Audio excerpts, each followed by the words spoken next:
First of all, warm welcome to Excellency, members of the diplomatic corps, our international guests, our panelists, and all other participants of this event. Purpose of this event is not to discuss whether the split of Czechoslovakia was the right thing to do or not. The purpose is to discuss how was it done, and so the results are favorable, and the relationships between Czechs and Slovaks remained very good, I would say, even rather. Now, more than 30 years later, we are the best friends, and that's a very important lesson. Neither is the purpose of this conference to discuss whether Russia will collapse or not, will it disintegrate or not.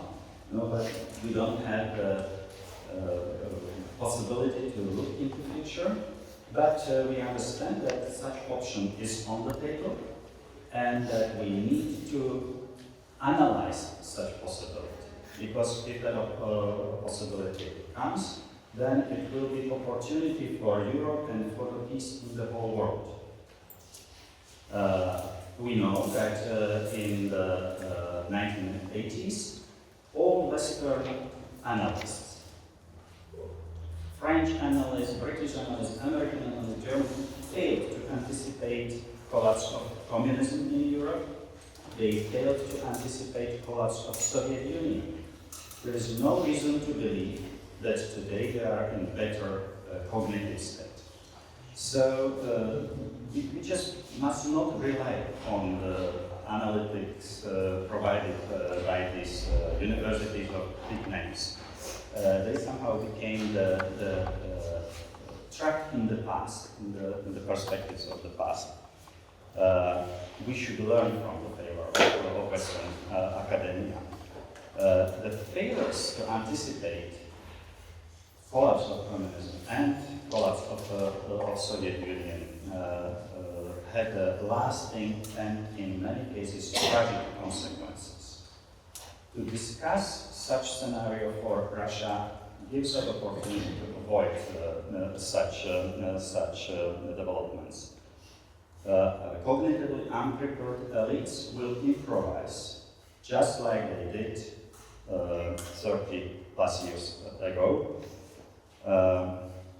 Let me remind the famous Chicken Kiev speech given by the American president, or much more recently, "You have no card" performance in the White House.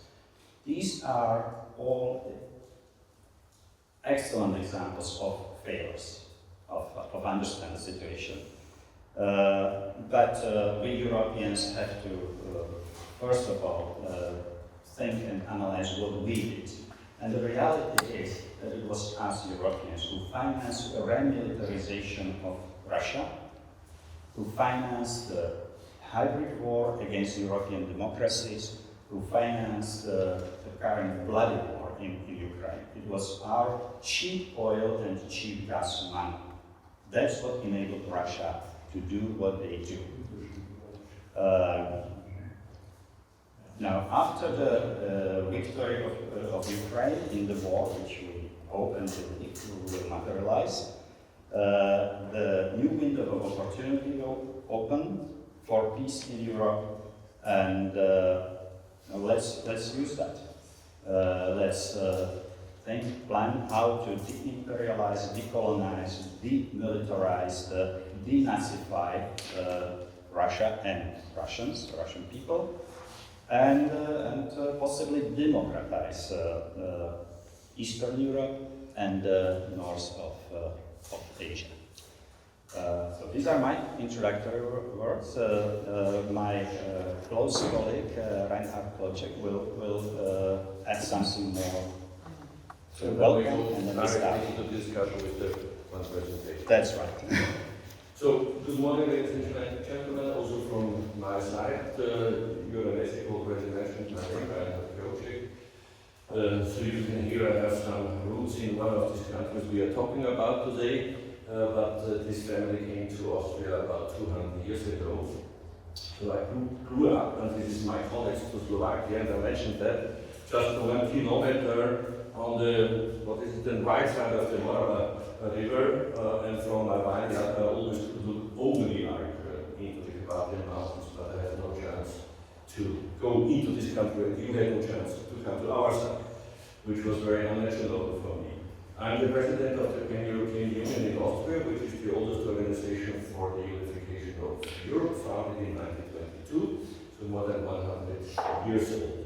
And I'm also board member in the Nations Forum, which is the organizer of this conference. Not just the Nations Forum, it's a platform to discuss the development of maybe decolonization of what is now called the Russian Federation.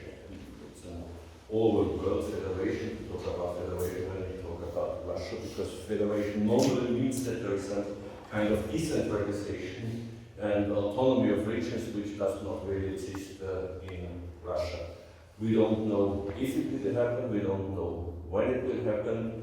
We believe that it could happen, and we say the West has to be prepared. We had just before the beginning of the conference, towards Moscow, the West is living in this, or is afraid that we could have a scenario, a Yugoslav scenario with nukes, and therefore it's better to support Russia and keep it stable. I remember a conference in Austria many years ago, when one of the so-called opposition politicians in Russia said, the only interest in the West is to have good relations to the strong man in the Kremlin. And nobody is looking into the country, what is happening there. So this was a short introduction to Free Nations Forum. Now we start with our first panel. And there is a little bit of change because Mr. Mesík cannot come. Please apologize. And so we have to apologize. Mr. I hope I can. Mesíkov. Still, I have a Czech name, but my pronunciation in Slavic language is not that perfect, so I have to train a little bit. We knew that he will send a presentation, and so we start with this presentation, and then we go into our discussion and your presentation. I don't know when you. Okay. Thank you very much. And after this first block, we will have a short coffee break. Coffee and cold drinks are served outside, and upstairs is a small kitchenette with a coffee maker. So then we have this 15 minutes coffee break, and then the next panel focusing on international context. We will have a look from here so that we see with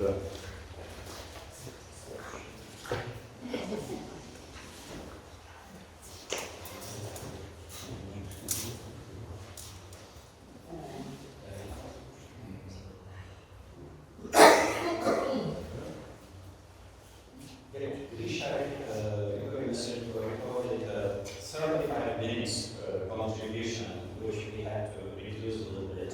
So the second half of his address here. Good morning. My name is Grigory Mesík. I am political scientist and president of the Institute for Public Affairs. Thank you, organizers, for invitation to speak in this event. I think it's a good platform for sharing the information and some analytical conclusions, just because this is conference how post-Russia independent states can learn from experience of Czechoslovakia, Czech and Slovak Republic, especially from Velvet Divorce. So this period of uncertainty, which was related to the fact that first the population in Slovakia and the Czech Republic didn't want the state to be cut, and the second, in Slovakia, after 5 years of governance with elements of authoritarianism, democratic forces which initially didn't support the process of division, center-right parties, centrist parties, left democratic parties, political formations, they won elections and started to fulfill the Slovak statehood newly established by democratic content. Now, what was maybe and what is the most relevant experience which can be maybe learned by nations in other states, in other circumstances, is that the democratic political forces in each of, let's say, concretely in Russia, in the so-called subjects of federation would have a plan prepared for first solution of its relations with the other subjects, but especially with the federal center. Of course, I'm not naive person. I know that for federal center, which is based on imperial policies, and I think it's a case of the current Russian regime, it would be maybe mission impossible, but in different scenarios, if let's say in Moscow, more I don't want to say democratically oriented forces, but more prepared for negotiations with the subject of federation political forces will come to power, then I think that representatives of national elites or regional elites should be prepared for such negotiation and should prepare the plan for the future. Then, of course, mutual cooperation between the representatives of the nations or regions which are today on the same level, on the same platform. Also, it's very important, the mutual support. Relations between Czech Republic and Slovakia, with all problems which these two republics inherited from the past after the division of Czechoslovakia, remained friendly, mutually supportive, and Czech Republic entered to NATO sooner than Slovakia because of problems which existed at the time in Slovakia, but Czech Republic after 1998 was among the strongest advocates of the former partner in the common state. For Slovakia, it was really very important for the destiny of Slovakia's democracy and membership in European Union. Then, of course, what was very important for these two states especially, that they developed further the numerous ties and links between these two countries. Already independent countries, economic cooperation continued, personal relations between people. In all opinion polls, mutual perception of Czechs and Slovaks was very positive. Till today, Czechs consider Slovaks as the closest nation, and vice versa. Slovaks consider Czechs as a closest nation. So from this point of view, I think for post-Russia nations, it's very important to form certain, maybe even formal models of cooperation. Of course, ethnic and maybe confessional closeness can be for some nations very important. Czechs and Slovaks are close nations, ethnically, culturally, linguistically. These are two separate nations with very peculiar culture and language, but nevertheless close. And I think that maybe this element can be interesting for some nations, let's say in Northern Caucasus, maybe in region of Volga and Ural, because it can be good tool for mutual strengthening. Then, of course, considerations about external partnerships. For Slovakia and Czech Republic, I think, realistically speaking, only one way existed, and it was a integration into European structures, transatlantic, Euro-Atlantic structures, and both countries were at the end successful in this process. Of course, geopolitical situation of post-Russia nations and regions is different, but maybe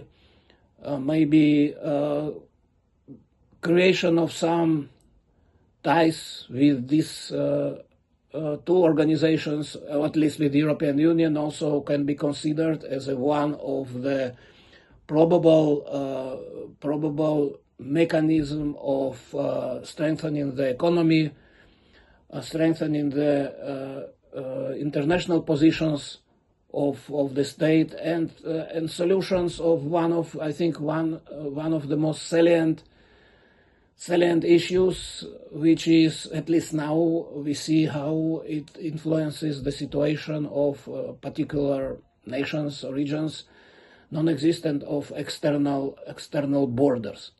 But if more subjects of international relations and international law will appear, then for some of these regions and some of these nations, it can create more favorable conditions.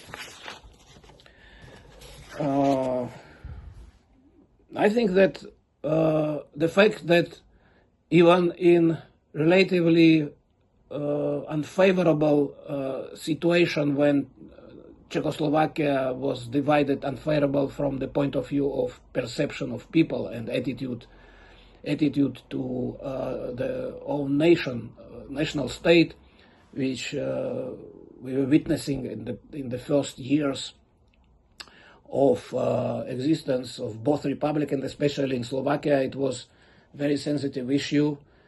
Slovakia was a smaller state with a less developed economic structure, and with a more visible involvement of nationalist forces into politics. But fortunately, the fundamentals of democracy were quite well anchored in our country. We have a problem, of course, with the national populists and the governance, and today this part of political spectrum is, I would say, rather not supporting development of the country in more favorable direction.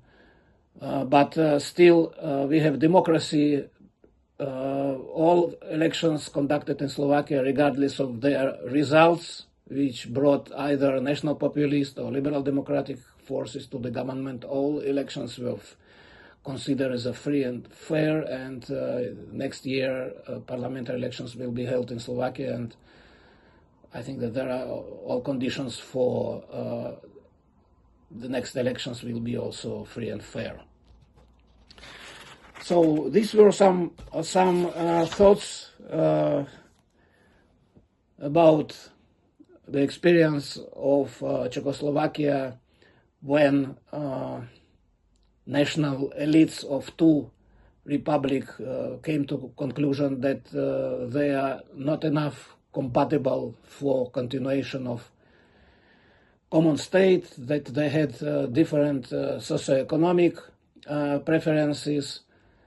Nevertheless, both declared, and during the bigger period of time, longer period of time, really abided the declared adherence to the Western foreign policy orientation and adherence to democracy. So regardless of difference in socioeconomic agenda.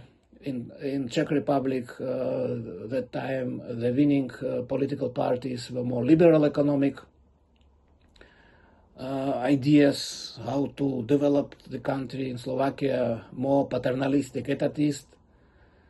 But the fact that in the basic elements of internal development and foreign policy orientations, these two countries, they were more or less on the same platform, and it helped them. It helped to sustain as an independent state, to hold good mutual relations, even in some areas. The closeness of these countries maybe today, even thanks to technological innovations, maybe is higher than during the period of the common state. And of course, international orientations also was, from this point of view, supportive for both countries, and good relations with our allies and partners in European Union and NATO. So, do some problems exist in relations between two countries? Yes, there are some new problems. Maybe the most important is that in the foreign policy issues, Slovak government is today implementing the line which is more friendly toward Russia, less supportive concerning Ukraine. In Czech Republic, situation is different. But even in such problematic areas, both countries are still keeping good mutual relations at the level which is favorable for citizens, for inhabitants. Relations between two populations, as I said, are very good. Many Slovaks work and study in Czech Republic. Slovakia is open for Czech tourists. We can identify some other areas in which cooperation exists. The common linguistic and cultural space still exists, maybe not in such intense form as it was during the common state, but nevertheless these languages, because the languages to both the nations are closed, the population is quite well understand not only languages but what is happening in one or another country. So these were some thoughts about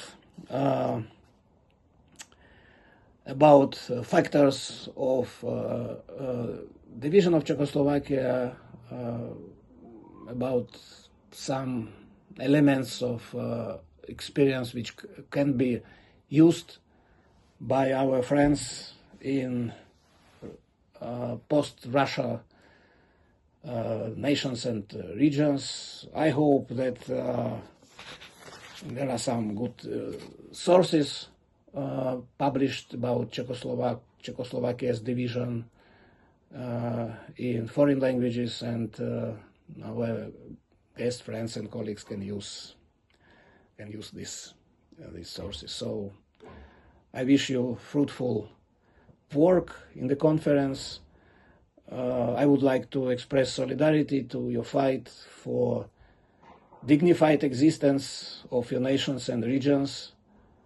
I hope that the war which is Russia today waging against Ukraine will be lost by Russia, that Ukraine will win. I think that it will help nations and regions in Russia to be, after defeat of Russia, to be in the better position for reaching their national goals. So thank you very much for your attention. Bye. So, I think you will forward our thanks to the speaker with the complicated name. We cannot ask him questions now as he is not here, but now we go into the second round of this debate. And I forgot something. I forgot two things. First, I would like to apologize to Oleg Magaretsky, who is the founder of this Free Nations Forum.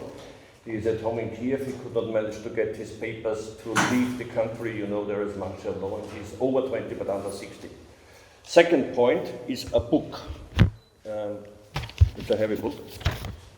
Free Nations, New States. This is an anthology about the first conferences of this Free Nations Forum. We had a presentation last year in Ukrainian Institute, and also in Vienna, and I think there are some copies upstairs, so if you are interested, it's a heavy book, but I think it's an interesting book. So, second part of our discussion now, and my guest is Zora Uzorova. Did I pronounce it correctly? Yes, perfectly. Yes?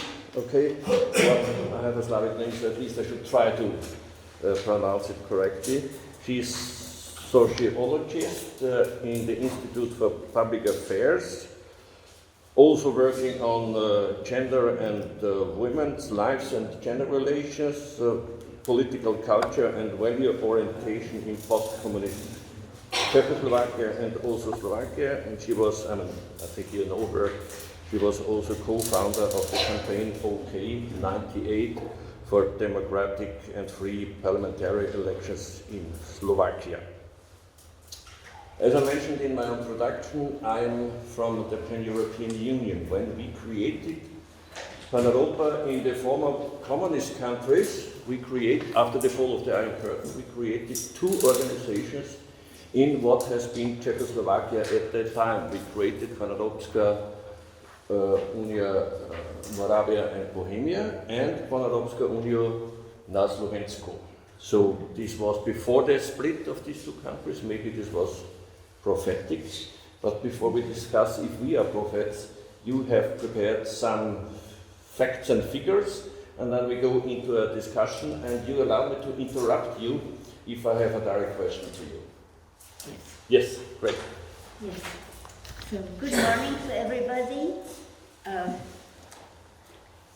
Because Peter Hunčík is sick and Grigory is absent, I was asked to prepare a broader presentation about the reasons of the separation and also about the development of public opinion and the attitudes of the citizens of Slovakia and Czech Republic. So let me start with a small remark about the title of this panel, Undesired Child, Politics and Sociology of Czechoslovak Split.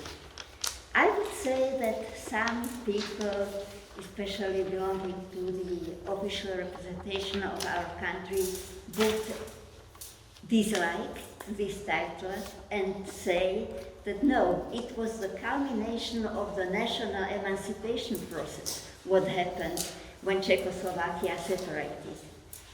So this is one possibility. Then some other people would argue that this child, the split of Czechoslovakia, was undesired for some people, but for some other political economic actors and for a part of citizens, it was something what they wished for. So this shows that it is really a complicated process and it can be perceived from various perspectives. I was often, and I guess most of you coming from Slovakia, challenged by the question by other people, how come the Czechoslovakia separated when you are such good friends? Was it a wise decision to separate a broader state, economically stronger, and why are you preserving this good relationship? Did you really have reasons for the separation? When I was in the United States for several years with my husband, who served as ambassador of Slovakia to the United States, so it was after 1989, after the defeat of Vladimir Mečiar, who was mentioned by Grigory, the authoritarian leader and prime minister. So we tried to make an advantage of the velvet divorce and present an opposite example to the then bloody dissolution of Yugoslavia. So it can be, so this is an asset with which Czechs and Slovaks can still work. I'm a sociologist, as it was mentioned, and during this whole period, starting with early 1990 and continuing through the whole process of separation, I was conducting with my colleagues a sociological service, and we tried to describe what is the reaction of our population to all the difficult changes which were happening at once.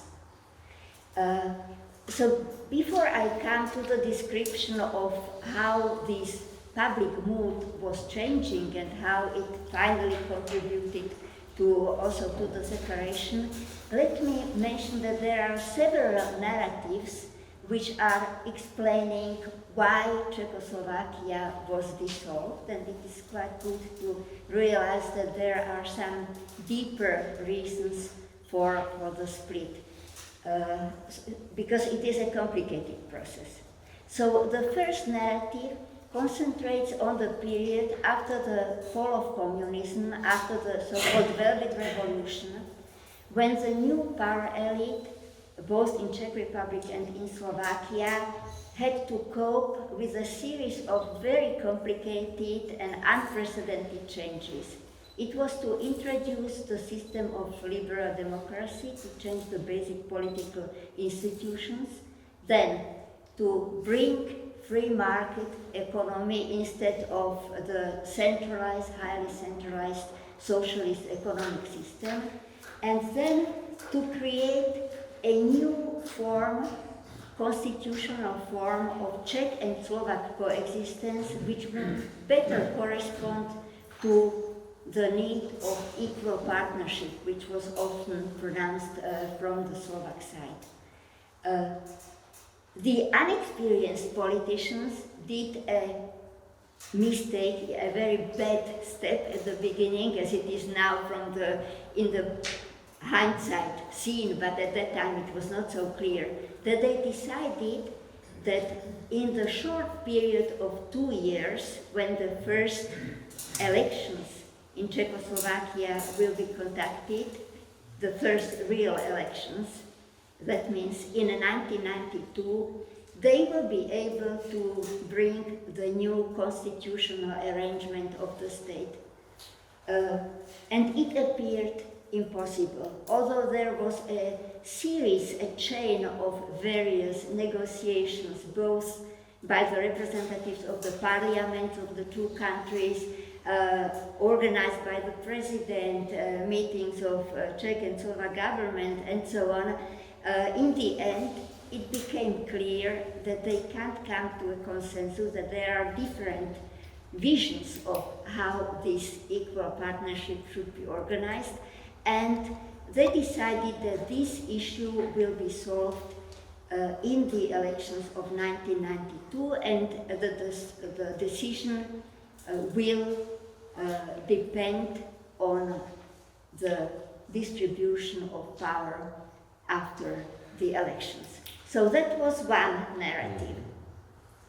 There is another narrative which goes deeper into the history, and we have to take it also into consideration. Czechoslovakia was created in 1918, as you know, as a country which combined two nations which willingly came to this new state, but were quite different. Although they had never some history of bloodshed and of violence among them, and were living peacefully next to each other, yet this was the union of more numerous, more advanced, more industrialized, more economic people with a stronger experience in entrepreneurship, a society where civic society was much more developed, media, education system, and so on. That was the Czech part of the new state. And then the Slovaks, who had this less mark in all respect, which I mentioned, and who were more agrarian, more conservative, and for whom the creation of Czechoslovakia, although it was a new and for many people unprecedented decision, was also the way of salvation of the process which lasted for several decades, the process of Hungarianization, of Magyarization of Slovaks, when their culture and their language was severely threatened. So it was really, and for the Slovaks, Czechoslovakia meant a huge upgrade in many sense, economically, socially, culturally, education, and so on. But at the same time, since the very beginning, there was a seed of possible conflict, and that was the fact that there was a different attitude to this new state. For the Czechs, it was the expansion of previous Czech lands, with having in mind the history of Czech kingdom, a long history, and they perceived Czechoslovakia as their own Czech state, which is now expanding also to the territory of Slovakia, while for the Slovaks, it was all the time more a country consisting of two nations which are living to each other. And since the beginning, there was the problem with equal partnership. Slovaks felt not only a smaller nation, but less respected, less participating on decision-making in Prague, and also in the 30s more afflicted by economic crisis, which having a much more complicated social situation, unemployment and so on. A lot of industry collapsed after Czechoslovakia was created. So they demanding more attention to the specific situation of Slovakia. This problem with equal partnership appeared always when the country got to the situation of some crisis. And there were several such very serious crises. One of them was the situation after the Munich Agreement, when Slovak representation used the pressure by Hitler and the worsened geopolitical situation to introduce autonomy of Slovakia within Czechoslovakia. And then later, when Czech Republic was occupied by Hitler and the protectorate was created, so Slovaks created their own state. Formally it was independent, but in fact it was a puppet state of Hitler, a state which was authoritarian and had the features of Nazism and a lot of discrimination and so on. For the Czechs, this decision by Slovak was seen as a kind of knife which you get into your back. So they never forgot it. That was many of them until now think that it was a treasure, Slovaks. We have to say that during the Slovak national uprising, which was, as you might know, anti-fascist uprising, not only against Hitler, but also about our own regime, the representatives of uprising declared the willingness to return to Czechoslovakia, to renew this state, but to base it on more equal partnership. This didn't happen because we received a state which was ruled by the Communist Party. The main decisions were done by the Central Committee of the party, and the model which we had was a centralized model where things were again decided in Prague, but by the communists. Another moment of possibility of a change happened in '68 within the so-called Prague Spring, which was the attempt to liberalize the socialist regime, to introduce into it some elements of political freedom. At that time in Slovakia we had a dispute about a dilemma. What should come first, democratization or federalization? But before having the chance to come to some conclusion, there was Soviet invasion in August '68, again and again for decades. The model which was introduced was formerly called federation, but it was not an authentic federation. Again, it was the federation which was ruled by the communists.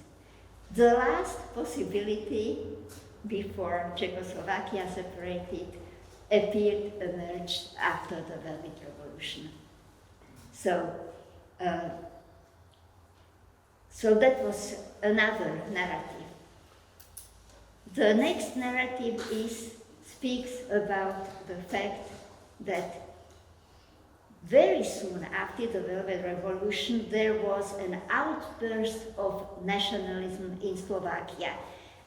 Some of you definitely know, and some of you might know, that we had a very absurd so-called hyphen war. Hyphen war, which was the war about how our new state should be called. Our President Havel wanted to remove from the title of the state Socialist Republic, but then discussion started how to call our country so that it expresses equal position of both nations, Czechs and Slovaks. And this hyphen war meant the appearance of nationalists on the Slovak political scene. At the beginning it was more nationalism without some concrete strong arguments, except the nationalist arguments. But very soon, after the economic reform started in Czechoslovakia, and it had much more severe impact in Slovakia, the argument for national emancipation and more participation in decision making was combined with the argument that Slovaks are the losers of the transition, that the reform which is carried out disrespects a different situation in Slovakia, a different structure of our industry, the increasing unemployment, which was much higher than it was in the Czech Republic. And in this moment, the nationalist argumentation got a very strong support by those arguments which were listened of obviously and were important for common people who experienced all these hardships of the changes. It was visible since the very beginning, after the fall of communism, when there were first discussions about the need of changing our economic system, that people in Slovakia react in a different way. Even before anything changed, Slovaks were much more afraid of economic changes, of privatization, of market economy. They were afraid that they will be the losers, that there will be exploitation, that social differences will increase, and so on. While the Czechs, who had a history and experience with developing industry and entrepreneurship in the first Czechoslovak Republic, and went through the modernization earlier than we under socialism, so they were more open. And some very clever people knew since the very beginning and said that this is a very sensitive moment, and that the Czech central, the federal government should take into consideration that they cannot introduce the reform in the same way in both countries, but they have to pay attention to the specific Slovak situation.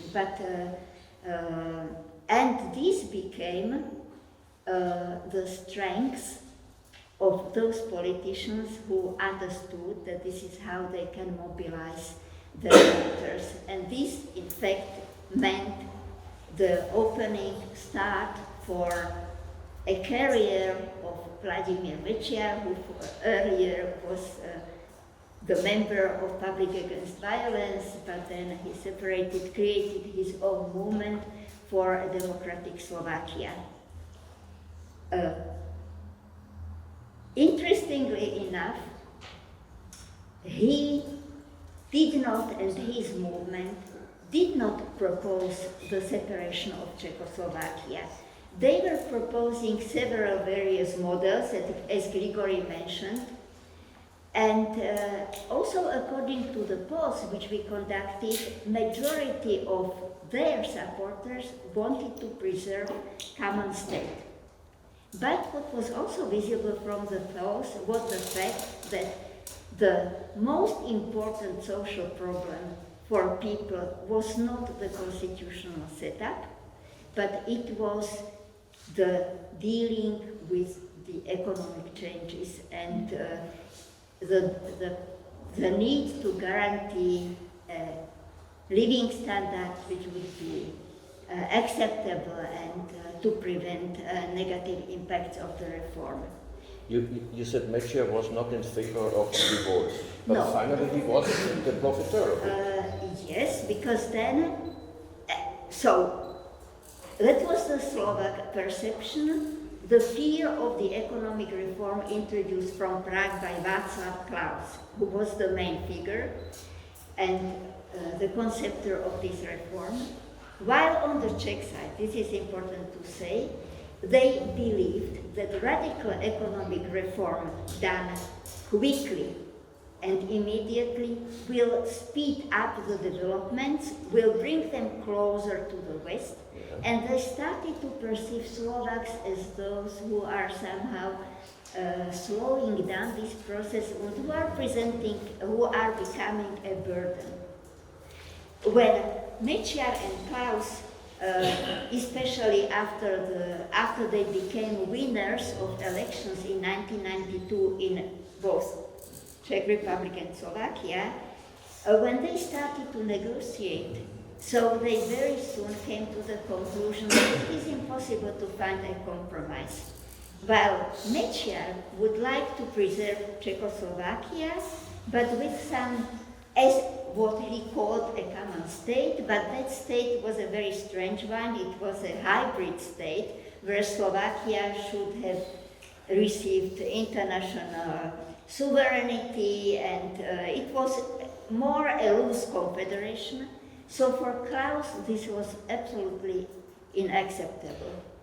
Was it a situation when two bullies found out that it's better to split? No, and that was the situation when the public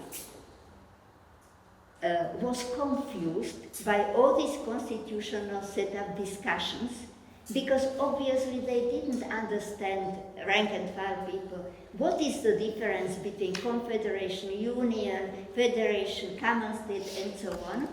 They only knew, both in Czech Republic and Slovakia, that they want to preserve common state, and they want to decide about the future of their country by referendum. But while in the Czech Republic, the understanding, also the population inclined more to a more centralized model, unitarian type of state.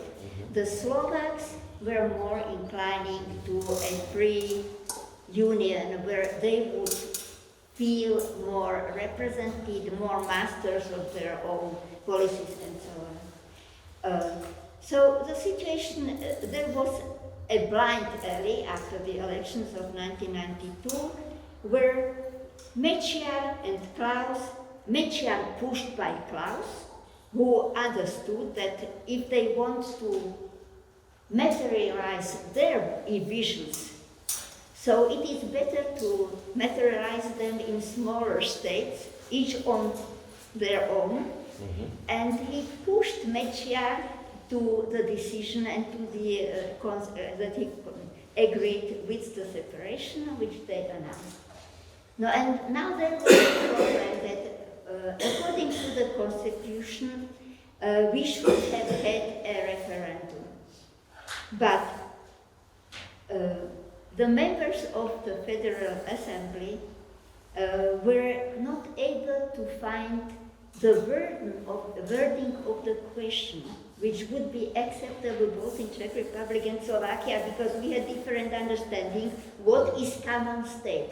So they tried, they came to the conclusion that it is impossible, and then they approved a law about the dissolution.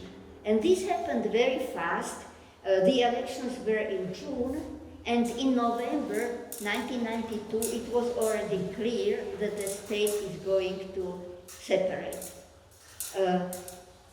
Now we can ask, how come that although people wanted to preserve the common state, they simply remained passive, I would say with open mouth, watching what is happening? For many of us, including me, this was perceived as the first huge disappointment with democratic system, and with the fact that politicians made a decision without respecting the will of the people. But was there any opposition from the civil society? Yes, there were attempts, there were some movements, but everything was too weak. You have to understand that we lived for decades in communism, where people couldn't learn how to organize collective protests, how to create something strong what was really would present a pressure and what should have been respected also by politicians. But you had the experience of Velvet Revolution. This was that was not enough. That was something what was very spontaneous, but it was a much more complicated situation, because many people were already tired of all those discussions. There were those fears about economic changes. There was Vladimir Mečiar, whom many people in Slovakia trusted, who won very convincingly, and so on. So although there were protests, they were small and they didn't matter. But finally, when we now look into Czech Republic and Slovak Republic, I think it was a success story. From my perspective, let me give a short remark about the atmosphere. While Mečiar and his guys tried to present the dissolution, the creation of Slovakia as this culmination of emancipation process, which was a complete myth, especially by Mečiar, who never was interested in upgrading the position of Slovakia and so on, and it was done because of his power ambitions. So the people in Slovakia were afraid of what will happen. They thought that Czechoslovakia was dissolved too fast, that we are not prepared, and they were afraid that economically we will collapse.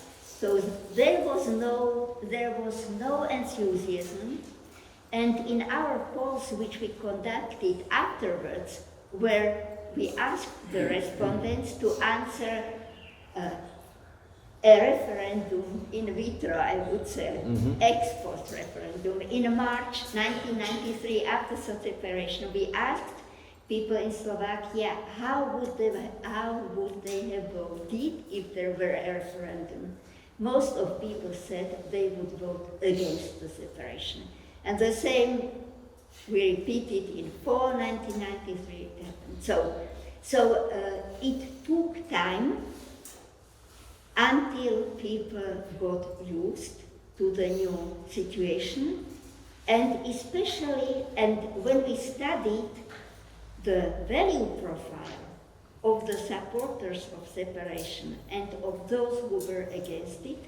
So from those surveys it was visible that people who were more pro-Western, more open towards minorities, more oriented at market economy, democracy and so on, belonged to those who were against the separation. So there was this division, and for those people who stayed and decided to somehow, now we can use this word, unwanted child, that there was this child which was not planned for, but it was necessary to take care of this child and to do everything to prevent the authoritarian system to become strong in Slovakia and to somehow remove all the positive advantages of the Velvet Revolution. And those were the years which came. It lasted several years. Now, would you say you love this child? Yes. Yes, I care about this child, of course. I care about this child, but I have to say that Czechoslovakia was the state where I have lived for 40 years. That was the state which I loved. It is the part of my identity which I will never somehow forget. And as a sociologist, despite many advantages and besides the need to be more responsible for our decisions and all the troubles and ups and downs which we experienced in Slovakia, despite this, I still see that if we were one country, some of the problems which I find very important would be solved easier, and we would be better off in some senses. And I'm not speaking only economically, obviously economically, but also some parts of social policy, attitude towards minorities, and so on. So it is, obviously we can learn from our Czech friends, we can imitate, we can communicate, cooperate, and so on. And in the long run, I agree that it was impossible to keep, it was not inevitable, but it appeared impossible to keep this one country. But we have such an experiment. Now we can compare those two countries, which during the separation were very close to each other from the point of view of social structure and many indicators of development. And now we can watch the directions in which we are moving and where we are able to keep up or where we are lagging behind. So let me come to a question which I think is important in the process of emancipation from Moscow. And this is the founding of Visegrad. Visegrad 4 now, but it was Visegrad 3. Czechoslovakia, Poland and Hungary in summer 1991, as far as I remember. So before the end of the Soviet Union and also before the end of the Warsaw Pact. And one interpretation I once heard was that Visegrad was founded after the fall of the Iron Curtain to create a critical mass of countries so that 1956 Hungary and Poland and 1968 Czechoslovakia could not happen again. Could this be somehow an example for the captive nations in nowadays Russian Federation?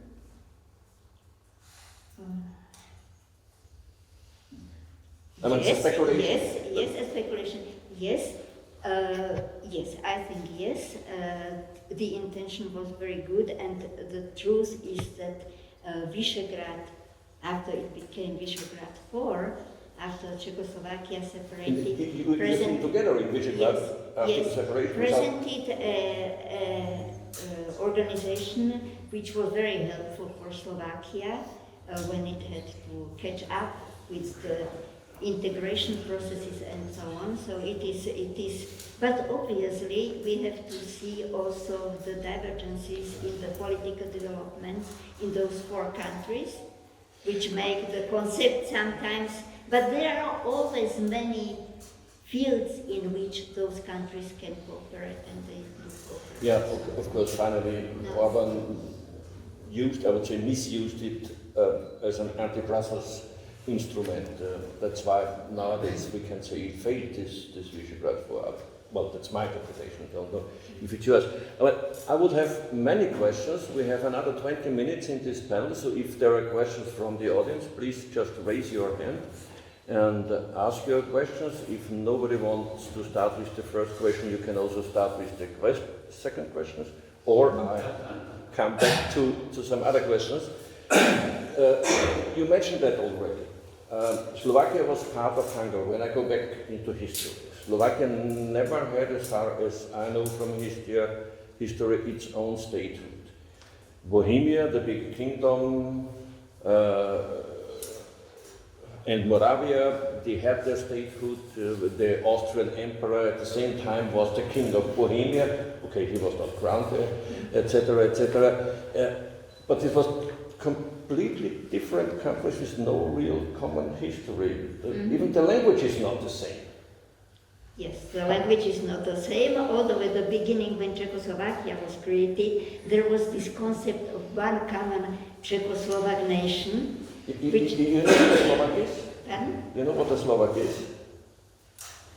A Slovak is a Hungarian who speaks Czech. This is a story Juraj, well, Arno once told me, that this was a common interpretation about Slovaks.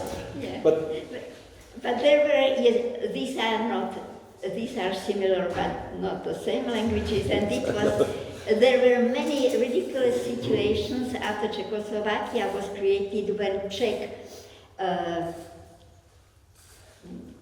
clerks, Czech teachers and Czech policemen and so on came to Slovakia to help out.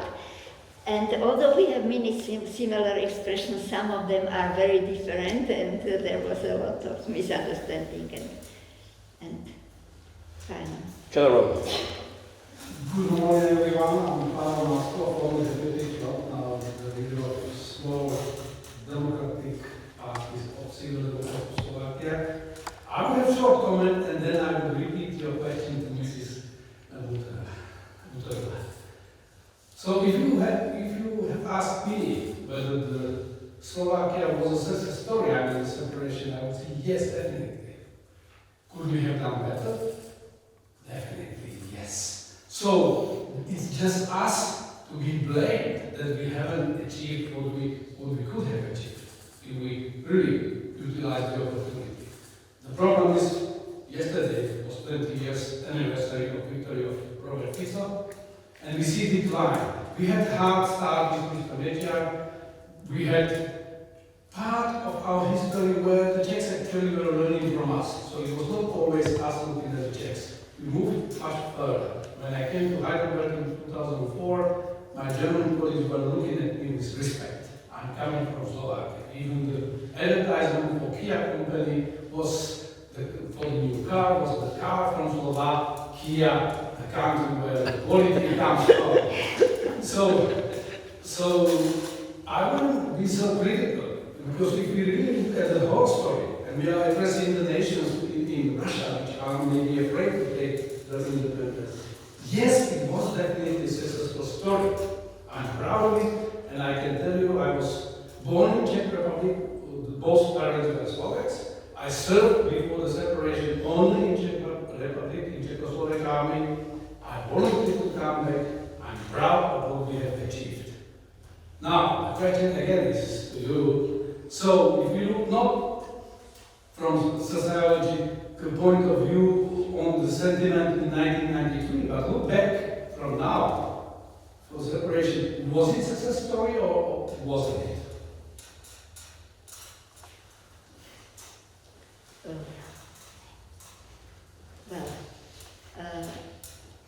Of course, we could have felt much in the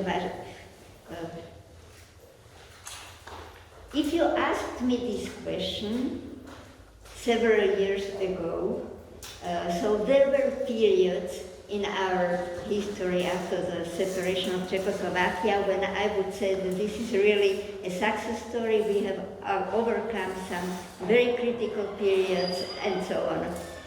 Currently we are more on the down side of this curve.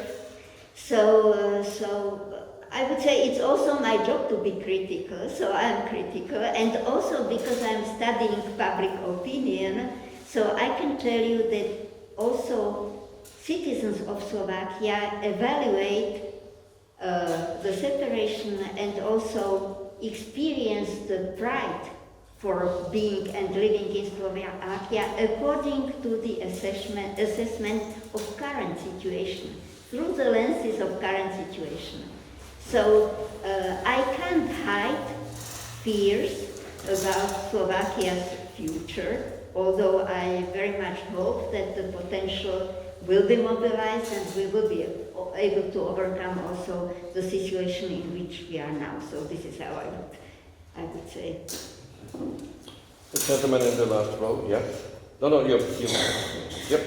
Hello, my name is David Frankel, and my question to you is, were there any public opinion polls taken in Slovakia and in the Czech portion of Czechoslovakia in 1992?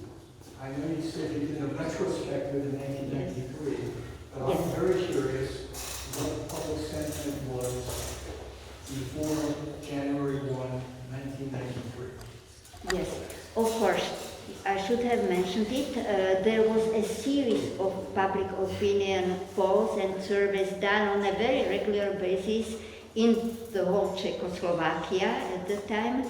And we saw from those polls that the mutual attitudes due to media, although these were still traditional media, not social media, but yet the media, some politicians and so on, mutual relations were getting worse and worse. There was this blaming of the other side. The Czechs blamed us for being a burden, for misusing them, that they are channeling money and everything to Slovakia. And Slovaks were blaming Czechs that they are exploiting us and that we are the losers and so on. And we could see from those polls how these attitudes worsened and worsened and they were very bad.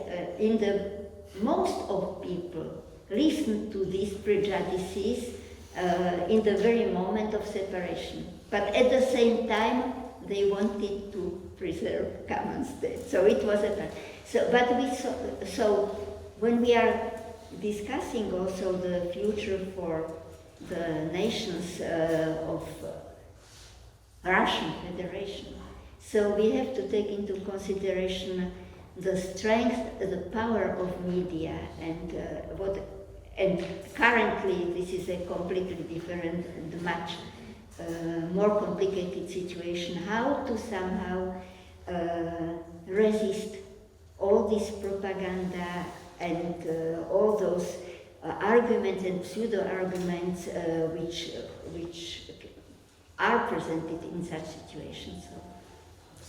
I have a question here and there, and then I would like to come back to this propaganda. I used to be the chairman of the second strongest party in Slovakia during this process of the split of the Czechoslovakia, and I read in some articles about my experiences about sociological researches and so on. And because we are speaking about the possible future of some nations or some regions in Russia, at first I would like to tell you that in this process of split was very important issue who will be the successor after the Czechoslovak Republic. There was a great game by some Czech politicians to push Slovakia go out of the federation, and then the Czech Republic will be the successor.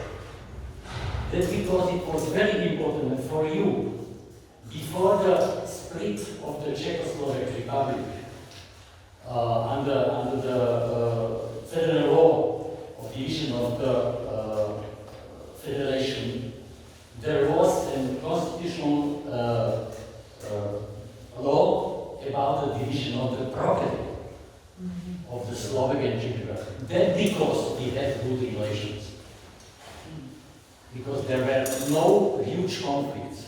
It was a very simple principle: 5 million Slovaks, 10 million Czechs, 1 to 2.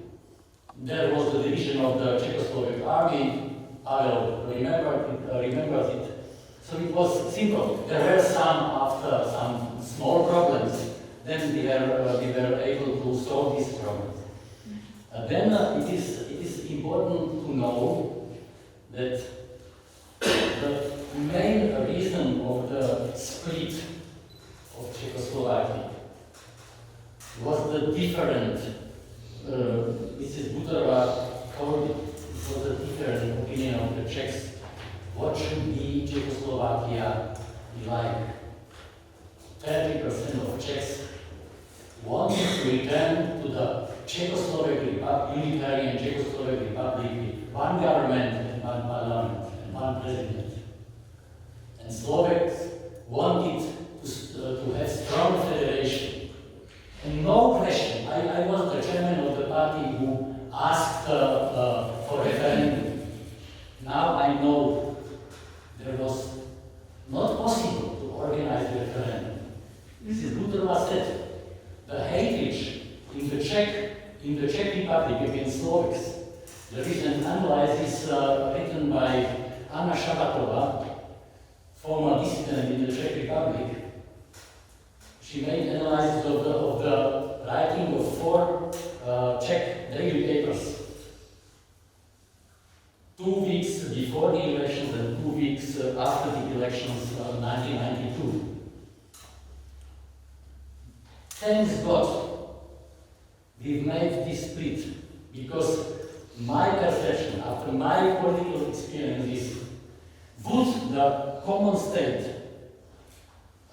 go forward, there will be mass demonstration on Slovak side, Czech side. I would like to and you spoke about Slovak nationalism. There was also a nationalism of the bigger nation. The Czechs, it would not let go. Very simple, very simple. It is very often the question, how was it with the separatism? I have correct number from the October 1992. 31% of Czechs were for the separation, and only about 18% of Slovaks were for the separation. In October and November, there were 2 opinion polls. If it is necessary to divide Czechoslovak Republic. It is very interesting. In Slovakia, in all these opinion polls, 37 or 39 people told it is not necessary. In both opinion polls in the Czech Republic, more than 50% of Czechs said it is necessary to divide Czechoslovakia. There are many myths about the split of the Czechoslovakia, but for you, if you are thinking about your future, it's very important to have good contacts and good relations with the future neighbors. And really, the issue of property, the issue of who will be successor of the possibly divided country is crucial. Thanks God, we were able to manage this process peacefully, as you said. Really, it is our success story, not only we were able to use our independent statehood and so on. But it is our success story for other nations. As an example, yeah. Example, I remember, it is my last sentence, I remember when I used to be ambassador to the Czech Republic. We were sitting by a very huge table. I guess it was in Chinese residence. There were about 20 ambassadors. And with one Czech politician, we started there came a question: how is it possible you are friends? You divide it and you are friends. And half of the dinner, he answered the questions from the ambassadors of many regions. There were civic wars, there were wars in the regions, how it was possible. So learn this, and also in Belgium, in Scotland, there are political forces that try to study our experience. So study this experience very deeply. Yeah. Thank you very much. I think this was a very important remark. Just one remark from my side. The Russian Federation is the successor of USSR. And I give you one example about this property question from Austria. It's only 2 or 3 years ago that the last issue was solved between Russia and Ukraine. And the split was more than 30 years ago, the end of USSR. Would you like to comment on that? Or? No, I thank Peter Weiss for bringing those remarks, because obviously there was also the Czech nationalism, the nationalism of the bigger one, and so on. Yes, I agree, yes. Last question from the lady, and then I ask my last question. And then we Natalia Alexandrovska, former elected member of Moscow City Council and member of opposition Russian. Do you hear? The question is, if we now look back, can we now say that then divorce between two countries was forced, dedicated to politicians, despite the fact that only 30% of citizens supported it? Anyway, referendum will not allow to make this divorce. This means that the divorce was forced. Just decide from our leaders what you now, looking back, think about this. I know that today more than half citizens in both countries support the idea. But I think it's because we have new generation born in the country, one country or another country. For them it's normal. So that is the reason of a higher percent of support idea of that direction. But what do you think about this? Is it normal to make such things just by force or not? Despite of we got it. Yes, the decision from above. Let's start with an interesting finding from all surveys.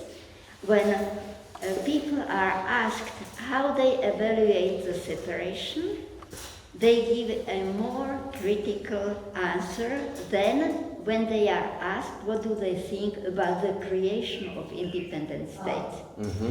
So this gives, the process was done in a way which is still perceived as a critical process because people were not invited to express their will, although from the pragmatic point of view of those increasing differences and conflicts and so on, many say that it was good that it happened and that we started anew. So it's, but the combination of this decision done without asking people and done in Slovakia by Vladimir Mečiar, who was an authoritarian populist and so on, says something about the start of our country and the challenges which we had before. We in Slovakia were in a more complicated situation in the first years of independence, and we had to deal with it, and we dealt with it. So, My last question now to this propaganda question. You mentioned it already. I mean, you have your experience with Moscow, and now you have a government which seems to be closer to Moscow than to Kyiv. How is this possible? Do you have a short explanation for that? Not a short one? I don't have a short explanation for this. But it's very threatening for our country that this government, in fact, removed all Is there the a nostalgia? institutions. What is it? Can you help me? Pavel Demes, former I minister. think that we have more than 800 psychiatrists and psychologists who declared that this gentleman has some problems and should go to their house. I think we will come back to this question in the next panels. So we finish almost in time. Thank you very much. Dziękuję pięknie.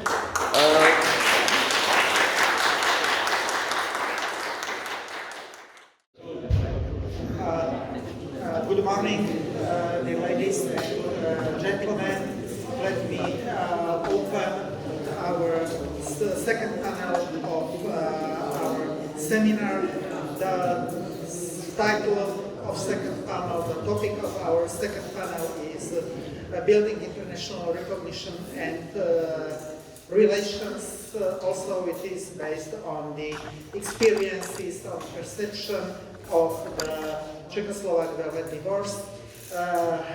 The first panel was based on the reflection of academicians or intellectuals working in think tanks. The second panel is more focused on on the reflections of this process by Slovak politicians, former politicians, or even temporary politicians.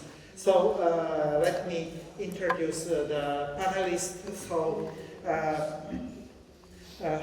Pavel Demes, former Minister of Foreign Relations and advisor of the Slovak presidents exactly at the beginning of 1990s.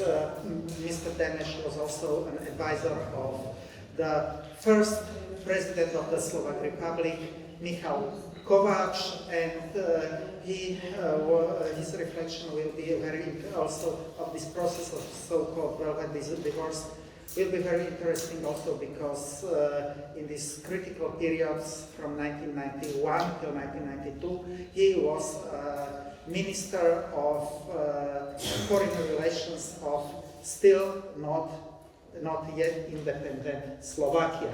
The second panelist is Mr. Peter Weiss. He was one of the leading politicians of Slovakia in this period.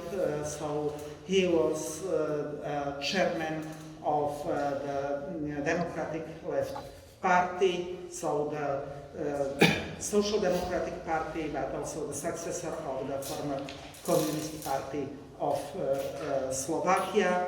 Since 1992, he was Deputy Speaker of Slovak Parliament. Later, he served as an ambassador of Slovakia in Budapest and in Prague. So he has experiences both from party politics, from diplomacy, but what is also very important, he has also an experience, he is also an academician, so he worked several years also as the university teacher at the University of Economics in Bratislava. And the third panelist is Lieutenant General Pavel Macko. He served highest serving Slovak in NATO, so Slovak representative to NATO, and as far as I remember, also head of the General Staff of Deputy Chief of General Staff of the Military Forces of Slovak Republic. So I would like to ask our panelists firstly to say a few sentences about their short entry, and then we'll follow the Q&A session. So according to seniority, Peter Weiss, please, the floor is yours. Thank you, Juraj. Thank you for inviting me for this interesting session. You know, I've written some essays about how the Slovak Republic was created, also about the split of the Czech and Slovak Federative Republic. And although it is 33 years after, I still remember when I, on January 1st, was leading the first session of the National Council of the Slovak Republic as a parliament of the independent Slovak Republic. And till now I feel how big responsibility it was. Because on one side it was a new beginning for the independent state. We must not anymore say the Czechs are responsible for this and this, and we can decide about our future and so on. But there was also a part uncertainty. We will manage it. What can come? And one of the most important issues was to establish image and international contacts among the partner, not only in Europe but in the whole world. The beginning was very good because the recognition of the independent Slovak Republic and Czech Republic as successors after the Czechoslovakia was completely equal. And it was a good beginning. But there was a problem among important partners. It was the prejudice that Slovaks are the best previous communist nationalists. They split it good. Czechoslovakia, it has been created by Václav Havel, if I simplify the picture. And it was very, very difficult to show that we should not judge this complicated process of the division of Czechoslovakia by using the word "who is guilty." Nobody was guilty. It was a process. With Mrs. Buterova and others, we tried to show how difficult it was. And one important remark for the Czechs after this big change in the whole world and in the whole Europe, we were as Slovaks, as a Slovak Republic, not anymore important as a factor of geopolitical thinking.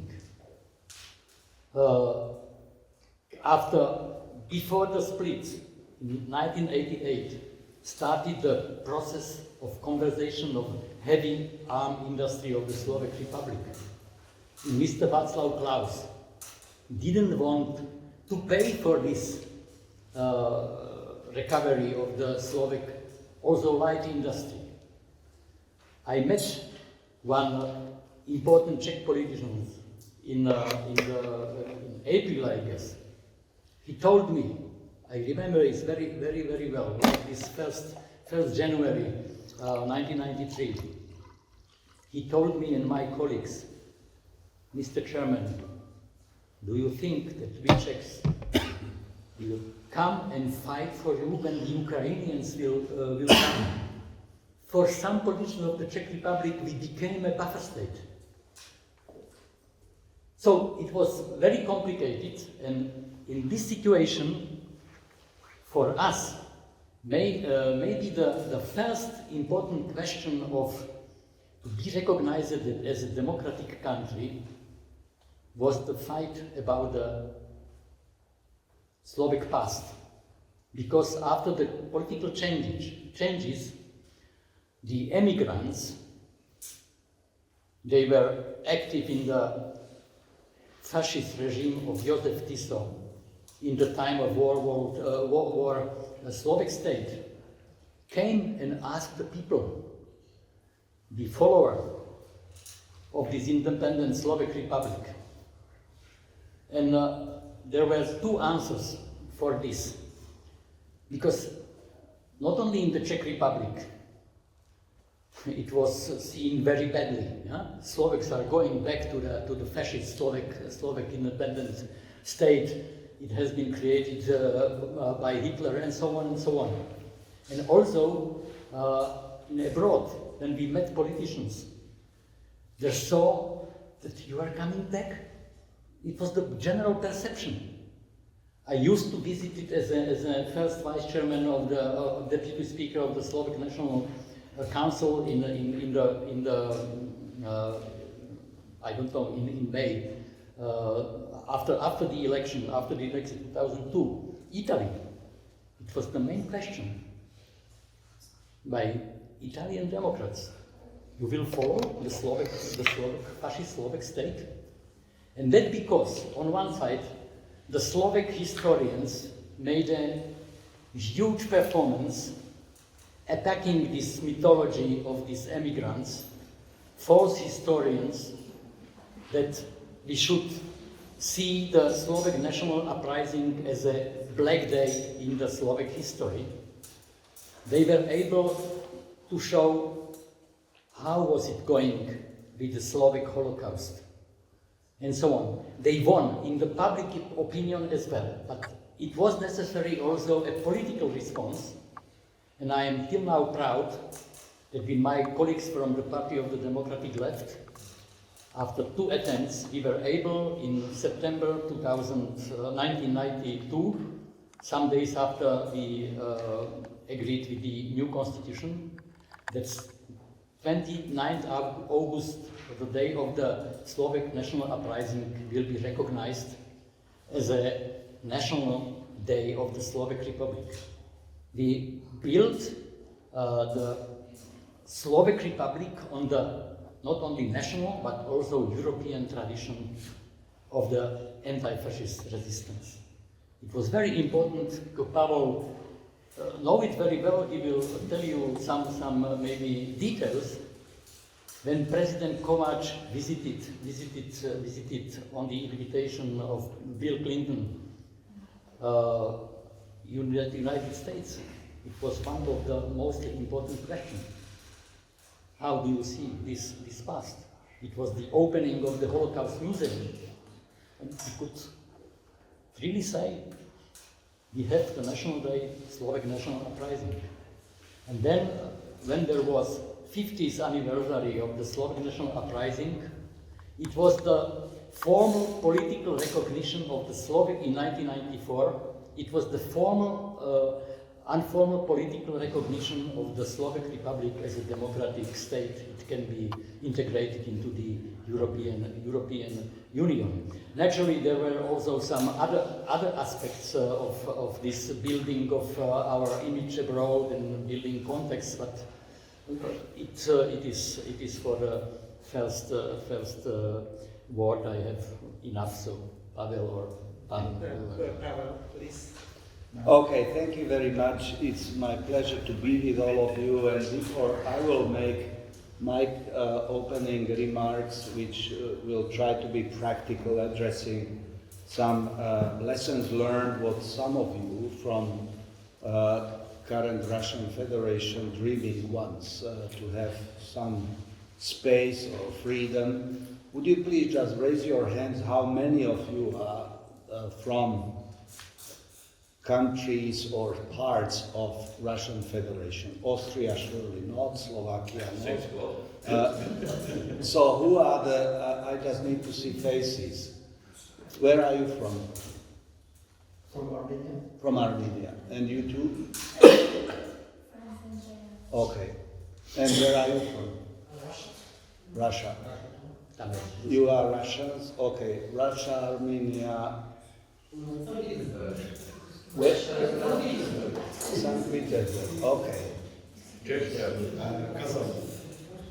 Okay. Kazakhstan, fine. Okay. We are just sending new ambassador to your country. Where are you from? Okay. Fine. Okay, so Chechnya we already okay, Chechnya or countries from this big book, I think. Okay, so each of us who are speaking here have very different track record when it comes to how independence of Slovakia came about. Peter was always political animal. This was always a military person dreaming about uniform. I am trained biomedical scientist, and for me, Velvet Revolution was turning point. I never thought that I will be in world of politics, but I was part of this group of intellectuals, academics, and together with Zorka Butorova, we were part of what we at that time called island of positive deviation, that people who dreamed that once we will have end of communism and that once we will live in free society. So this was for me something what I was dreaming about. We were not prepared that we will have Velvet Revolution. So when Velvet Revolution came, we sort of started to do something, whether we were artists, academics, we didn't have businessmen because business was not allowed. We had some priests, we had cultural figures. So people from various walks of life suddenly jumped into the public life. I started to work at Ministry of Education first, where I became director of international department, believing we will do reform and I will go back to university. But things turned completely differently. We not only had Velvet Revolution, which was shocking thing, it was part of post-fall of Berlin Wall domino effect in all our countries. But then suddenly, government collapsed. We were never used to government's collapse. And Vladimir Mečiar's government collapsed. And they called me that we want you to become minister in Slovak government dealing with international relations. I was 35 and I was not sure that this is something what I can do because I was not party politician. But then I jumped into that and I became part of first startup called Ministry of International Relations, which later turned to Ministry of Foreign Affairs. At that time, in 1991, none of us thought that Czechoslovakia will split. There were debates about it, but in government where I served as Minister of International Relations, it was not part of our government program to prepare split of Czechoslovakia. We were in charge of dealing with international relations within Czechoslovak Federation. And I was dealing with Federal Foreign Minister Jiří Dinsbier then. And at that time, all Europe was a little bit surprised what kind of arrangement is this. That we had Federal Foreign Minister and I was Republic, Slovak Republic. So I needed to explain what it is and so on. And that was also Ministry of the Czech Republic. Yes, and Czechs had ministries, so we had Ministries of International Relations and Federal Ministry.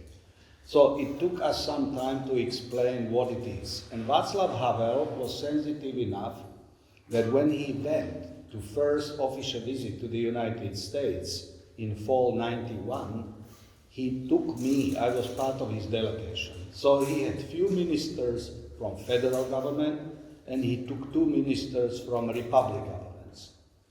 So I was accompanying Václav Havel, George Bush Sr. was then president, so it was my first entree to White House.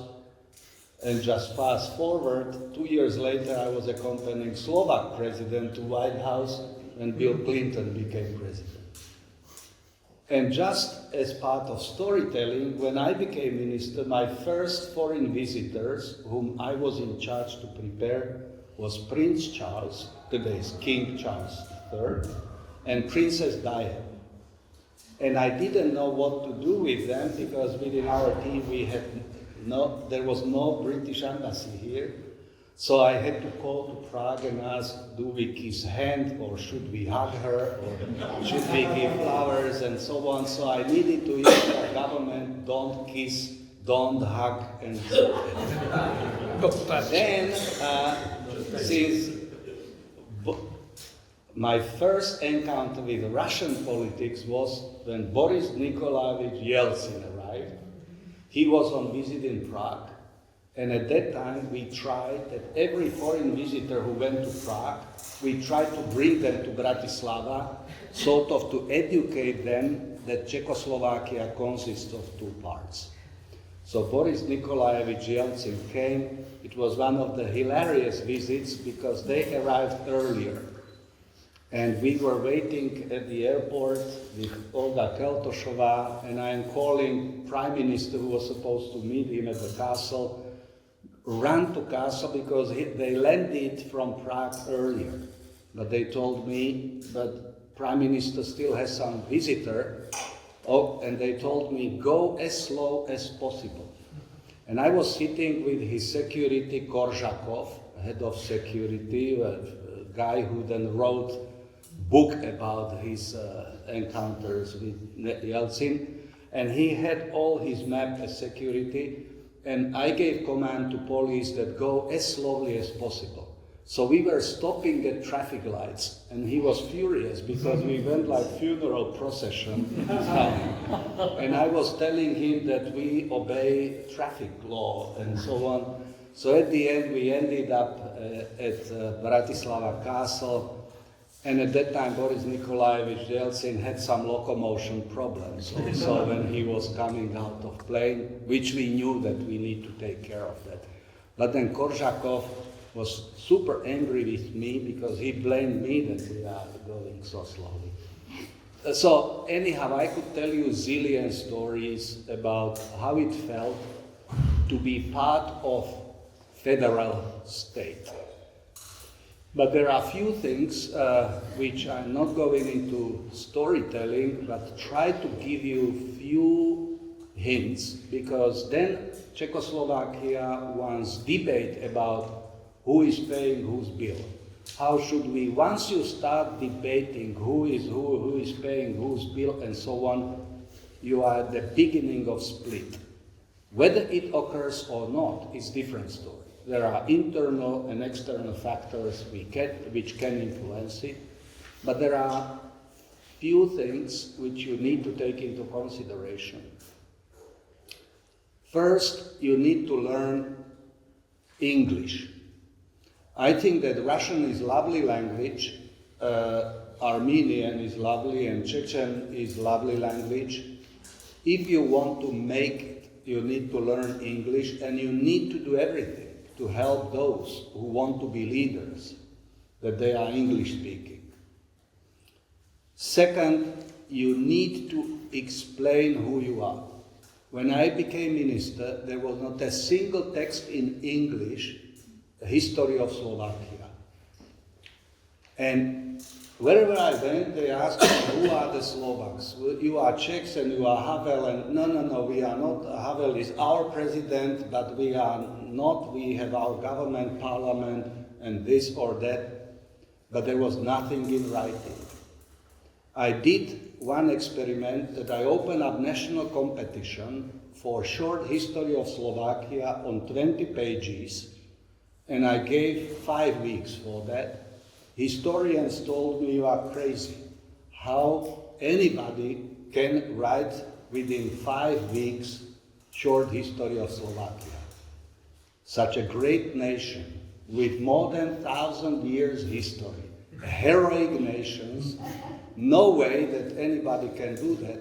But I did it in such a way they just opened Vatican archives for researchers, the secret Vatican archives. First prize was 1 week in Vatican archive, I knew if historian will have chance to go there, they will interrupt their work and they will sit down. Second was Phoenician invention, money. Third prize was also Phoenician invention, money. If you want somebody to do something, you have to pay for that or give incentive. People are not going to write about great nations of Russian space. And I'm sorry, if I would prepare a short history of Slovakia of this volume, nobody would read it. It needed to be 20 pages. Logic was, if you fly to country, you need to read it as article. It was not with footnotes. You need to explain who you are in simple terms, not expecting that people are historians or political scientists. Short history of each of your nations is critically important, but not in your great language, in English. Speakers speak very well English. Ahmed Zakayev is very efficient.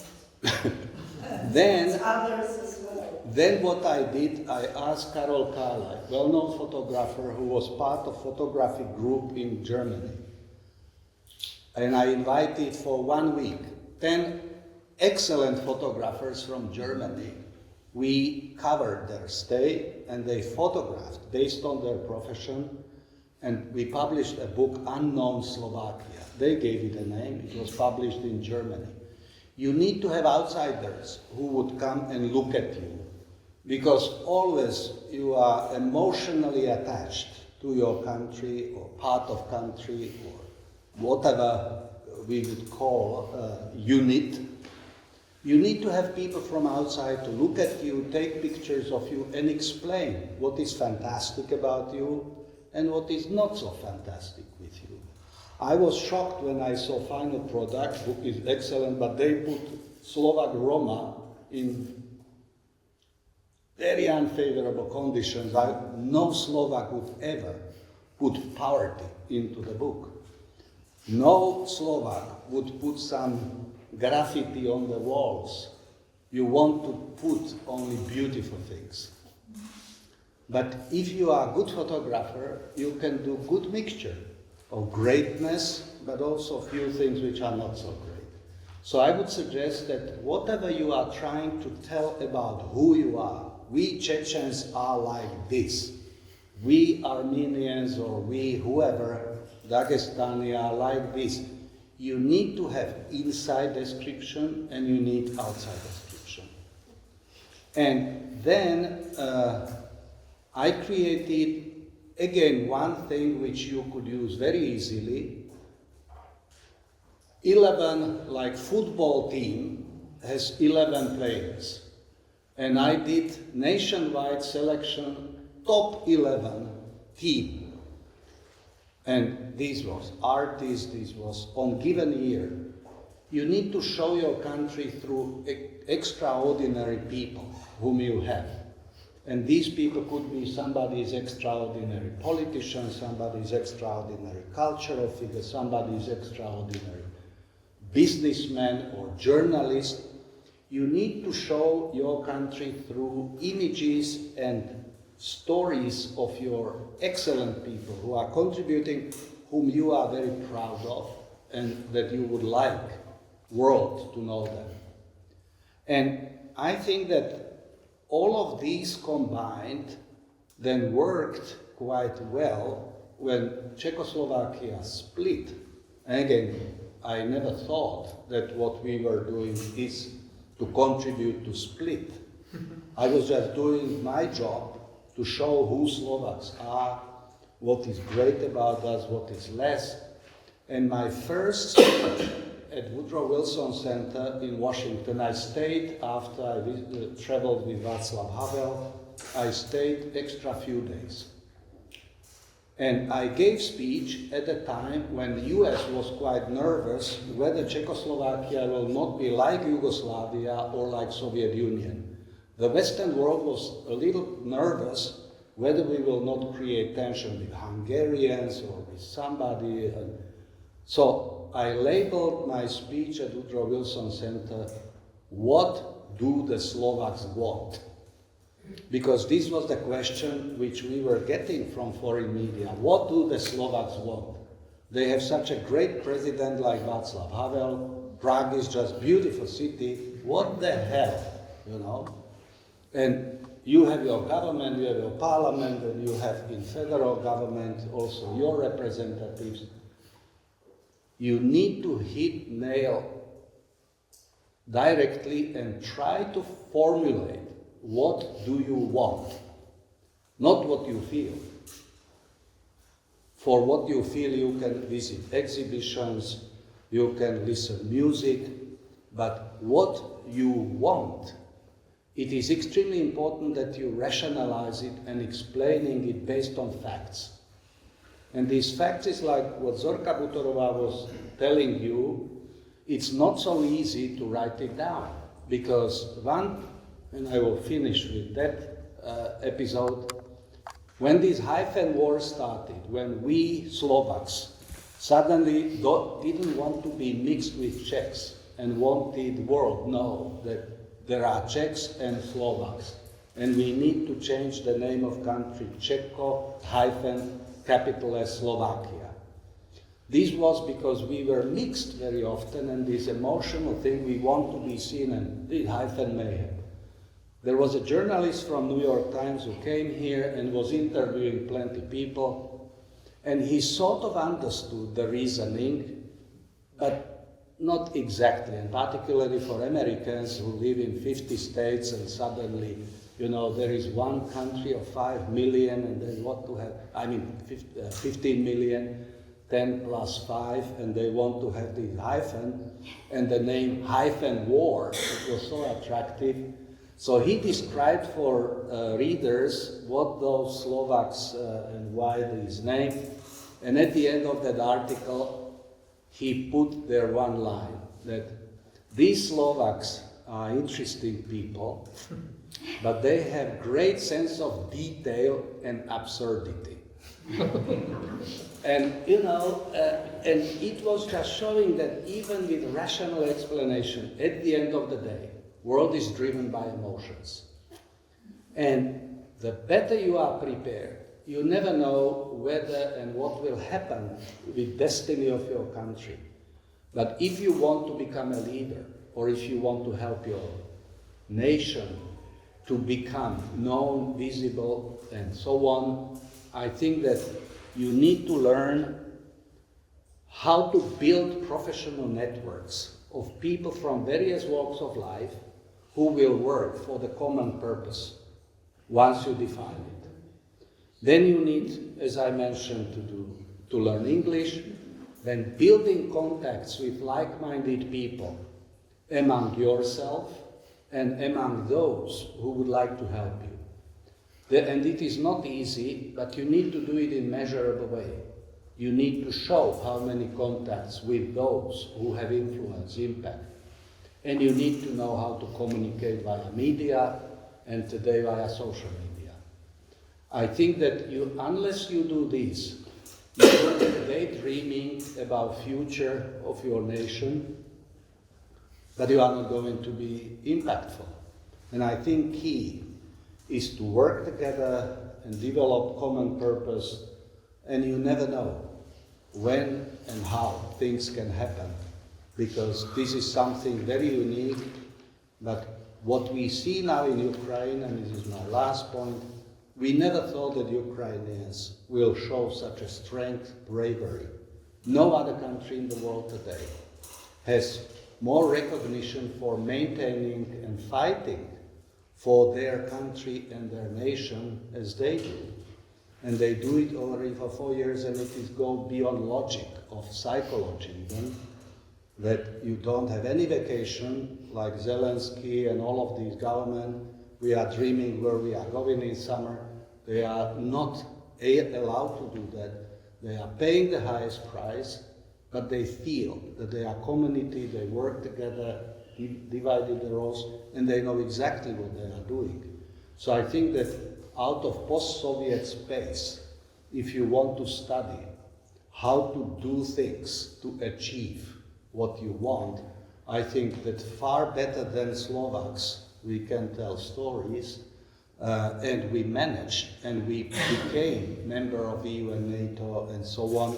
We are lucky, but it was mixture of our effort, but also historical coincidence. And things are changing, and today, even Americans need to work hard to believe that they can fix their own country. So things are not stable, even in stable democracies. So for that reason, I think that some of those lessons which I try to frame, if you would like, whenever you can find me, and as Buddhists say, if students are ready, teachers could be found. So few little lessons from our search and fight for our dignity and democracy, freedom and so on, I think can be applied. But at the end of the day, everything is very unique situation and you cannot copy it. Thanks. Thank you, Pavel.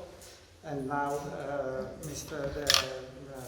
Matsko, please, you are asked for your opening remarks. I am only one Peter among two Pavels. Yeah, so we will celebrate a few days from now. Thanks a lot, and what an amazing introduction, Pavel. I like your notes on this tiny paper, but I would recommend you to write 101 how to make your nation great and recognized. And it would be useful. I think you will find in such a book a lot of readers of such a booklet. So after that kind of introduction, I can be just sober technologist of something, so I will try to do this one. First, I graduated from Military Academy in 1988. Now, we are talking about the Velvet Revolution, Velvet separation of Czechoslovakia. Well, it's difficult to divorce the couple. And you alluded to it a little bit when you start to question who pays for what. It's already a problem in a family or in a marriage. It's much more difficult to divorce the nations and to make them independent countries. But part of it is, and that's most difficult, is to divorce and split military security services. Police is easy because police is always perceived as local. But if you look at the military, it's a might, it's a power of the state. So if you want to see the most conservative place in your country or in the state, go to army. Because it conserves everything what is related to the state. So all of a sudden, you have this allegiance to the state.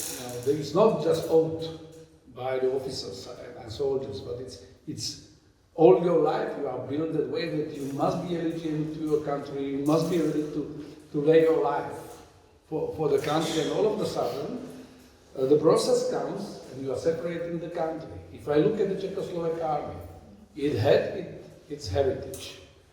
And thanks God, in 1992, 1993, we didn't fight for our independence. Because there were nations just nearby who fought for their independence. Separation of Yugoslavia was much more hostile. Yeah. Although we fought so we didn't need to fight for our independence, yet we had to do the job. If I look back, actually we fought for our independence, but it was part of the Czechoslovak legions movement, and it was heritage. We were coming from the army, Federal Army, which had heritage of fighting for the country even without existence of the state. So we had Czechoslovak legions since 1915 was the idea, 16 was the effective. We were ruling the whole Siberia, by the way, taking control of the whole Siberia, fighting on three fronts, on southern front, on Balkans, but also in Italy, in Russia. So that was strong heritage. It materialized also during the national uprising. It was like General Biest. That was one of the legions, Czechoslovak legions, who were establishing the country. Czechoslovak military was the country which was establishing the state rule on our territory. I was born, that's just episodic. I was born in southern Bohemia, in Sudetenland, although my both parents are ethnic Slovak. That was just incidents in my life. But that part had to be controlled by the Czechoslovak army when Czechoslovakia was created. If you look southwards from Bratislava or eastwards from Bratislava, a lot of areas were not under Czechoslovakia. Even Bratislava was not under control of the Czechoslovakia more than 1 year. It took a while before the Czechoslovak army came and seized the control, established the state rule. So now just imagine that all of the officers had this heritage. You have military, which was influenced by the totalitarian regime. Thanks God I was technician, I wanted to be soldier, there were some circumstances, but when 1989 came, there was, I can tell you, among the officers, except few, which were really looking backwards, no one was really willing to take the arm and protect the falling socialism. Except maybe a few political advisors, or politruks, or except those who were really affiliated like with the state security or counterintelligence, etc., because those were really, really indoctrinated. For the rest was just revealed. First week I was going for the civic forum, Občanské forum, meetings in the city square as an officer, without being afraid that they would jail me. Well, that was atmospheric already.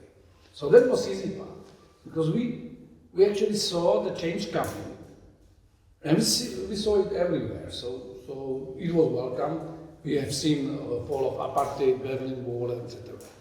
But 1992, it was much more difficult. So we had also some provisions how to split the Czechoslovak army. In Federal Army, although we were 2-1, the officers were more or less 1-1. Somehow the serving in military was more popular, Slovakia was also poorer part of the country, so it was more attractive to become the officer.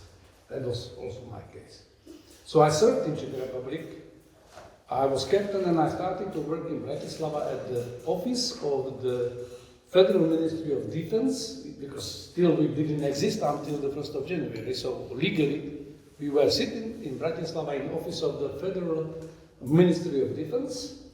And the 1st January 1993, we just reflect the name, and it was Ministry of Defense. So now to go quickly through the technicalities. First, if you want to have a stable state, you need to create your security apparatus. I will not go too much to details in terms of intelligence, but that was the hardest part, because you need to really create your own intelligence. You don't want to inherit from federal intelligence. Yet you have pool of resources and officers for that intelligence service, only from those who were either serving or you need to recruit ones. Those are really green homes, which have no capacity.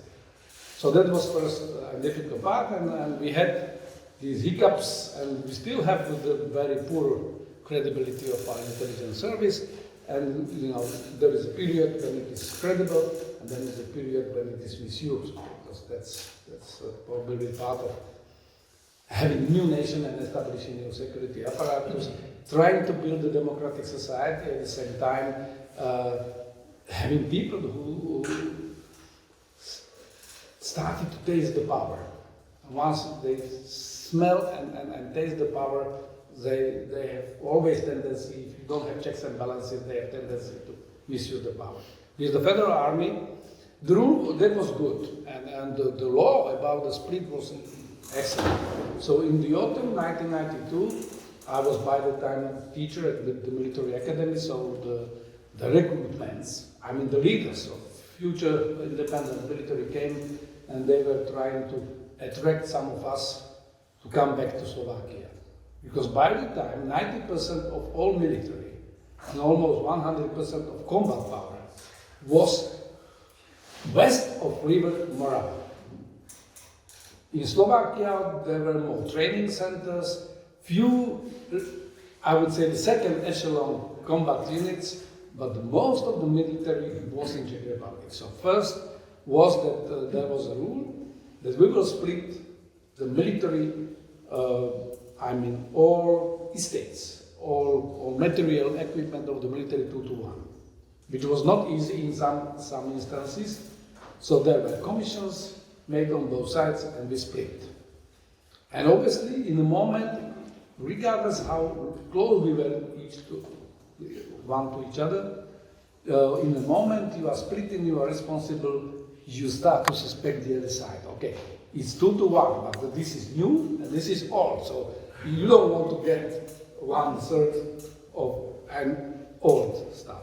In some cases it happened, but eventually it was very smooth. So it was negotiated, it was pre-designed. For the military service, all the officers were allowed to prolong half a year to make their decision. So you could serve still in Czech part, and you had half a year after separation of the countries to decide finally whether you want to stay in Czech Republic and in Czech army, or you want to go to Slovak army. Then we started the democratic transition.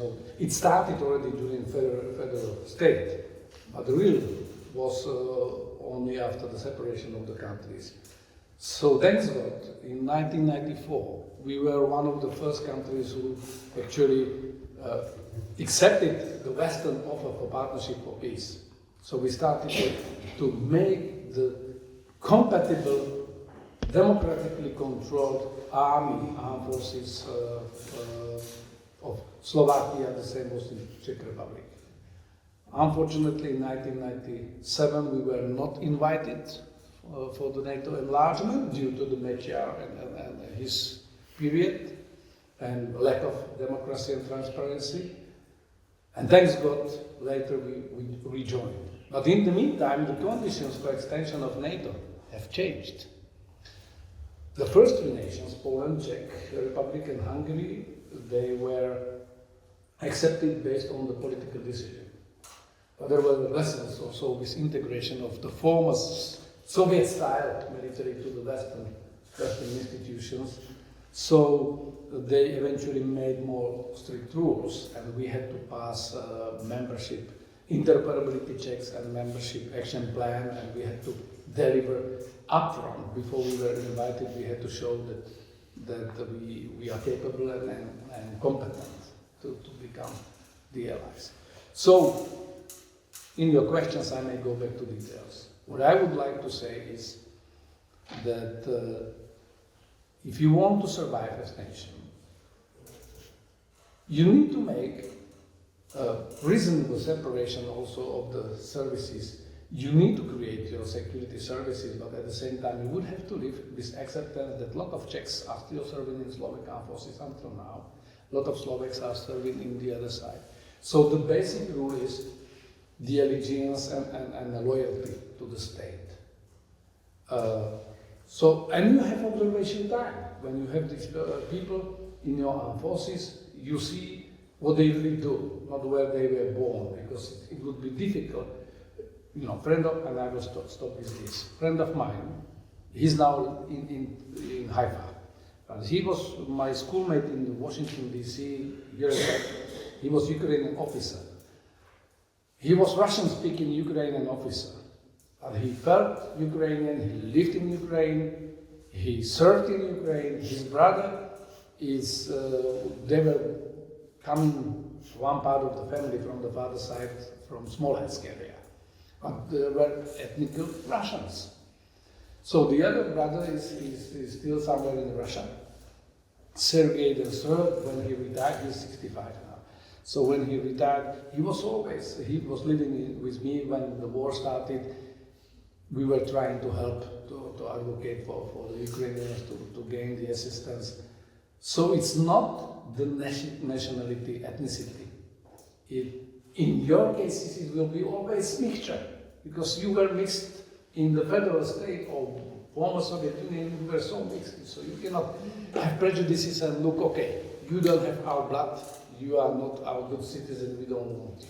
On the other hand, you must be careful not to have lot of swarms in the system, particularly in the intelligence services, either counterintelligence or intelligence. So if you have then questions, just please ask me.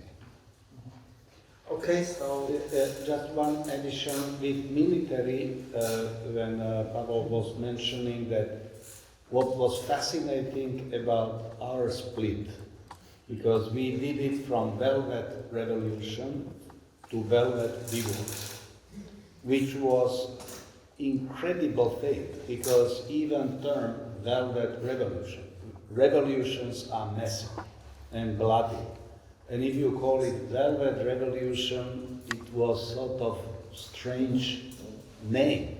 Then divorce, if we saw how Yugoslavia split, how Soviet Union was, we did it Velvet way in such that no other countries split this way in this post-89, that we agreed in diplomacy as well that we are diplomats who served at embassies, and there were many mixed marriages, that for 6 months, from January 93, when Czechoslovakia split, until summer, you could decide whether you will be Czech diplomat or Slovak diplomat. And they didn't do blood tests or genealogy on you, it was your decision. So many Slovaks decided to serve for Czech Foreign Service, served. Very few Czechs decided to serve, but even today, if you look at today's Prime Minister of Czech Republic, Andrej Babiš, born in Bratislava, studied at Economic University here, and he is now Czech Prime Minister. So I think that ethnicity in the case of Czechoslovakia was handled very carefully, and the way how in federal parliament there was vote on split, and then how army and foreign service was split, created conditions that today relations between Czechs and Slovaks are exemplarily good. People like to go, study, moving, this and that. So I think that you need to figure out and find out whenever it is possible to create conditions that ethnicity is not overblown, and you do not play with that in domestic politics in such a way that it would sour relations. I think that is one. And as far as Russia and its evolution, at the beginning we thought that we will have good relations with Russia, not only us, but all Europe. If today it is unthinkable, just not so far away, Russian Federation had office in headquarters of NATO in Brussels, because we believe that world will look like friendship from Vancouver up to Vladivostok. Okay, fine.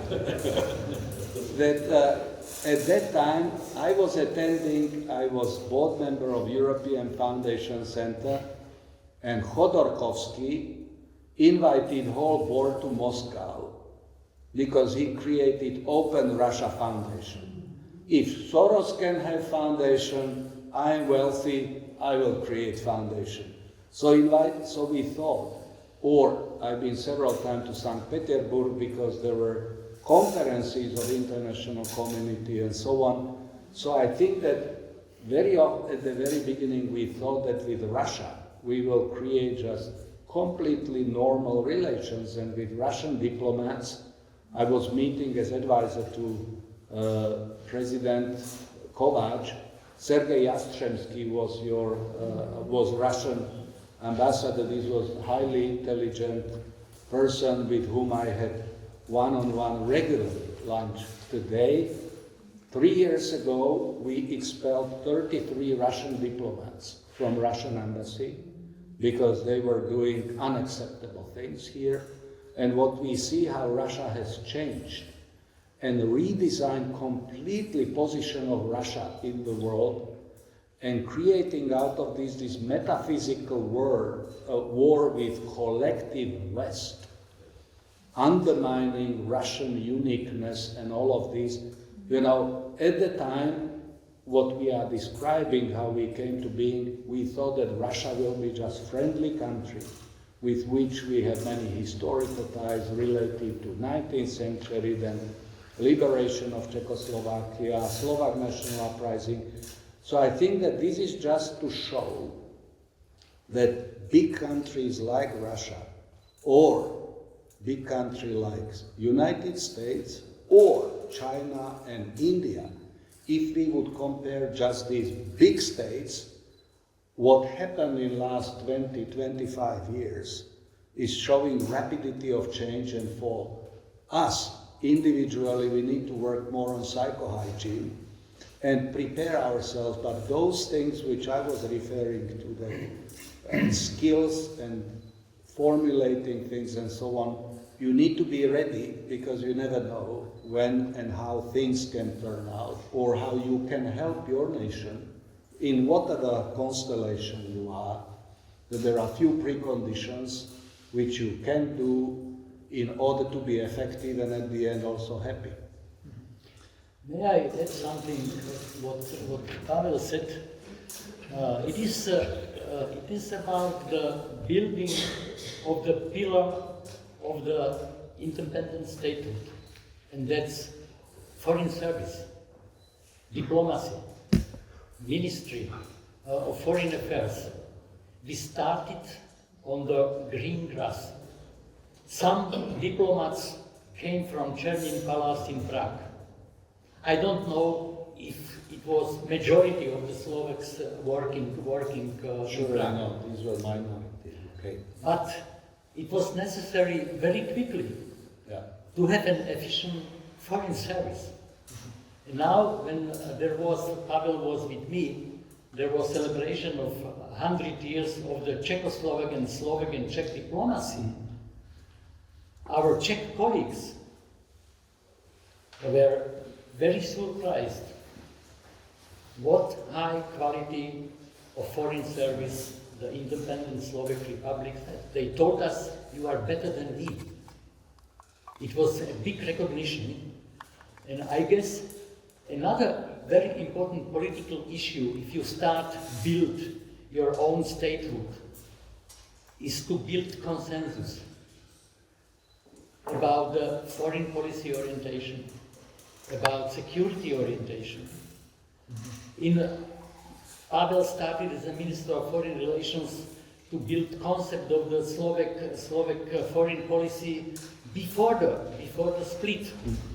It's very important. And although we've had this period of Mečer's government with various authoritarian tendencies, there was a strong consensus also with Mečer's party.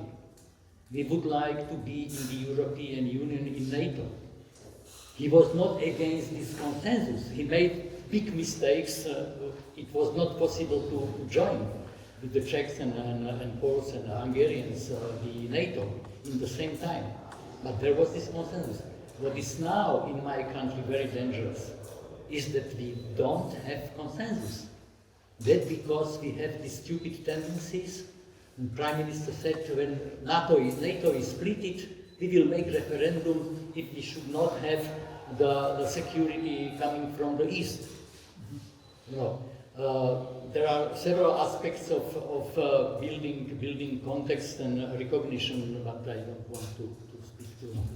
Okay, so thank you. Pavel, would you like to add something?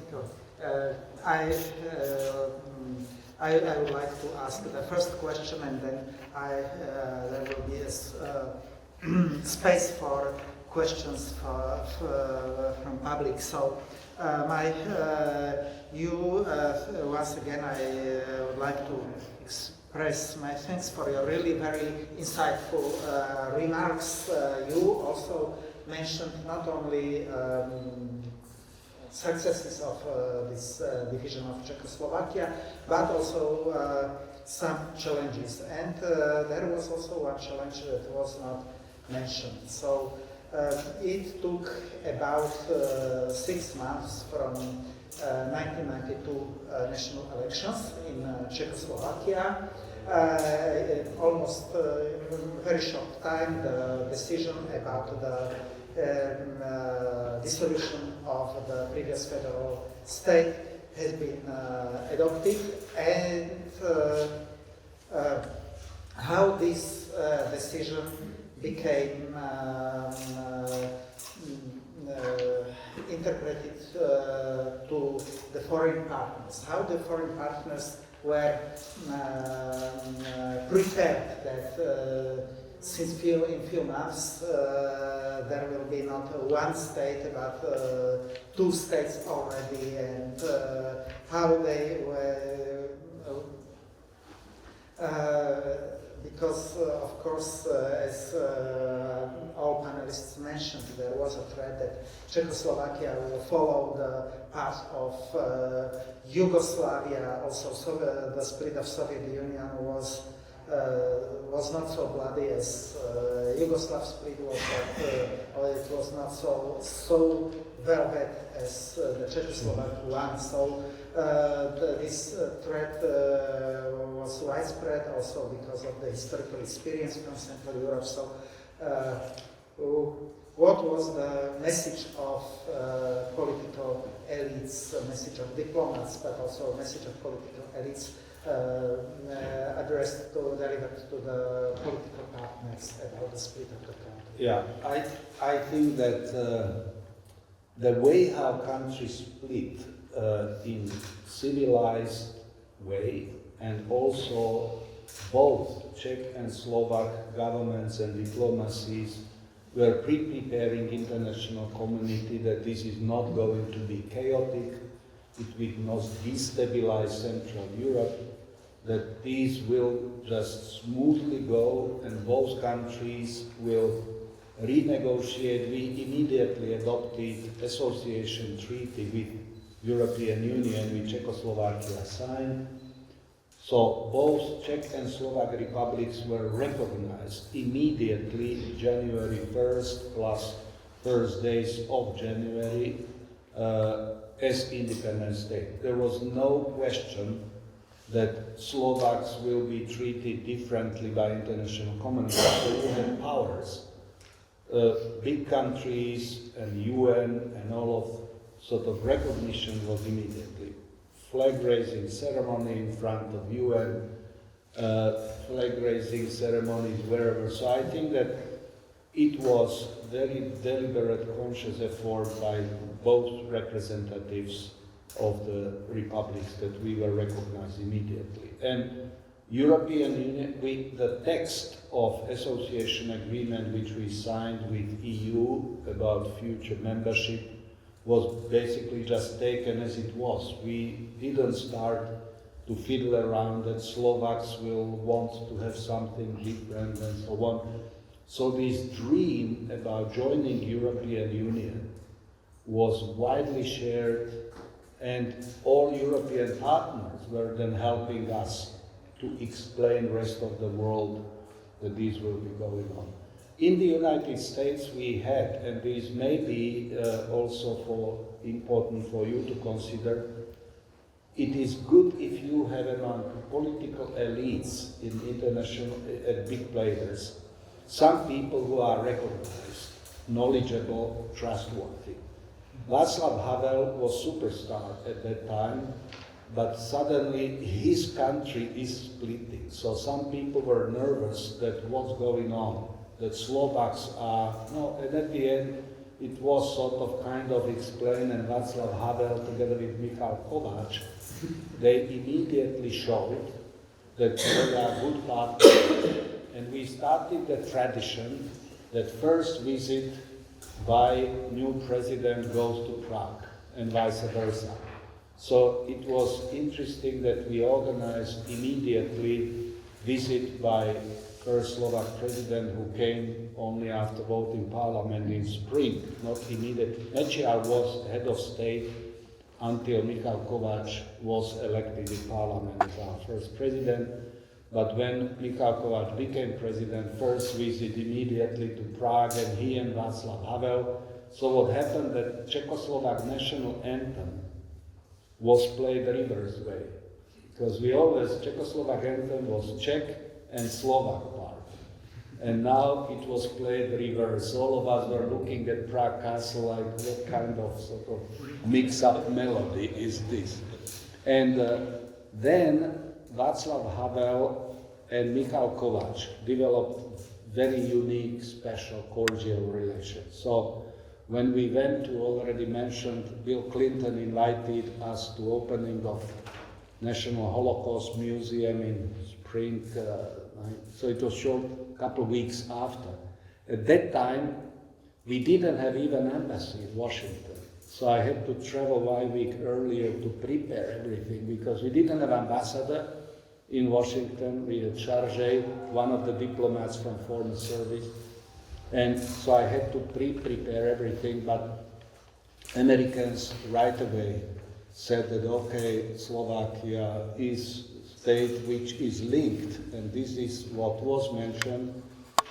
We immediately said that we are part of the West, because Slovak national uprising was against Nazi Germany, and Holocaust was part of that legacy, so we were invited and we were part of that whole ceremony.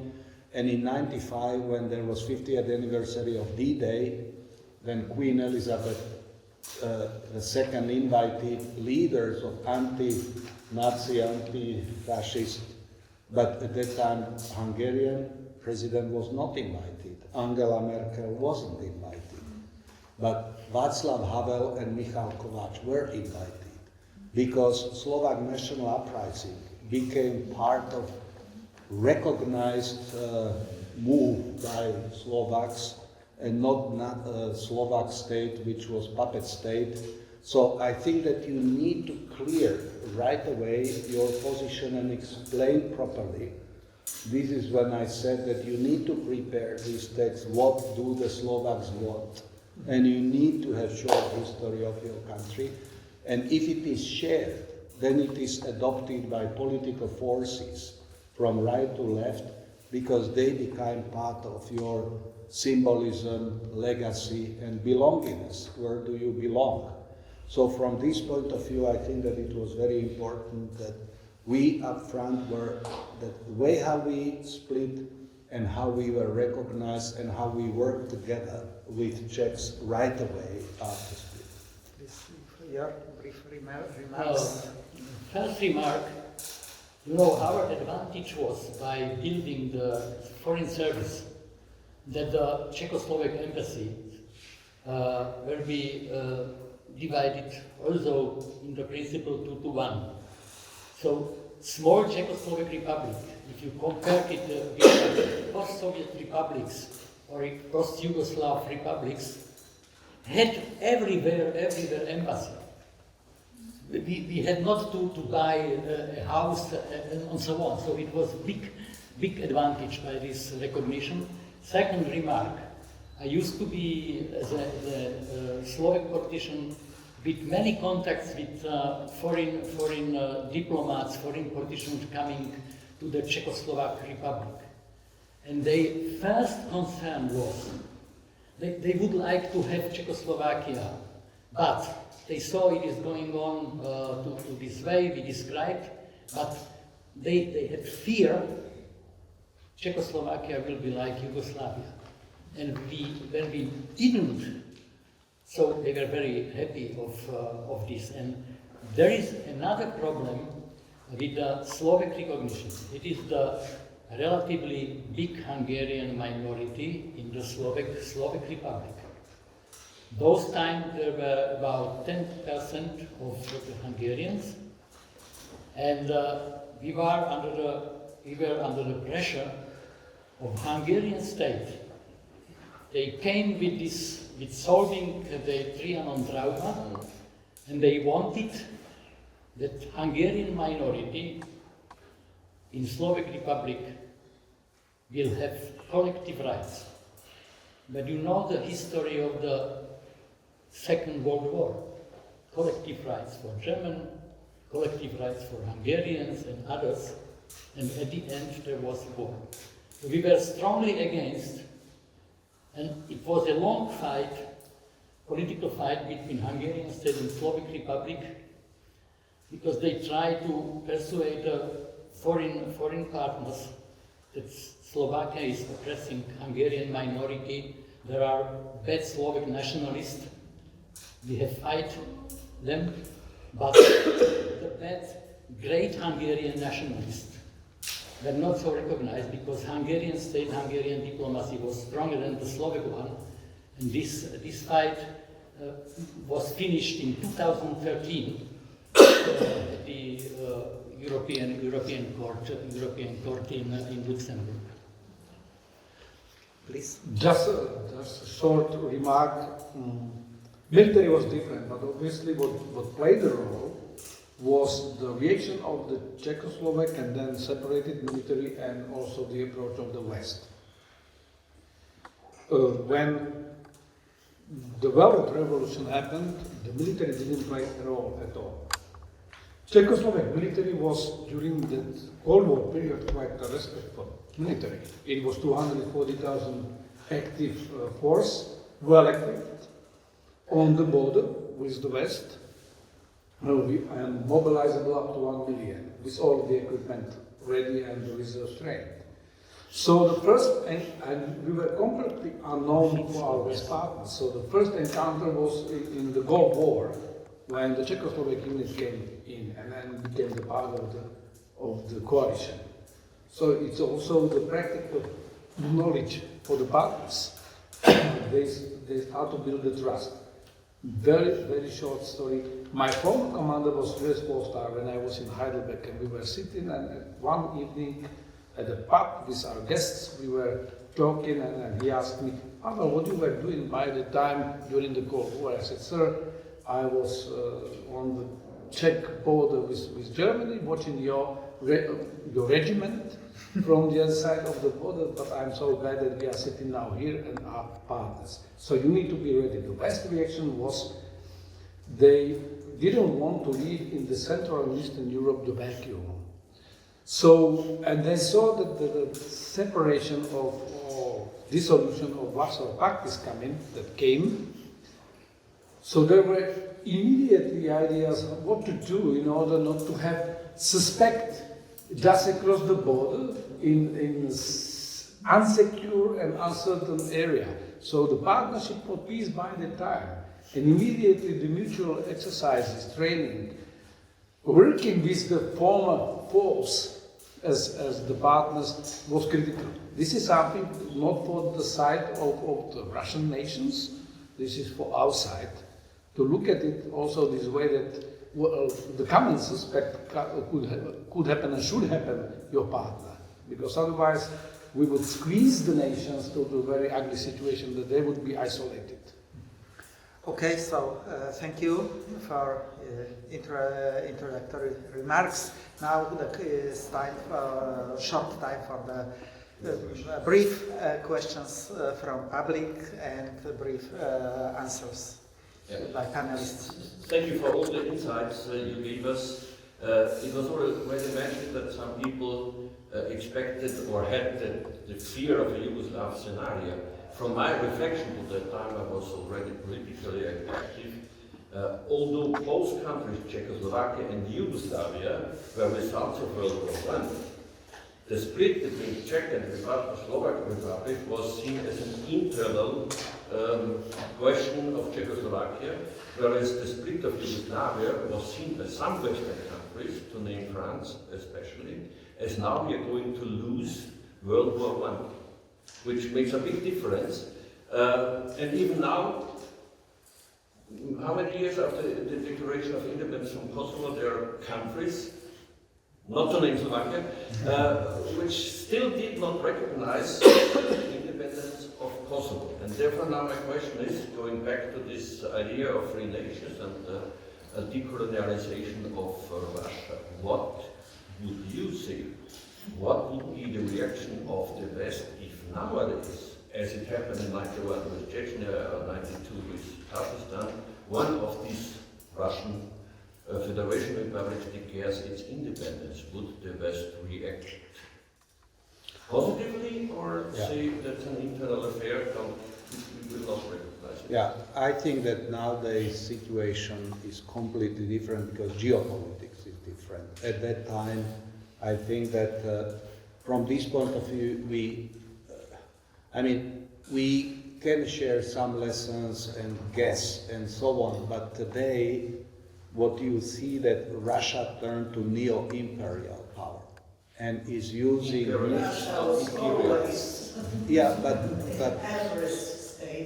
but Russia had not acted as neo-imperial power when we were describing this period. Russia didn't interfere into anything. For us, with Russia, what we did, and it was like dream, which today you can't even consider, we asked Russian troops who stayed here, about 100,000 of them after 68, they were stationed here and protecting us from ourselves. And we said, go home. And they went home. And today, if you would ask Russians to go home from Ukraine today, they are not going home. They are redesigning their narratives that this is theirs. So for that reason, in case of Russia and their impact and influence on our political dynamism was zero. Today, Russia is thinking about themselves and about countries around them, not even those which are comprising Russian Federation, completely differently. So your question, if any today's part of Russian Federation would even try to do things, I think it would be treated completely differently from Russian Federation point of view. And today, even if you look at case of Georgia and Moldova with frozen conflict zones, Transnistria, Abkhazia, Ossetia, and so on, West doesn't know what to do when they grab something. So for that reason, I think that today, I think that key question which made them give answer to the question which you are asking is how the war in Ukraine will end. It will predetermine a future course of Russian behavior, Russian stability or instability, and also how US, China in particular will deal with Russia. But that means, if I may ask a short additional question, in my interpretation, that means that the West does not have a strategy. Mm-hmm. Absolutely, I would agree with you. We don't have strategy. I mean, the West doesn't have strategy, and I would really question what the reaction would be, because on one hand you would have nations, and particularly the big ones, who would like to have stability at whatever cost, and then you would have the others, like the smaller nations, who would see we have our lessons, we have our story. And so we could have different understanding than the big ones. You know, my teacher at the Grand Strategy in the US, when he was giving us lecture, we were just before World War I. He said, he looked at the map and said, oh, this was great because there were just few powers and everything was transparent and under control. So that's the impression from the big ones, to have something big and not to play with too many. And without explanation, we can have phenomenon like Greenland.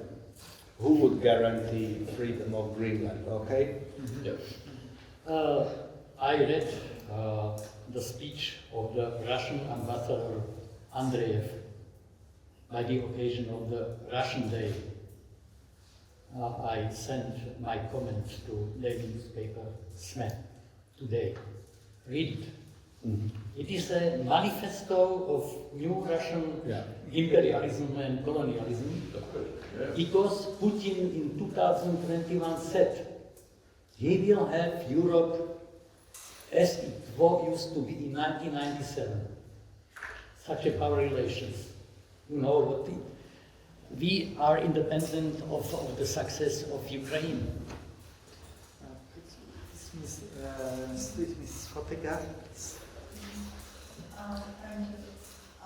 Actually, it's not only nations and activists within the Russian Federation analyzing and focusing on their gaining or regaining independence. We'll present the Chechnya case, and it will be well presented by Ahmed Zakayev just in a few hours. That is totally different. Actually, it is not us teaching them.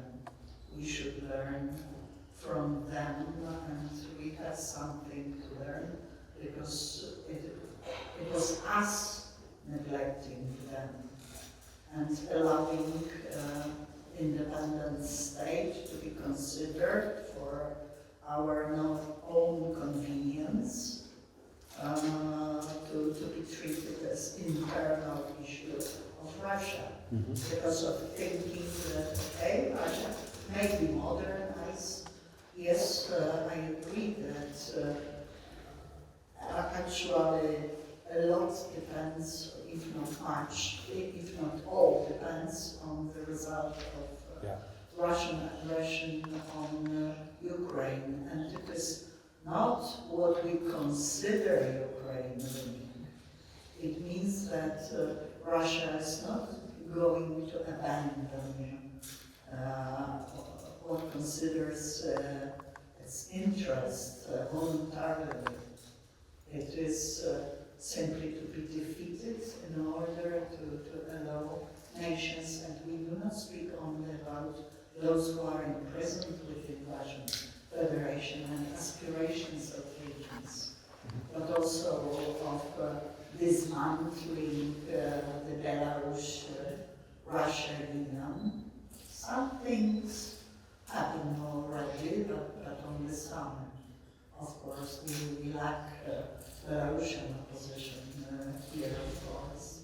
But we have totally, I agree, totally different global situation and aspirations of many nations and regions visible, just to mention Europe. For us, it was always the same.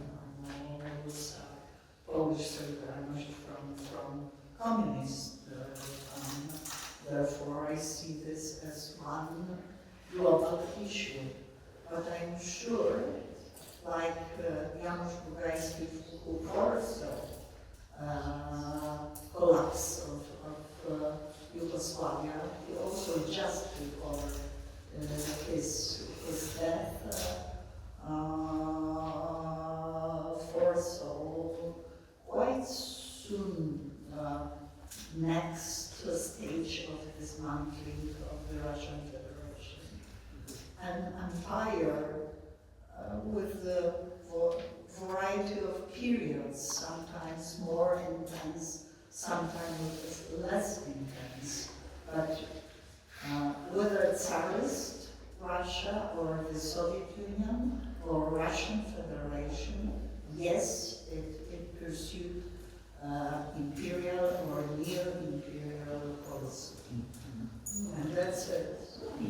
We should have been aware of this all the time. Okay, do we have some space for one very brief question? May I make a comment? Russia is not imperial, it's imperialistic. That's different. I think we can afford one more question. Okay, so... do we have borscht for lunch? Pizza Italiana. Okay, so please, one more question, comment? No, if no, so... Yeah, there is. There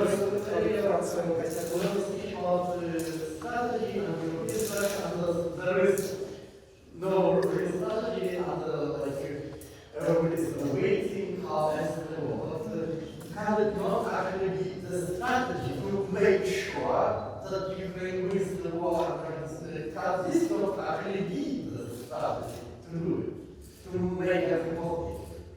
Short answer is yes. Yes. And the long answer? Longer answer is yes, we need to figure out how to help Ukraine. This is difficult internally.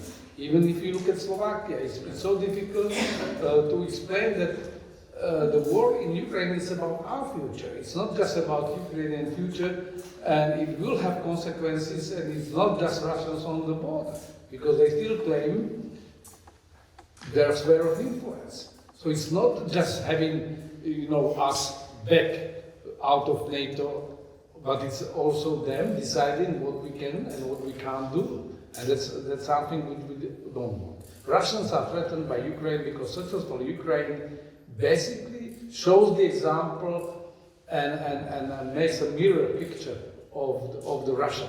So Russia would be on the edge of collapse if Ukraine would be successful. So it's, for them, that's the way they think. Their strategy, you said it, it's 300 years old and it never changed. Strategic thinking of Russians and Russian officers and Russian power structures is still the same, regardless of the regime. So, if we want to make a good strategy, the first is to start with Ukraine. I fully agree. Thanks God, I'm part of the military advisory team for General Syrský with Western colleagues. And when we were asked to assist, first for us was difficult to clarify what we can do, because they are now the best in fighting. So the generals from the NATO, retired, couldn't be better. What we can help them, and that's what we are working on, is really to devise a strategy how to defeat Russian aggression. This doesn't mean how to defeat Russia in Moscow, but how to defeat Russian aggression so they have no chance to continue, they have no taste to continue.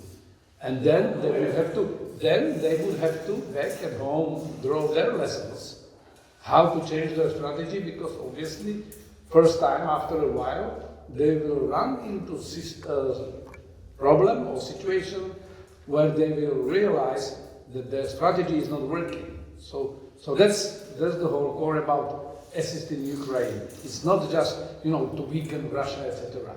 Ukraine needs to defeat Russian aggression. It cannot do it without our assistance, and we cannot assist them in that if we don't have real strategy. If you go to the heads of states, even within Europe, I'm not sure whether we really understand what the strategy means and what is just maintaining the support. Do you include Crimea here in this thinking? It depends on, I would ask this question Ukrainians, not. Because it's. Not necessarily. Technically, we would never recognize the annexation of Crimea. The question is who is going to pay the price to liberate Crimea? The Russians. So at the moment they are doing fine. Militarily, cutting them off supplies, etc., making not starvable, not inhabitable for their military and for power projection. That's good strategy. From military point of view. I have a very good question. From your description of the events, Mesík of Slovakia and Czech Republic, you showed that both sides didn't know each other, so that created divorce, a double divorce. But in the case of what's going on with the Russian Federation, is it the case, and it's not a question of you, that you have two sides that don't know each other, or is it just one side that wants to split off? That's the question. And do we need two sides that don't know each other for this to happen? Occupation is always one side. You see, it's only the problem of the future, not during this regime. Very short from my point of view, and I go back to my metaphoric description of divorce. You might have violent divorce or you might have negotiated divorce. In this case with Ukraine, it's violent divorce, but it's now so clear that Ukrainians will never accept to come back under, even psychologically, mentally, to become the part of Russian mirror. Never again. The rest, I would fully agree with you, because when Russia is defeated in its aggression, it will have consequences, it will change Russia, and it's just a question whether it will be like General Ivashin says, That's the Russian critic of the Putin's war, even before it started, who said, well, we may actually disintegrate violent way, because you are running to collapse of the nation, or it could be negotiated freedom for those who decide to go free. Definitely it will, at some point in the future, it will be regime change. Not at the moment. Even if Putin is killed, I would believe that next day someone else, like Putin, would come on board. Maybe you read the statement of Dugin some days ago. He was angry on Putin. He's fighting badly. So it is not we are tired from the war, we should stop the war, we should fight better. Also with other leaders. And then there is another strategic question. Putin told it in Yerevan, maybe he didn't want to do it, but he said everything about Ukraine started when they said they want to be a part of the European Union, because he has the fear. You remember the demonstration on Bolotny Plošťať in 2011, 2012. That because came this attack on previous Ukrainian president not to accept this association agreement. That because came the Maidan and so on and so on. So he has fear from prosperous Ukraine because it is a real miracle. But just my short take on that G7 summit now in Evian, it just shows that how Europe and US, in presence of President Zelensky, came to realization that this is something where we are in the same boat. Ukraine can't be separated today from geopolitical thinking of both EU and US, Canada. So for what we are seeing just within 1 year, without Europe and Canada, America wouldn't be able to help Ukraine to withstand that enormous pressure and war. So we are changing mentally profoundly, and I think that this is hope that Ukraine, together with Europeans, Americans and others, will be able to push Russia into some kind of negotiated ending of this bloody war. Because even today for Slovaks, suddenly we became producers of ammunition, and we are producing military equipment and ammunition like crazy because of war. It became part of our economy if you look at energy. If you look at any aspect of our lives in whole Europe, I think the way how this is settled is going to predetermine future continent, destiny of continent and overall architecture, because traditional mechanisms like UN and OSCE are unable to resolve this. That is why it's power game, and we have securitization of foreign policy for which we were not prepared, but we are moving that way. And I think that this is quite important shift which will have profound impact on all post-Soviet space. Okay, so I think thank you. I would like to express many thanks for the panelists, for also for the public for attention. In my opinion, this panel was brought really the very interesting, very necessary comparison between this geopolitical situation in 1990s and the present day. So we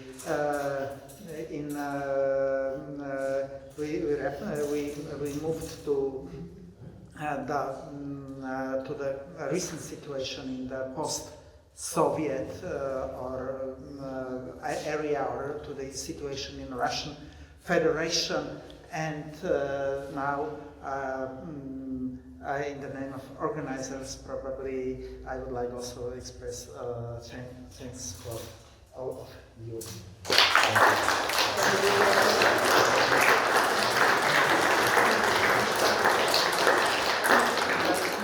Title panel is surviving through the wars, sustaining economy, trade, and to some degree social systems, although we do not have a particular specialist for social things. We have a distinguished panelists with us. Let me introduce them.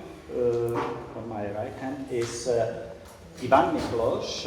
Ivan Miklos had various governmental positions during his political career. He was the youngest minister, I believe, in the first post-revolutionary government. Correct. Then deputy prime minister. But what makes him really exceptional is that he is considered to be the father of economic reforms. And we heard about it yesterday at the debate with the father of economic reforms in Slovakia, obviously.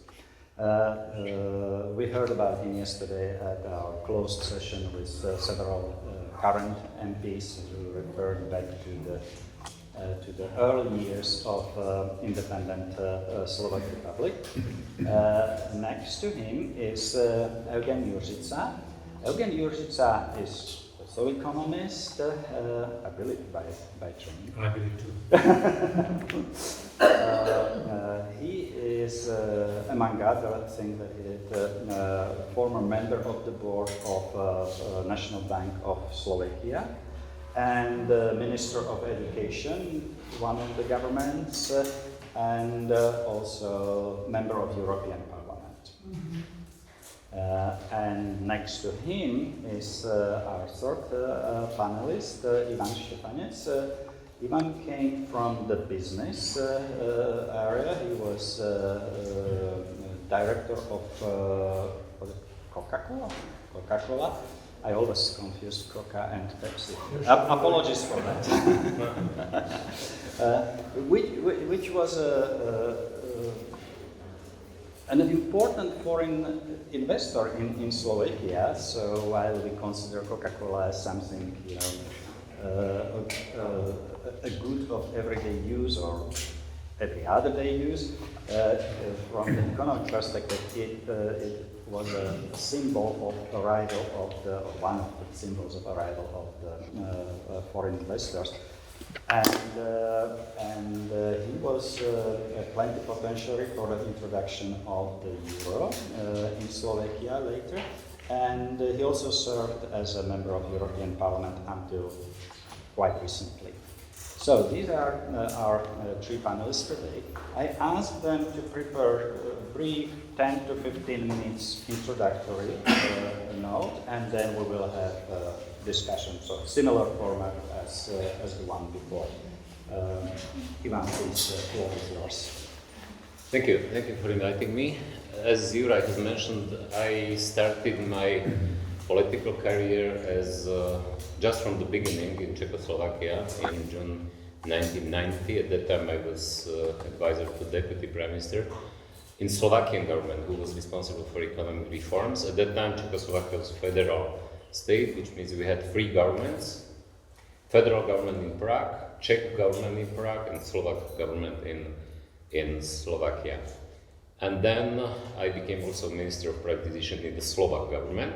But privatization was organized only on the Slovak and Czech Republic, not on the federal level, which means I'm mentioning this because I was in the government during these 3 years of after Velvet Revolution, when last years of Czechoslovakia, which means it was also a period of intense discussions how federation will work, if it will be sustained or not. My party, which was the biggest party at that time in the government, was pro-federal and pro-reform and pro-European, liberal, let's say liberal party, which means we have strongly supported to do market-oriented reforms and to sustain Czechoslovakia as federal country. We have been also very afraid from the division because we considered, which in reality was materialized later on,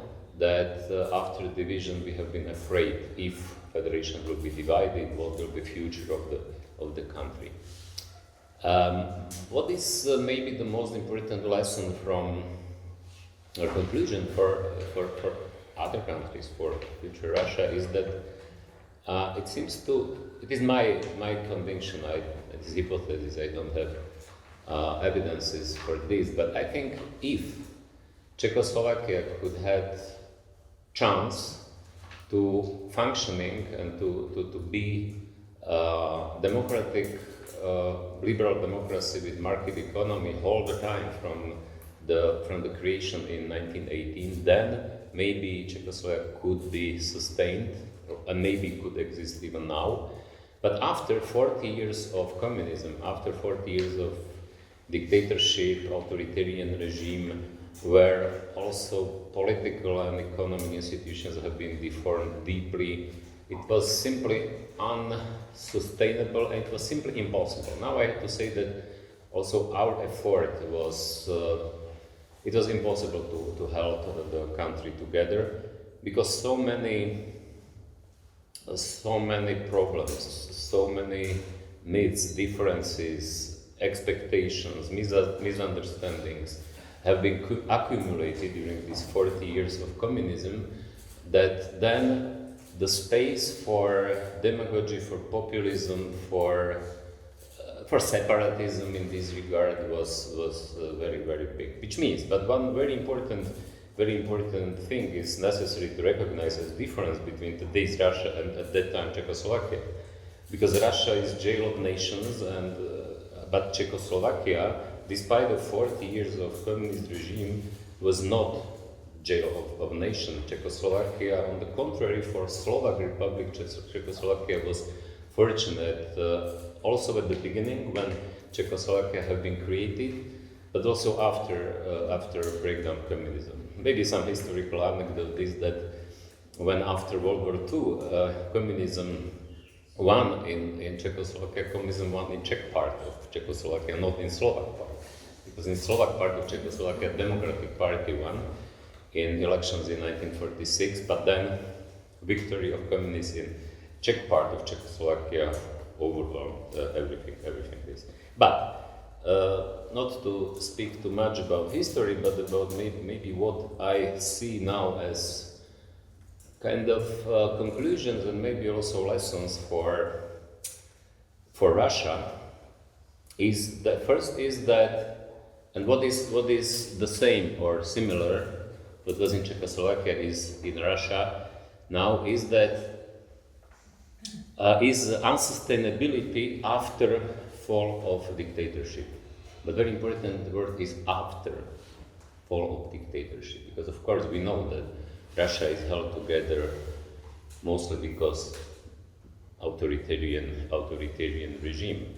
But then what I think could be similar is that after fall of authoritarian regime, after fall of Putin's regime, and if there will be, because we don't know how, if, when it will happen and how it will happen, but the real risk of, it is not the risk in the Russian case, because Russia is jail of nations, but what we can expect that only after fall of dictatorship and authoritarian regime, it is a real chance that nations will have, non-Russian nations or regions will have chance to have more independence or autonomy or real decentralization.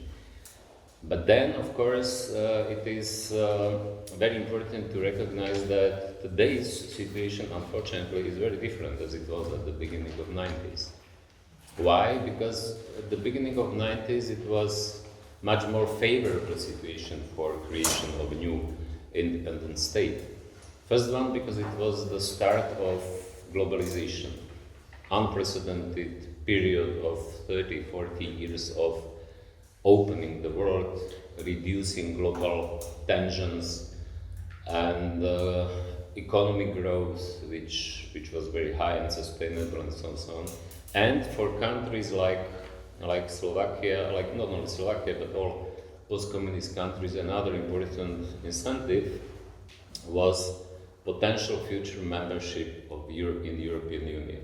in NATO, also in transatlantic institutions, which was very important incentive for doing the necessary changes and necessary reforms. Today, of course, situation is much more complicated, because what we see where we live is deglobalization, is rise of national protectionism, economic protectionism, and even very significant growth of geopolitical tensions. And another problem, of course, that liberal democracy is not expanding, but on the contrary, it seems to be that it is in the global scale, it is even decreasing. What we can expect, maybe this is interesting. I'm very skeptical regarding possibility to make some predictions, some prognosis. Maybe also because I studied this in the past. I was teacher in this area, and I searched at that time very closely these prognosis and so on. But what is possible to predict maybe is that hopefully this situation will be not so bad as it looks now, especially because we know that the main let's say accelerator of these negative trends is one of the main accelerators is Donald Trump. Hopefully midterm elections and then presidential elections will remove him or reduce his power and remove him. But what we can say that despite of this, we cannot expect that situation will be returned to the same or similar situation as it was between, let's say, 1990 or 89 till now, or till global financial crisis and a few years ago. Which means, and I very like one conclusion which I think I have read from Edward Fishman. He wrote just a few months ago a very interesting book, Top Points, and he's writing about impossible trinity. We have in monetary policy, we have impossible trinity, but we have impossible trinity also in geopolitics. And this impossible trinity is that we cannot have three things at the same time. We cannot have economic interdependence, at the same time economic safety, and in the same time geopolitical rivalry. And if you look at the past, till 98, till fall of Berlin Wall, we had geopolitical rivalry, and we had also economic safety and predictability, because we didn't have so strong interdependence, economic interdependence and connection. Then, from beginning of 90s till now, or a few years ago, we had, at the same time, we had economic interconnection. We had also economic safety and predictability, because we didn't have rivalry, geopolitical rivalry. Now we have rivalry, we have interconnection, which means it is impossible to have predictability and safety, economic safety and predictability. It means that despite of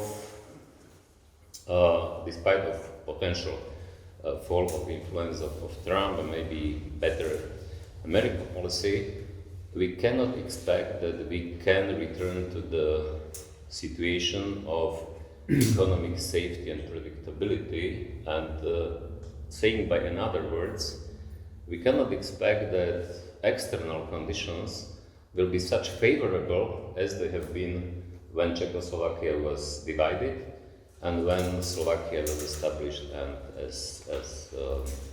as independent state. Which means I'm not an expert on Russia and Russian relations and system of governance. Of course, what I studied, I lived in this, but I also studied, and even I have been teaching this, was central planned economy, which means shortage economy, Because I know how it worked. I know that today Russia has corrupted state capitalism, which is very, very uncompetitive, and now even war economy and so on, so on. But I'm afraid that that situation is uncomparable, and there are not so many lessons which we can find from the division of Czechoslovakia. Thank you very much for the introductory remarks from Pan Miklos. Again, no. Thank you. I was afraid nothing will be left for me after Ivan's speech, but there are some points still. Firstly, the goal of my presentation is to offer you a couple of inspirations where, if Russia dismantles, they can be used for the remaining states to decrease the risks for violence and to make sure that the process will be as efficient as possible. The idea behind the whole presentation is that countries with open market economies, they tend to rather integrate. Totalitarian regimes tend to dismantle, dissolve, and often with violence. That was actually said, something similar. That's the idea behind everything I will be speaking about. Now, why is that, briefly? People who can export goods and services to another country, to the other country, who can work for companies in other countries, and who can employ people from the neighboring country, they cooperate with each other. Then they understand that war is very, very expensive. For people who cooperate, war is very expensive. So it is important that the people have open market economy and cooperate together to decrease the risk of violence. And also it is good economically, definitely. Now, 4 inspirations from the split of Czechoslovakia for Russian regions. First, we created customs union. That means after the split, we worked on having common market like the EU has. It is very important, and that maintained our trade with the Czechs, and that helped the whole economy, both economies. So, and of course, common market is conflict prevention too. So not only economically important, but also from the point of view of peace. Then the second inspiration is monetary separation. Actually, both sides wanted to have old currency for a longer period of time, but it lasted 38 days only, because people in Slovakia understood that once the currencies will separate, the Czech koruna will be stronger than Slovak one. So the money moved to Czech banks, and both currency, both economies became less stable because of that move. So there was no other choice but to separate the currencies. And my recommendation for Russia's region is to work on own currency, to understand when it is stable, when not, to think about pegging the new currencies to either euro or US dollar or something like that. Then third inspiration is a clearing system. Clearing system meant that the Czech company exporting to Slovakia was paid not by the Slovak firm, but by the Czech institution, clearing system. The same with Slovak company. That was because the convertible currency was scarce. So we needed this clearing system, and according to analysis, it helped both economies to keep trade alive. Then third inspiration is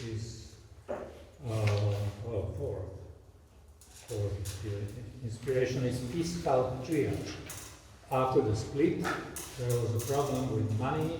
The country also, it can happen in Russia, new countries inherit obligations, but no money enough, and something will be needed with fiscal system, and we can call it fiscal triage. That means pay your pensioners, pay your employees in public sector, keep hospitals going, and then the rest may wait for the money. If it is needed, of course. If it is not needed, then you can pay everything. But fiscal triage should be prepared. Now, why not everything can be copied from former Czechoslovakia? I see three main factors. One is symmetry. Symmetry between Czech Republic and Slovakia. Of course, the countries were not identical, but the history was similar, and economically, there was not a big difference. The gap, GDP per capita gap, was 20 to 25% in favor of the Czech economy, which is not that big. In Russia, as far as I know, the gap of GDP per capita between the richest and poorest region is 43 times. That means 4,200%, not 25. So enormous difference, and with such different regions, it is difficult to divide the property, rents, money, and even to have a negotiation table. It is easier to have it when among equals, let's say. So symmetry was one. External anchor, Ivan spoke about that. Czechoslovakia signed association agreement with European communities in 1991, 2 years before the split. So it was clear anchor for us. We are going to European communities, to market economy. So it was clear for both sides. Now there is some anchor, but not as strong as it was in the times when Czechoslovakia was split. So it is not that easy. Nevertheless, some signal should be sent. I would say we should not give up.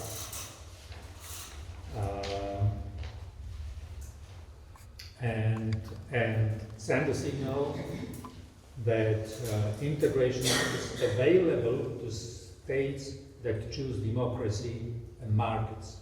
Such a signal should be sent. Now the third difference is that we had no history of organized violence between Czechs and Slovaks, so it is clear that sometimes, or maybe always, it is worth to invest in good relationships. Maybe after hundreds of years we can harvest the investment, the fruits of the investment. Now, very briefly, what are the problems where we cannot find inspirations, and that is to divide oil, gas, and minerals and rents from that. So that's very difficult. We don't have even situations from the history where we can learn from. But maybe paradoxically the best example was dissolution of Soviet Union. Because if we now take the fates of the Soviet republics, we can see that 10 out of 14 grew faster during the last 20 years than Russia. So it looks like it was a successful example for the parts of Soviet Union. Of course, nuclear weapons is a problem where we can hardly find inspiration, but clearly real enforcement is needed. Budapest Memorandum was not enough. Weak democratic culture, civil society can help, and also conditioning aid on real reforms. Regional isolation, there I think what will be needed is the to secure transit corridors for pipelines, railways, and so on. And I will close my remarks with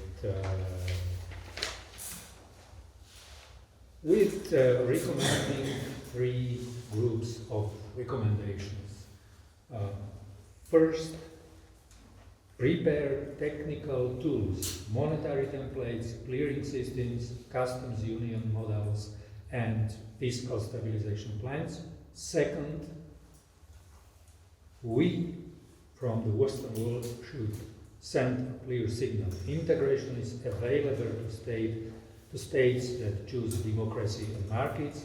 Third,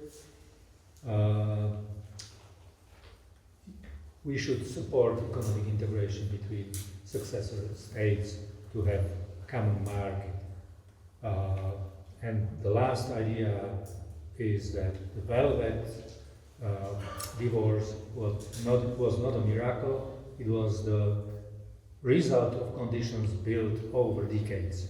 We cannot copy those conditions for Russia, but we can be inspired by many of them, and we can add new safeguards where our lessons end, to reduce the risks of violence and make the split, if it happens, as efficient as possible.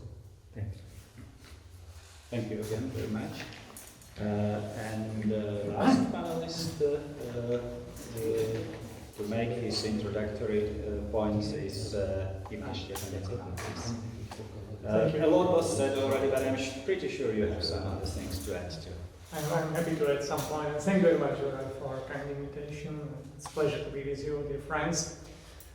My history is that I was 20 years in business, 20 years in politics, but at the time when Czechoslovakia was split, I was in business. So let me start a couple of points from business perspective, because as you mentioned, I was running Coca-Cola at the time. And for us, from international business perspective, it was a big change to have 2 states instead of 1, to have new legislative framework, to have new institutions. So it was quite a change. And it was, I have to say, despite the fact that Velvet divorce was a positive or success story, for Slovakia at the time it was not a positive story because of history. Slovak economy was historically developed differently than Czech Republic. It was less industrialized, and also the companies being here based on defense industry, mechanical engineering industry. There were big companies, so there were not such a number of small and medium entrepreneurs as in Czech Republic. So better economical structure was in Czech Republic, and also economical performance was different. Czech Republic was at that time roughly 30% higher in terms of GDP per capita, and it was also similarly reflected in in the establishment of Slovak crown. When Slovak crown was born after Czechoslovak crown, so it was devaluated by 30% in comparison with Czech crown. So Slovakia altogether was less developed, and conditions were not as favorable as for Czech Republic from economic perspective. At the same point, institutions have not been prepared very well. There was the lack of human capital in Slovakia for foreign investors in business, but also for state institutions and also for civic sector. So, but on the other hand, I have to say, a new country was developing very fast, and the institutions have been developed very, very, very fast. Despite this fact, there were some negatives, particularly focused on foreign investors, because foreign investors at the beginning were not welcomed, and there were even actions against foreign investors. I was representing foreign investor in Slovakia. In Slovakia. In Slovakia, for example, what had happened, VAT was changed immediately without consultation on our products from 6 to 25%. Without consultation, for me, it was almost impossible to explain to my managers abroad how it is possible. So, and it is just because of soft drinks and just because of special soft drinks, because in the law there were strictly written Slovak products keeping only 6%. But it was kind of discrimination. It was quite crazy. But good point is that soft drink industry cooperated very well, and at the end we lobbied to put this legislation in the right way again. But for me, it was the lesson at the time. I remember it very well. That I said once I'd like to be on the other side in order to try to understand how politicians are thinking. I'm still having this challenge now, even after 20 years in politics. But for me, it was a start for lobbying and for discussion with politicians about the change for business environment. And at the time we had, I have to say, first contact with people like Nikola Zorinda, even Eugen Juzica. We established first time Business Alliance of Slovakia, trying to put together all the people focusing on the business environment, because that's my first important point towards this discussion, that new state should focus on friendly business environment. We need not only to attract foreign investors, because everybody needs to attract foreign investors, but we need to focus on business environment, which should be simple, transparent, predictable. This is important not only for foreign investors, this is important for small and medium entrepreneurs who create in every country, create most jobs, and also they are the substance for economy and economical growth. So business environment is important. Second point is institutions are important. We need to establish institutions which are lean and efficient. I believe that nowadays it is even better than 20 or 30 years ago, because we have better technology for that, information technologies, AI system, and so on. If I travel around the world, particularly I was impressed in Albania. They have so-called AI minister, so member of government, which is hologram, which is artificial intelligence. And even every member of parliament has an assistant who is AI assistant. So now we've got technologies which can allow us to minimize indirect costs and also to improve efficient public administration. The third point is people are very important, and consensus in the society. After I was active in politics, I stepped from business to politics after establishment of business organization and so on. My first challenge was to work on the euro implementation. It was thanks to economic reform led by Ivan Mikloš under the government of Nikola Zorinda that Slovakia was able to establish, to fulfill conditions and to establish a common European currency. which was quite a case because it was a continuation of European integration. Still, as we know, it is not the case in our neighboring countries, Hungary, Czech Republic, Poland, and for Slovakia, it was the case that we are on the right way and we are improving. And I think the learning from this process is that we need not only vision, but we need people and we need consensus. At the beginning of this process, when I started to work as a governmental plenipotentiary, there was only 25% of improvement, 25% support for implementation of euro in Slovakia, which is similar like in Czech Republic, for example. Now it is only 20% business wanted that, but society was like yes or no, and there were only few politicians, including Iman, Eugen supported it from civic sector, but National Bank supported, they did a good job. And then there was the process, and the process was very important. The process started as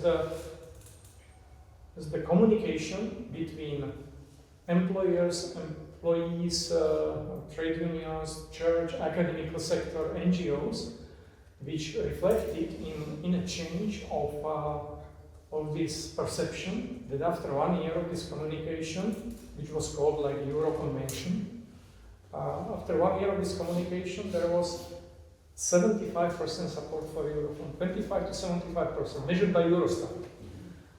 Now, by the way, after Euro implementation, it dropped down roughly to 66%. Now it is between 60 to 66%, still very high support for Euro in Slovakia.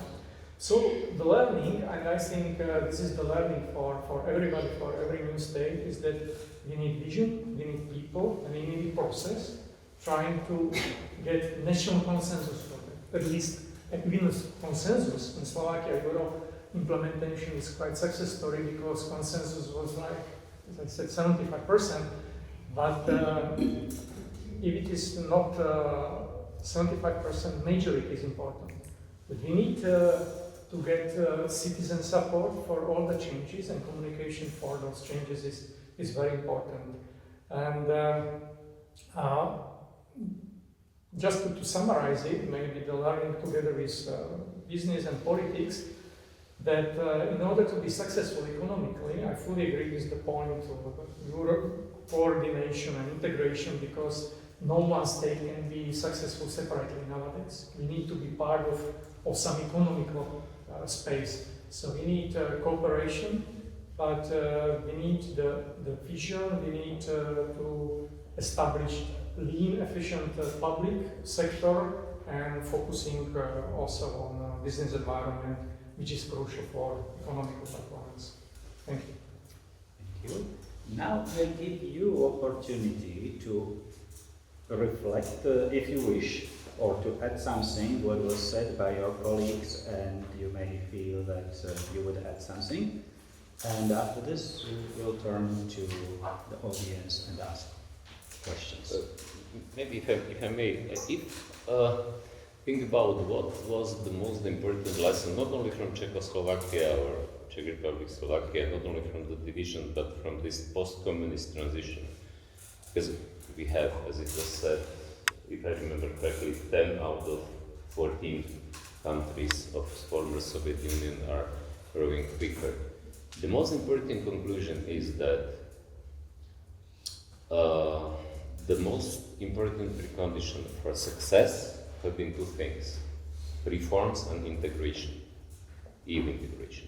Even one very good example is that after breakdown of communism, it was different path or different approach to reforms. In the first group, there have been Poland and Czechoslovakia, which was so-called Big Bang, radical reform, which seems to be was the most successful. This allowed us to not to have hyperinflation and all this chaos of 90s. Then it was specific, successful gradualistic approach, but specific only for Hungary and Slovenia. And the reason was that these countries had long-term partial reforms, even in 70s and 80s. But all other countries have been not able to avoid so-called, how I call it, spontaneous transition, connected with hyperinflation, huge chaos, corruption, catching of the government by mafia and so on and so on.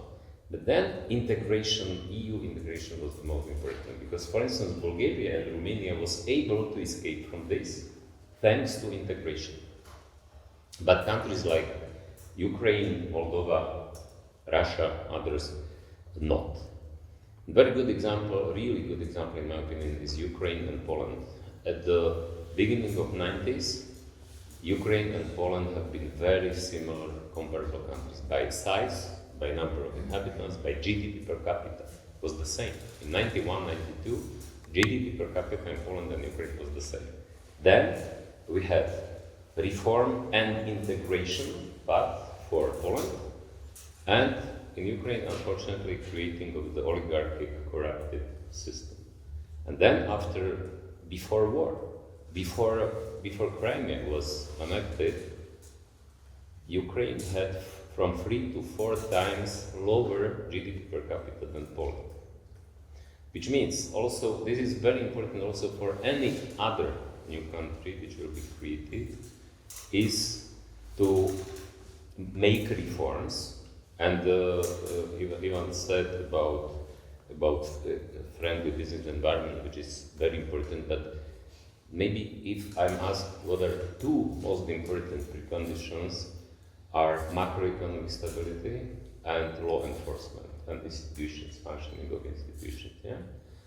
And then something like, it is difficult to say what, because EU integration could be for some non-European nations or regions in Russia maybe not achievable, but some anchor, some vision, something which is giving people, because my personal experience from the first Zelenda's government, we didn't discuss this here, but we came to the government in 98 after very, very difficult period for Slovakia. First 5 years of Slovakia was really difficult. Slovakia was excluded from everywhere. And we had coalition government with 9 parties, 9 political parties. And we have been really facing very difficult situation. And we have been able to manage this mostly because, more preconditions, but mostly because this EU anchor, this what united us that we want catching up Poland, Czech Republic and Hungary, who have been ahead of us in the integration process. Which means reforms and some, let's say, vision, common future vision of success, of progress and better future, let's say. If you wish. Yeah. Otherwise, we'll give the floor to questions, or I will ask some questions. I don't feel being forced. I really want to learn. What Ivan said that at the beginning of the transition, we didn't like foreign investors or something like that. And yeah. Our colleagues from Austria seemed to be a bit surprised why that was. And I would say there were 2 reasons. Firstly, people were afraid of everything came from abroad, from Western countries. So they were afraid of the foreign owners, whether they will deal with local people correctly and so on. But there was also strategy behind that, and that was the potential buyers of the state property in Slovakia. They were afraid of competitors from Western countries who would pay more money to state budget. And they simply spread to society ideas like we should not allow foreigners to come and buy our property. And we asked, why not? And they said, because they will buy our firms and close them. And we said, why they would close them? And they said, because that would be their property and they are afraid of competitors. So we said, so that would be their property, why should they? And that was enough to convince people to be against foreign investors.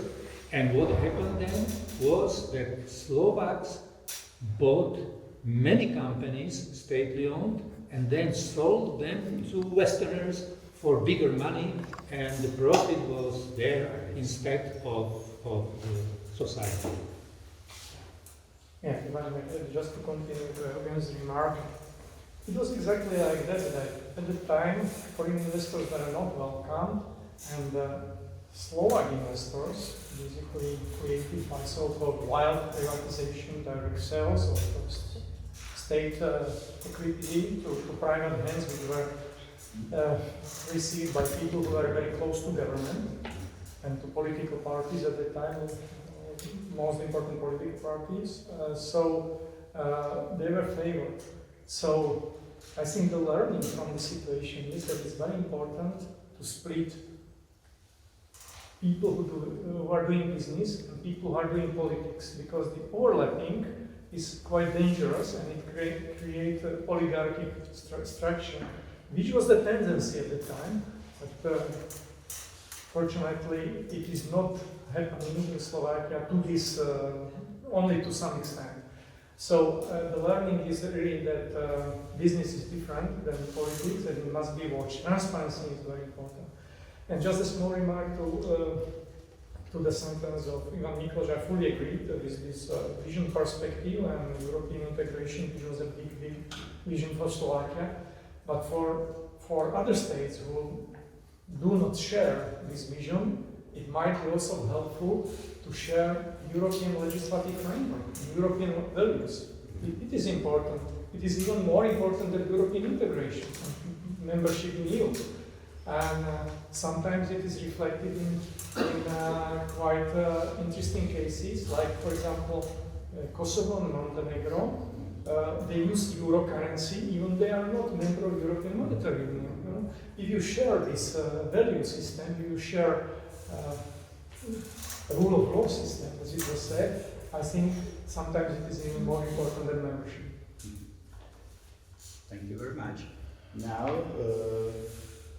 please raise your hands and ask questions. Please.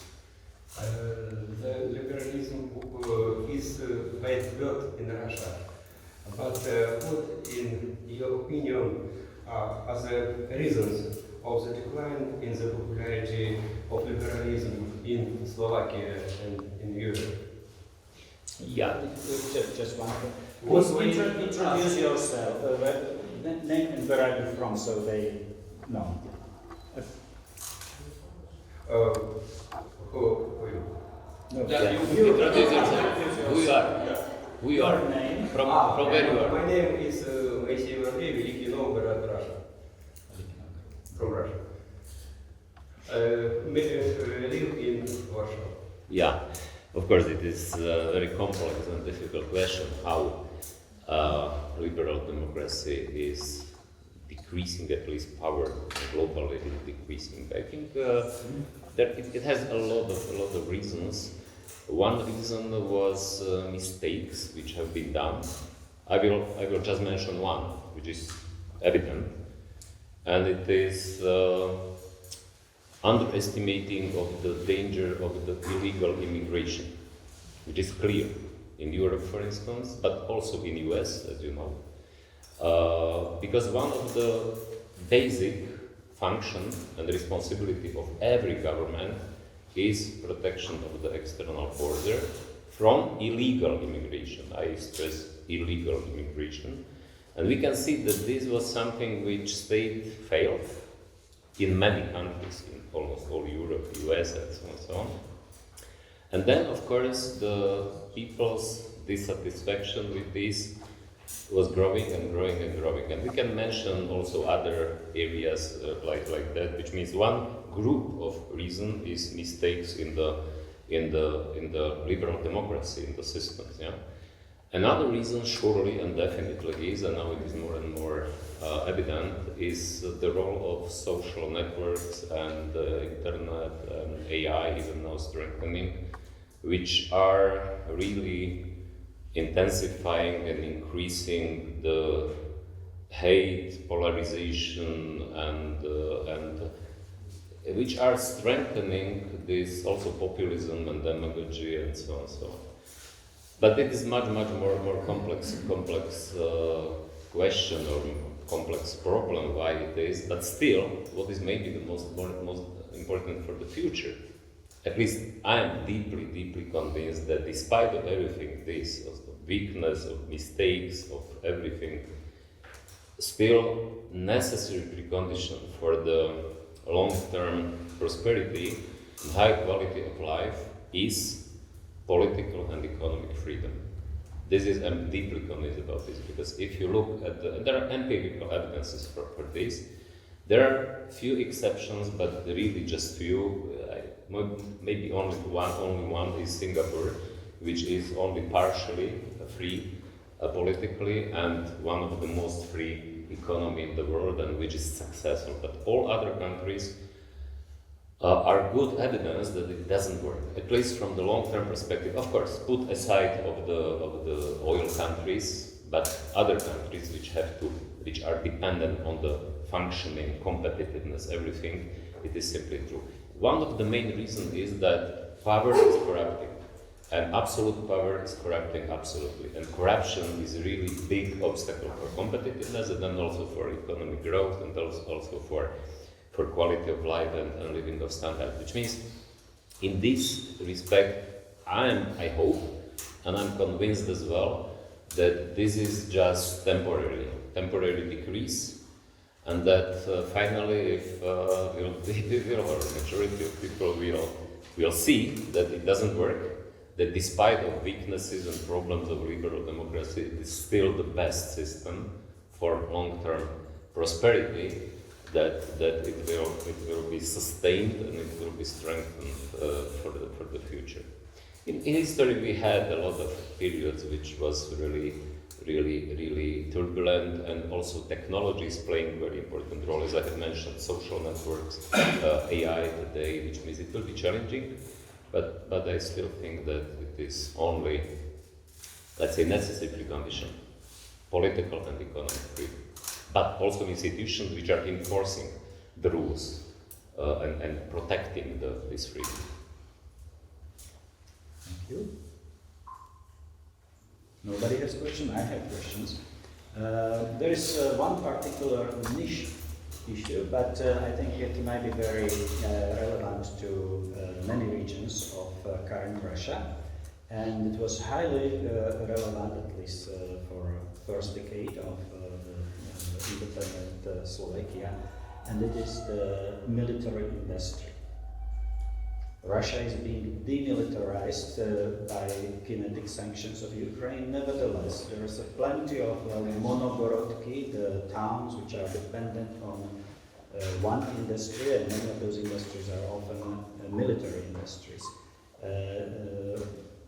The fate of military industry in Slovakia, Slovak industry, Slovak economy was a lot of people working in military factories like Martin, Považie, Detva, other regions. It is not anymore history. There was a process of conversion. Some disappeared, some were converted. Can you elaborate a little bit on this topic? Yeah, I start because I have personal experience. I spent also 3 years of my working career after school working in Polské strojárny, which was a part of this defense complex, and we produced many sophisticated programs and products, including, for example, producing of jet engine, which was, by the way, the license of the two jet engine from Zaporozhye, from Ukraine at the time. So it was very, very sophisticated program, but as you mentioned, there are many companies producing tanks, transporters, and guns.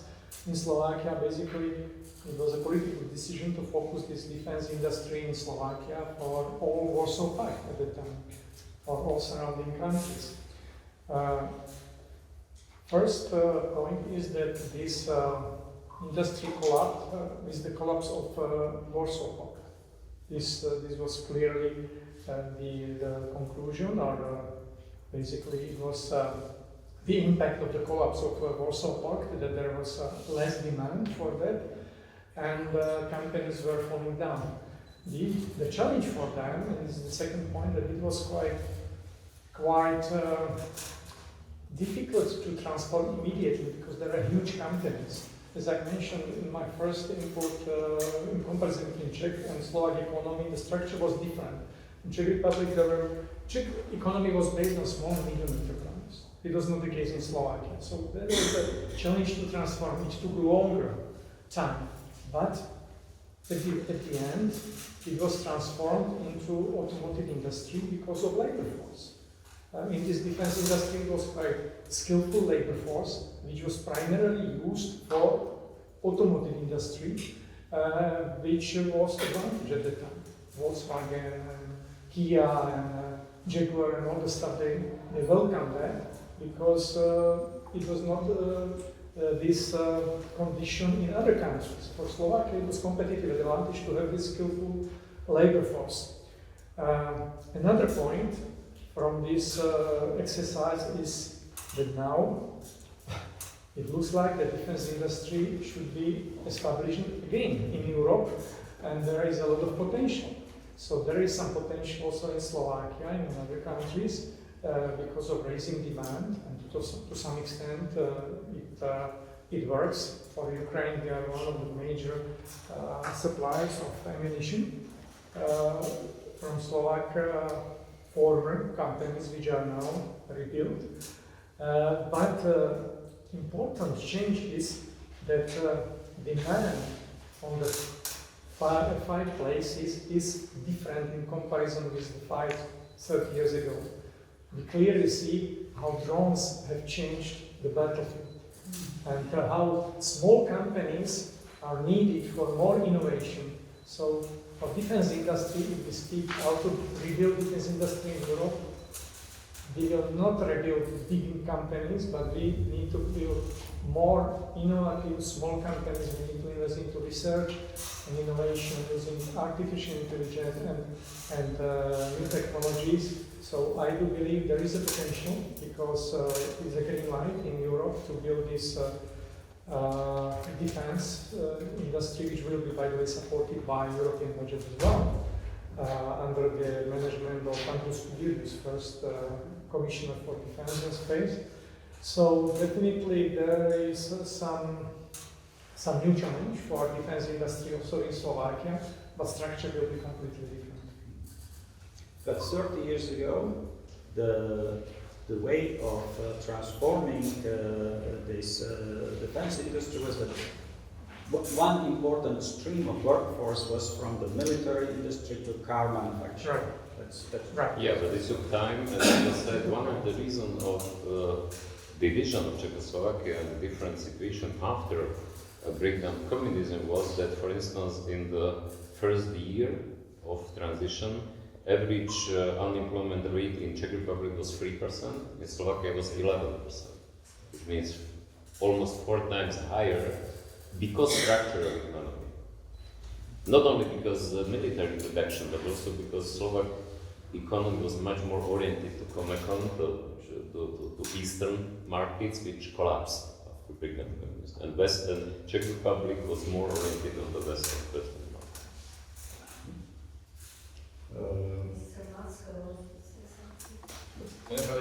Reinhard and then Pavel and Reinhard Pavel. Yeah, Reinhard Kuczyk from Austria.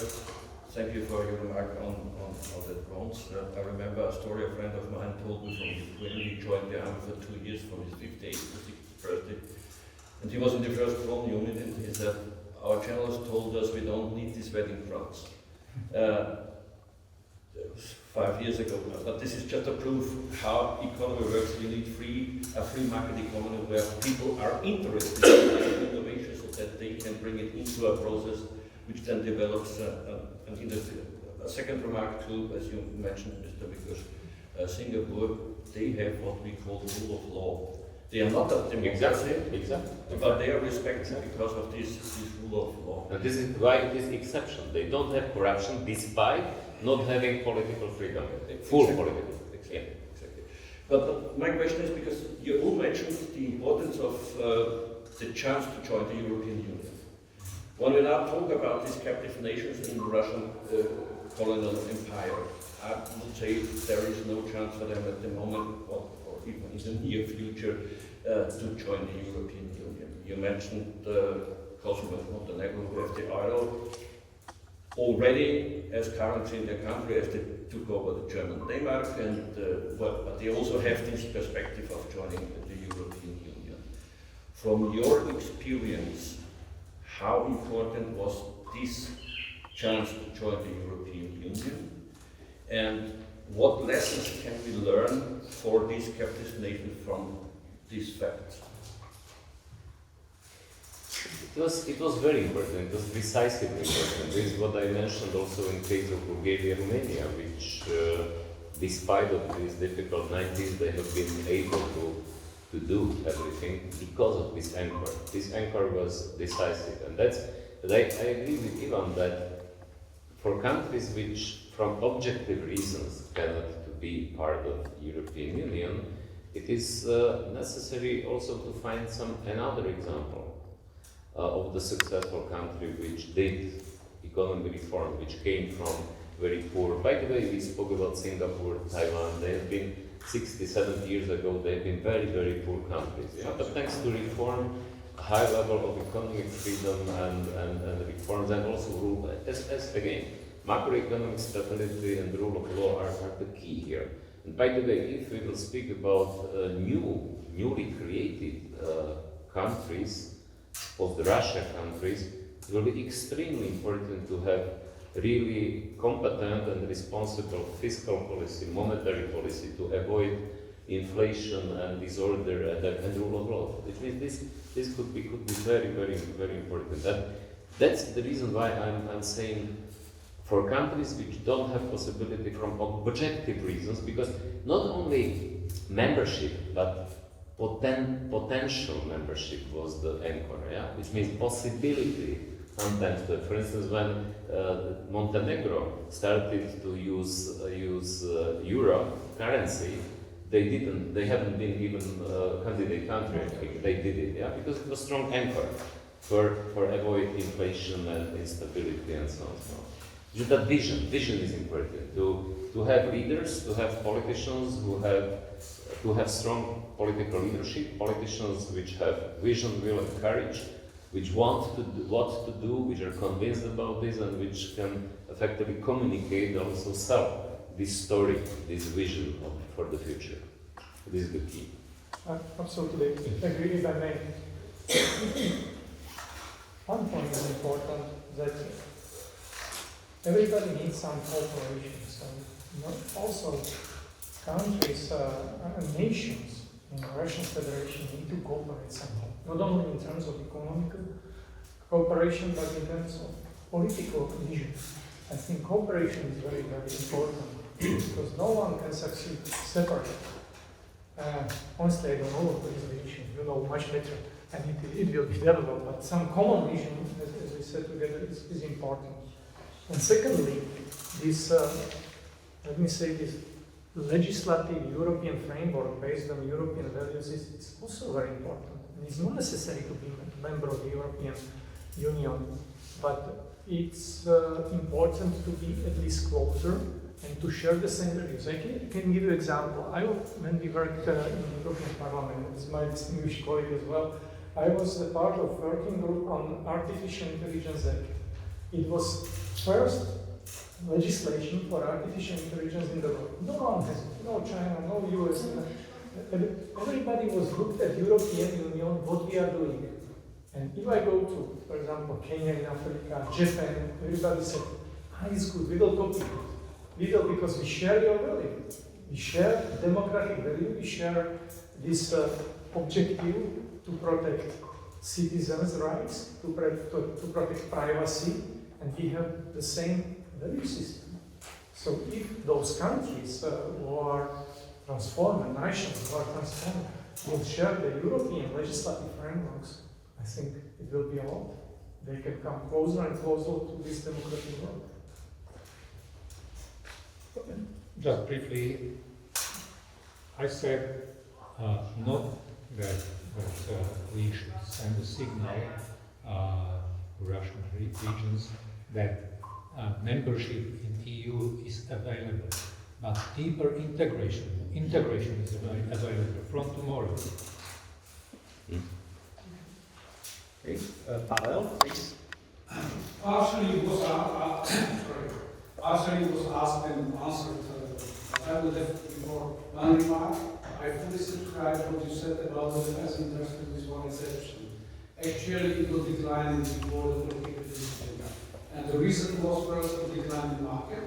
It was huge overcapacity. Second, all was licensed and all technologies. So, so the energy for growth was gone because you don't have internal intrinsic capability to further develop, to continue innovation.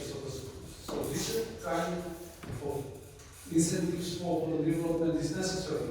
What you said about the small companies, that's absolutely right. This is not in the defense industry. So reindustrialization, like this ammunition, I'm afraid that this is one-sided. And it will be short-lived because it's consumables and there is not much innovation in it. So I would rather go for all the other systems, sensors, etc. But that's side note. Going back to the European Union vision, I'm joining the European Union, our vision, which was a really strong catalyst for everything. It was also a strong enforcer because we had to then adapt our law to make it common with the European law. So we had to adapt also the standards. We had to adapt also the values. Now, the problem is that we are in the globalization phase. We talk about the potentially newly born nations to be able to integrate. There is not much place to integrate, and basically our advice is disintegrate in order to integrate to what? So how they now can, what would be your advice? How they can now to replace that? Because I don't believe that somewhere from the Far East will be integrated into the European Union. So the real issue is how to find for these nations space and role in this complex world which is actually more regionalized, more less global. What would be your advice for that? I don't think that if we are speaking about deglobalization, I don't think that it is a return to the world before '89. It is just speed of globalization is slower, and there are some growing of nationalism. But as I said, my first conclusion is that it is, I hope and I am convinced even that it is just period, that it will be somehow overcome, but still this interconnection will not disappear. We can see now in Hormuz how strongly interconnected world is. It will be not returned to back. It is just slowing down and it is just, of course, this friendshoring and the nearshoring is stronger than full globalization, which means still the global competition will be very, very strong. And if not, to learn from lessons of EU, but I very agree with Ivan that it is possible to learn also from European experience and new countries, member countries' experience, that how useful it is to have this, for instance, acquis communautaire, to have this legislation, to have this macroeconomic stability, rule of law and institutions. Yeah, this first way. It is also another one. These countries can learn from another Asian countries, which have been, as I said, very, very poor, South Korea, Taiwan, Singapore, but even now, Vietnam, other countries who are growing really, really quickly, how to use, because, you know, all these countries, or those countries which potentially could be created from the current Russia, will have this comparative advantage of cheap and relatively qualified labor force.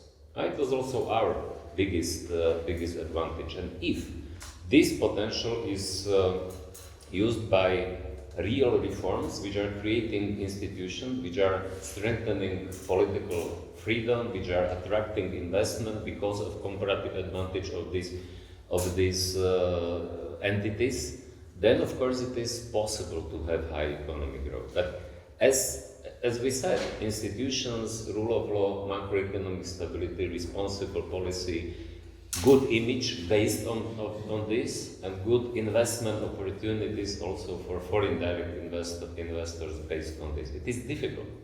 It is not easy, but it's possible to do. And the best example how it works and how it doesn't work is South Korea and North Korea.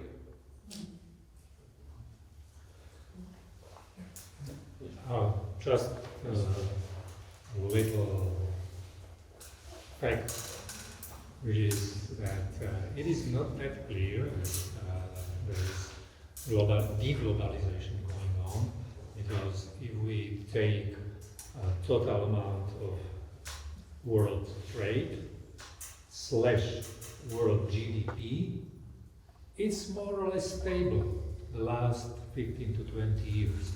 It was much lower 50 years ago, then it grew up, and now it's more or less stable. Moreover, this is statistics where we don't count artificial intelligence, flow of services, flow of information. So it is not that clear. And also we see that the European Union signed agreement with India and so on and so on. So it is not that clear that we are moving to separate national states from 19th century. Yeah, if I may just, I think it is just the trend of cooperation among nations, and it is not only in Europe. We see this trend, for example, in Africa. East African Union is another example. Cooperation between Kenya, Uganda, Tanzania, and others. By the way, they try to copy European legislation in terms of common defense, common currency, and common institutions, but they just try to find a way how to cooperate, how to be stronger. Similar discussion is in East Asia. They talk about establishment of new currency inspired by the success of Europe. So there are official and unofficial talks between Taiwan and South Korea about currency, common currency. So the ways how to cooperate might be different. It is basically not the end of story, but I think what is important, it must be based on the free decision of the states. It cannot work as in totalitarian system that it is managed by one center, but it must be based on the free choice of people and free choice of independent states. Maybe one concrete which came to my mind now is this underdeveloped or lower level countries have one possible advantage to jump over some using of new technology. A good example is that China didn't have payment cards, yeah? The Visa and MasterCard, they came directly from the cash to the phones and yeah. And now, today, there are a lot of possibilities in digitization of the public services, everything. For instance, Ukraine did really, during 3 years, from 2019 to 2020, Ukraine in digitization of public services achieved more than Slovakia during 25 years, despite not having any euro. These possibilities are really strong in this regard, to use new technology. Ivan mentioned AI. Okay, we have time for one more question. If there is a, raise your hand. Please. I like when you talked about free markets and opening things up and waiting outside investment. Can this be enticing for the local public in the region? Because look, we will separate, we will have our own country, and we will have more investments, it will be more free.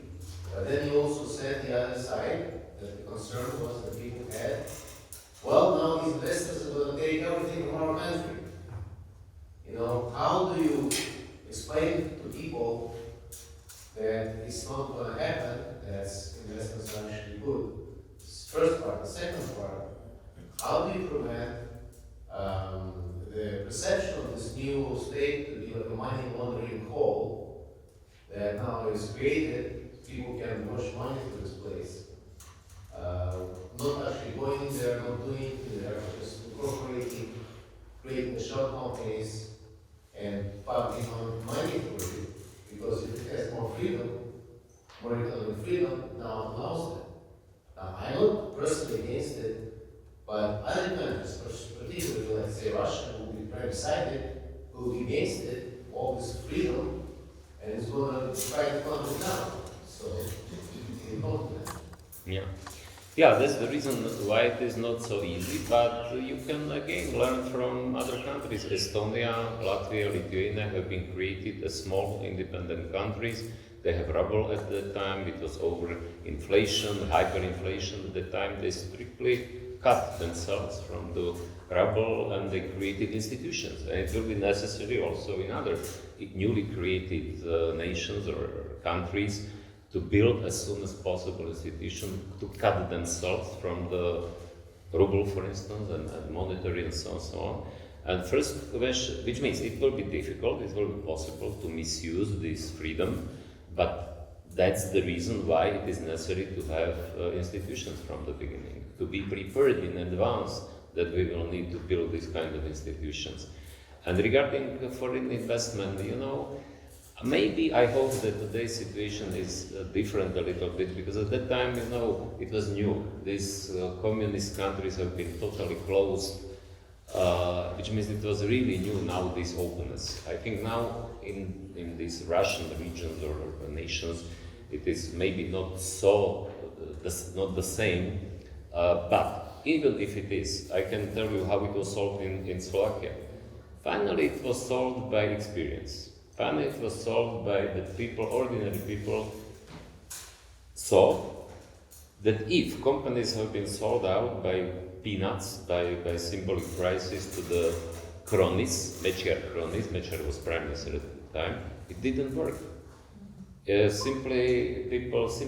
didn't work, but they had few examples, like Volkswagen. Volkswagen in Bratislava here is from 91, and they have seen that in Volkswagen, people have salaries which are 2 times, 3 times higher than in the Slovak companies, that they are working in very good environment and so on. Which means finally the experience, practical experience and comparison between real foreign investors who came and those crony Slovakian owners which have been just tunneling and stealing assets from the companies changed the opinion.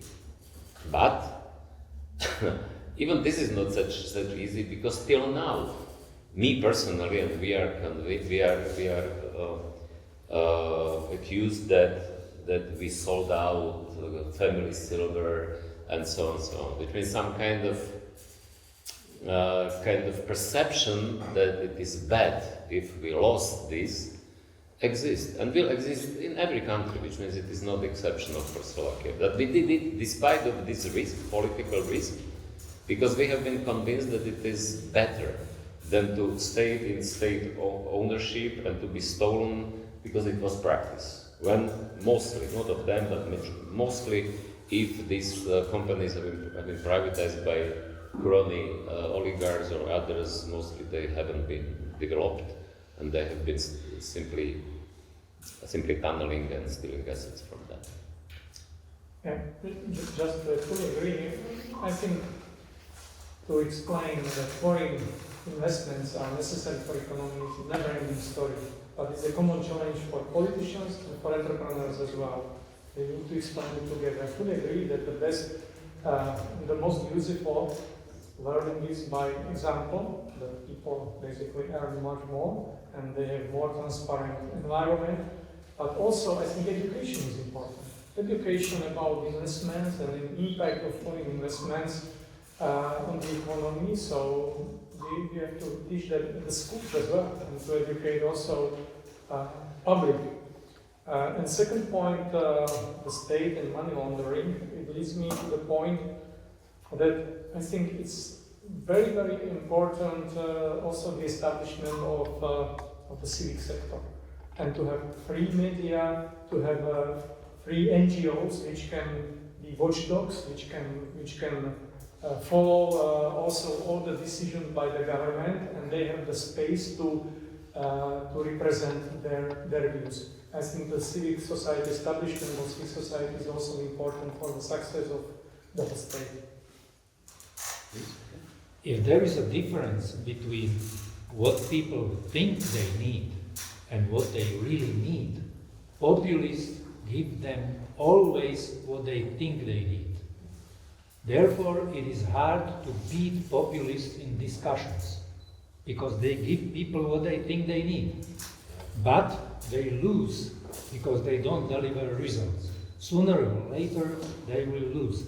And we should either wait or fight to shorten the period of time before it will be clear that they will lose.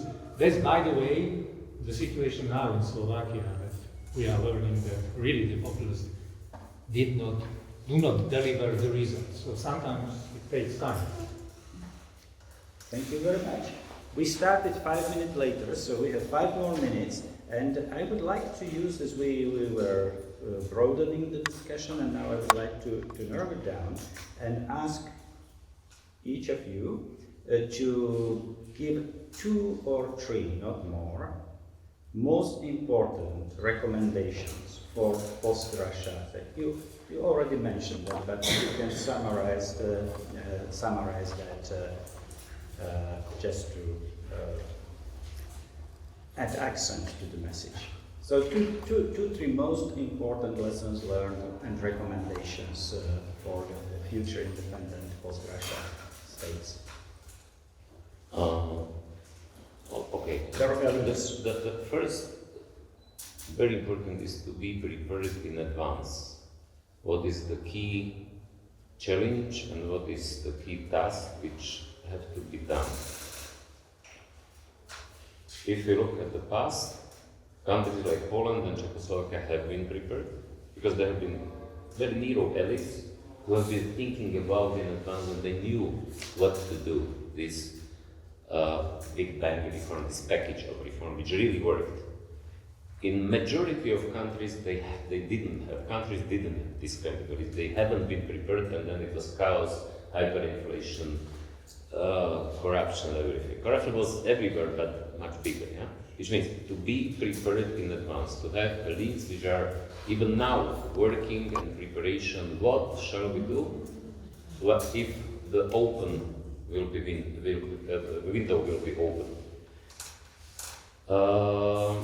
And I think this is then another second, maybe the most important, is to be really convinced, to have also other people, because if you will be created institutions, it is not enough to have 2-3 people, which means it is necessary to have the best way is young people, enthusiastic people who are convinced about this to occupy key positions for the creation of institutions. It is really, really important. In Slovakia, we have been relatively happy because we had part of these institutions already in the federation. Yeah?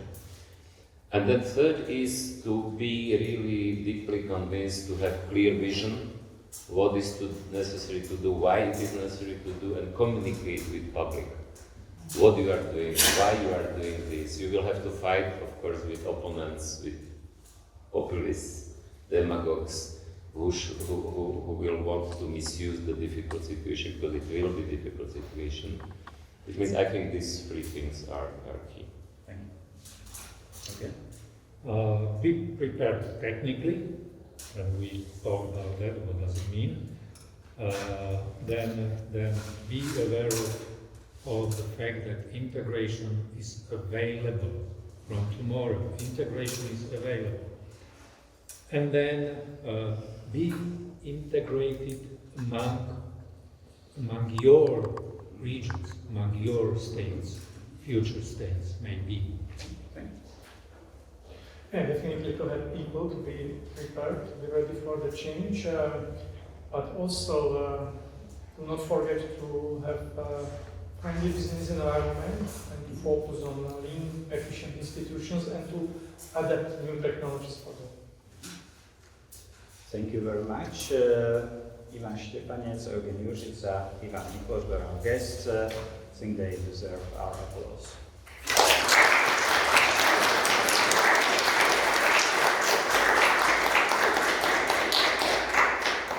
And we hold our fingers for your fight. Yes.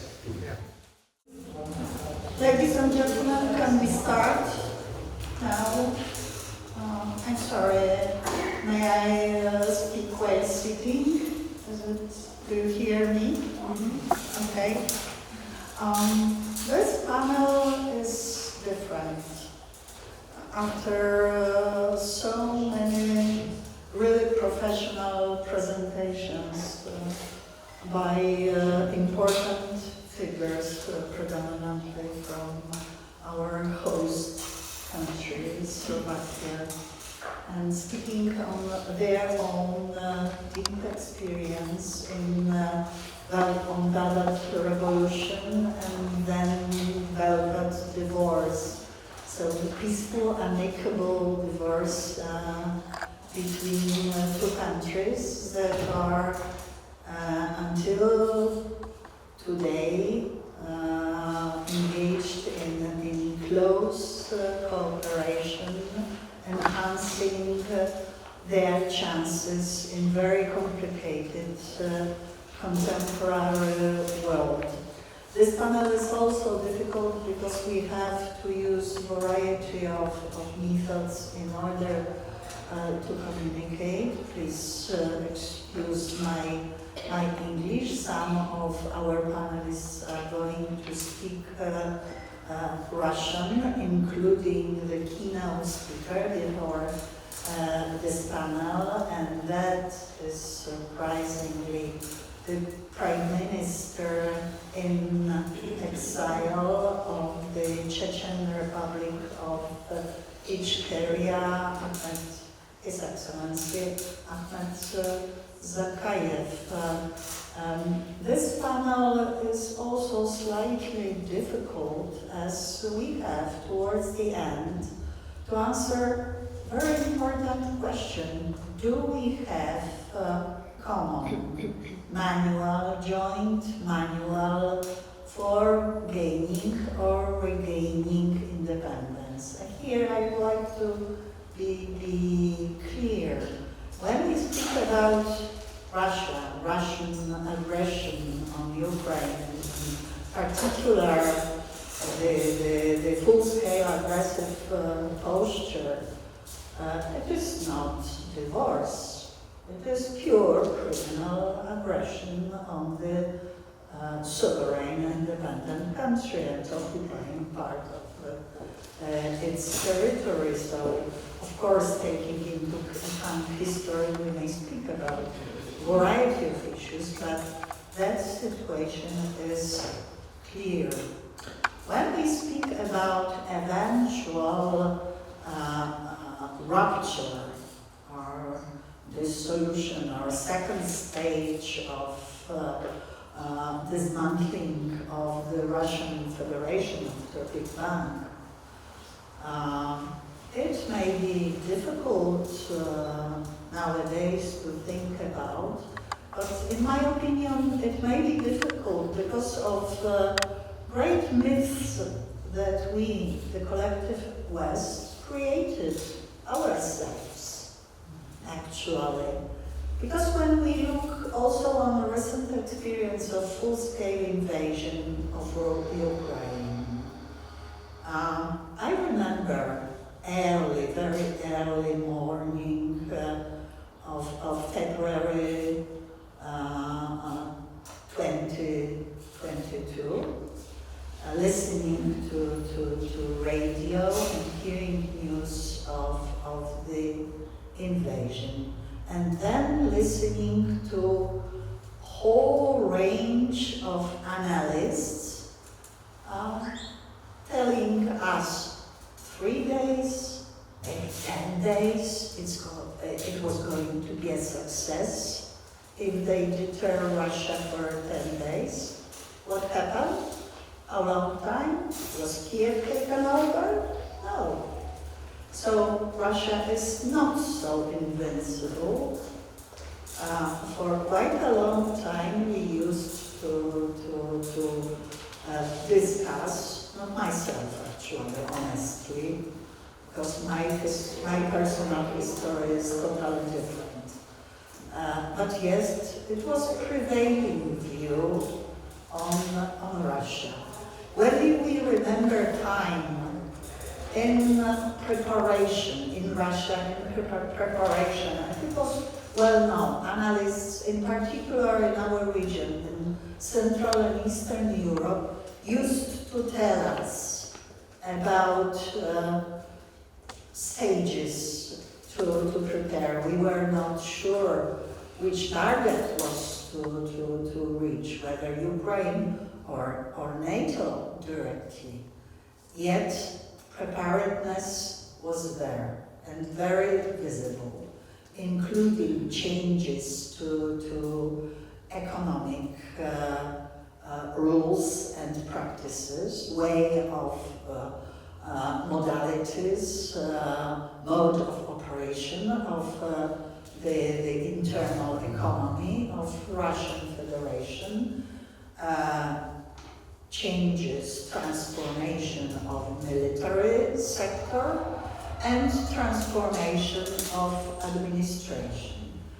In the course of full-scale invasion, we've seen also the mobilization effort. And what happened? The hundreds of thousands of young male citizens of Russian Federation leaving this country. Is there good prospect for increased innovativeness of this economy? Do you think with this? Also, actually, in 2020, when protests erupted in Belarus after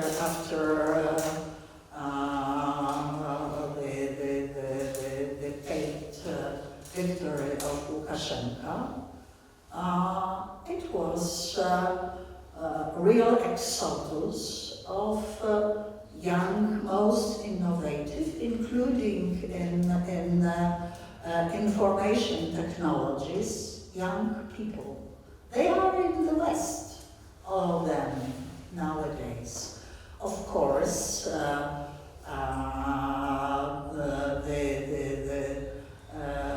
Iranian drones are quite effective in some areas. They may be quite destructive, and we know this.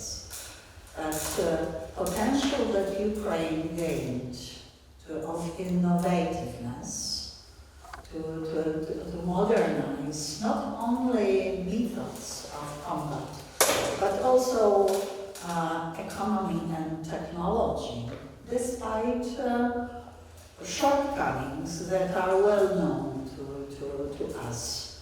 But it is there, and we do not know. I'm unable to tell future, so I don't know why, but I'm absolutely sure that it may be even one drop changing situation. So truly, conclusion of previous panel, to be prepared, to stay prepared, is very valid. But when we speak about amicable divorce, I think that ways Chechen Republic of Ichkeria taken in order to agree, negotiate with Russia the independence was very open, made in goodwill, and trying to achieve it properly in the same time that all of us used to modernize. And what happened? Slaughter, genocide. And therefore, I will introduce my panel after this keynote speech by Ahmed Zakayev. Ahmed, floor is yours.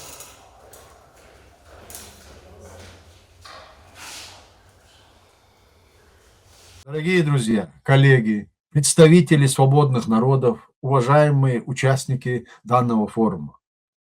Я очень благодарен за возможность обратиться к участникам панели «От мечты к реальности». Есть ли у нас руководство к независимости? Это очень точная формулировка. На протяжении многих лет угнетенные народы были вынуждены доказывать свое право на свободу. Мы должны были объяснять, почему мы помним свою историю, почему мы отказываемся раствориться внутри российского имперского государства и почему независимость – это не экстремизм, а нормальное политическое право народа. Но сегодня вопрос стоит иначе. Вопрос уже не только в том, имеют ли наши народы право на независимость. Настоящий вопрос в другом. Готовы ли мы к независимости? Если российский имперский центр рухнет не через 20 лет, не через 10 лет, а через месяц, через 2 месяца, что мы будем делать на следующее утро? Есть ли у нас план? Есть ли у нас институты? Есть ли у нас люди, готовые взять на себя ответственность? Сегодня я говорю, исходя из опыта Чеченской республики Ичкерия. Наш народ заплатил очень высокую цену за свободу. Мы знаем, что такое имперское насилие, мы знаем, что такое депортация, война, оккупация, разрушение, изгнание. Но мы знаем и другую истину. Одни лишь страдания не строят государство. Одна лишь историческая справедливость не гарантирует безопасность, экономическую стабильность и международное признание. Поэтому я хотел бы говорить сегодня о том, почему Чечения имеет право на независимость. И все угнетенные народы Российской империи. Это право очевидно. Я хотел бы говорить о том, что необходимо сделать, когда наступит момент политической важности. Первым шагом, на мой взгляд, должен стать создание временной национальной власти, основанной на преемственности, законности и включенности. В случае Ичкерии это означает восстановление правовой и политической преемственности Чеченской республики Ичкерия, но одновременно создание механизмов, которые включают общество профессионалов, местные общины, женщины, молодежь, религиозных авторитетов и представителей диаспоры.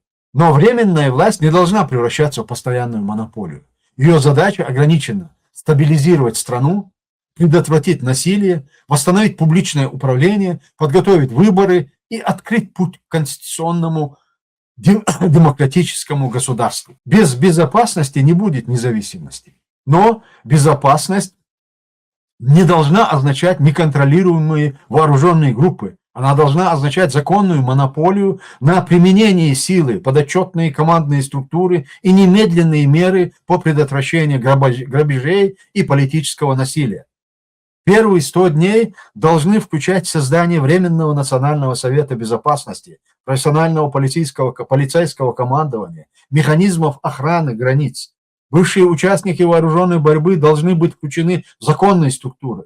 Это особенно важно и для Чечении, потому что наше общество имеет глубокие раны. Многие семьи пострадали, было совершено множество преступлений. Но если первый период после освобождения превратится в период мести, государство будет разрушено еще до того, как родится. Справедливость должна осуществляться через закон, документацию, суды и международные механизмы, а не через внесудебные казни. Нам потребуется механизм переходного правосудия для документирования преступлений, установления виновных, сохранения доказательств, сотрудничества с международными институтами и различения между теми, кто совершал преступления, и теми, кто просто был вынужден жить в условиях оккупации. Это различие принципиально важно. Народ не может строить свое будущее, если он рассматривает всех как врагов. Но он также не может строить будущее, забыв о преступлениях, совершенных против него. Поэтому формула должна быть такой: никакой личной мести, никаких бессудных казней, но и никакой безнаказанности. Когда империя рушится, обычные люди сначала спрашивают не о флагах. Они спрашивают, будет ли хлеб, электричество, зарплаты, пенсии, лекарства и безопасность. Будет ли безопасность для их детей? Если мы не сможем ответить на эти вопросы, люди потеряют доверие. Поэтому первые 100 дней новая власть должна сохранить функционирование базового управления. Больницы должны продолжать работу, Школы должны оставаться открытыми. Местные администрации должны пройти проверку, но они должны быть автоматически разрушены и разрушаться. Пенсионные выплаты и социальная поддержка должны продолжаться везде, где это возможно. Государственные служащие, непричастные к преступлениям, должны быть временно сохранены, чтобы избежать административного коллапса. Ответственное движение за независимость уже сейчас должно готовить списки компетентных администраторов, врачей, инженеров, финансовых специалистов, юристов, дипломатов и специалистов по безопасности. Государство строится не только политическими речами, оно строится людьми, которые умеют управлять электросетями, пограничными переходами, судами, банками, таможней, здравоохранением и налоговой системой. Новые государства не могут выжить только на исторической памяти.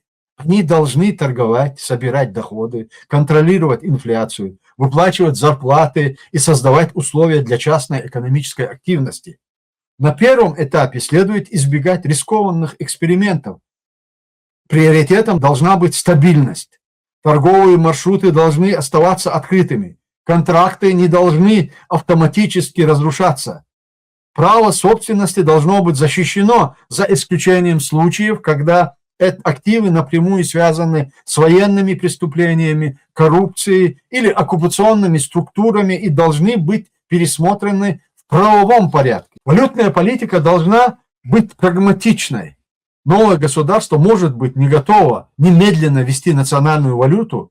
Возможно, ему потребуется переходный денежный механизм, временное использование уже существующей валюты.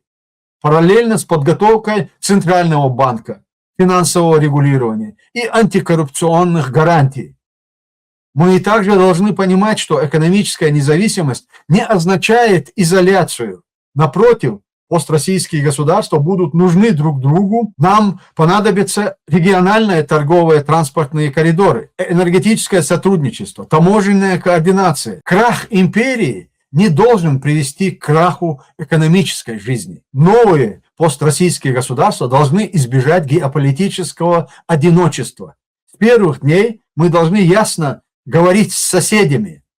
Украина, Турция, Европа, Соединенные Штаты, мусульманский мир. Наше послание должно быть простым. Мы не стремимся к экспансии или нестабильности. Мы стремимся к законной независимости, ответственному самоуправлению, мирным отношениям с соседями и участию в международной системе. Для Чеченской Республики отношения с Украиной, с Грузией, Азербайджаном, Турцией и другими построссийскими государствами будут иметь стратегическое значение. Мы также должны ясно обращаться к русскому народу и к будущим русским государствам. Наша свобода не является угрозой вашей свободе. Тюрьма империи нанесла вред всем нам. Конец империи может стать началом нормальных отношений между народами. Именно поэтому опыт Чехословакии важен для этого форума.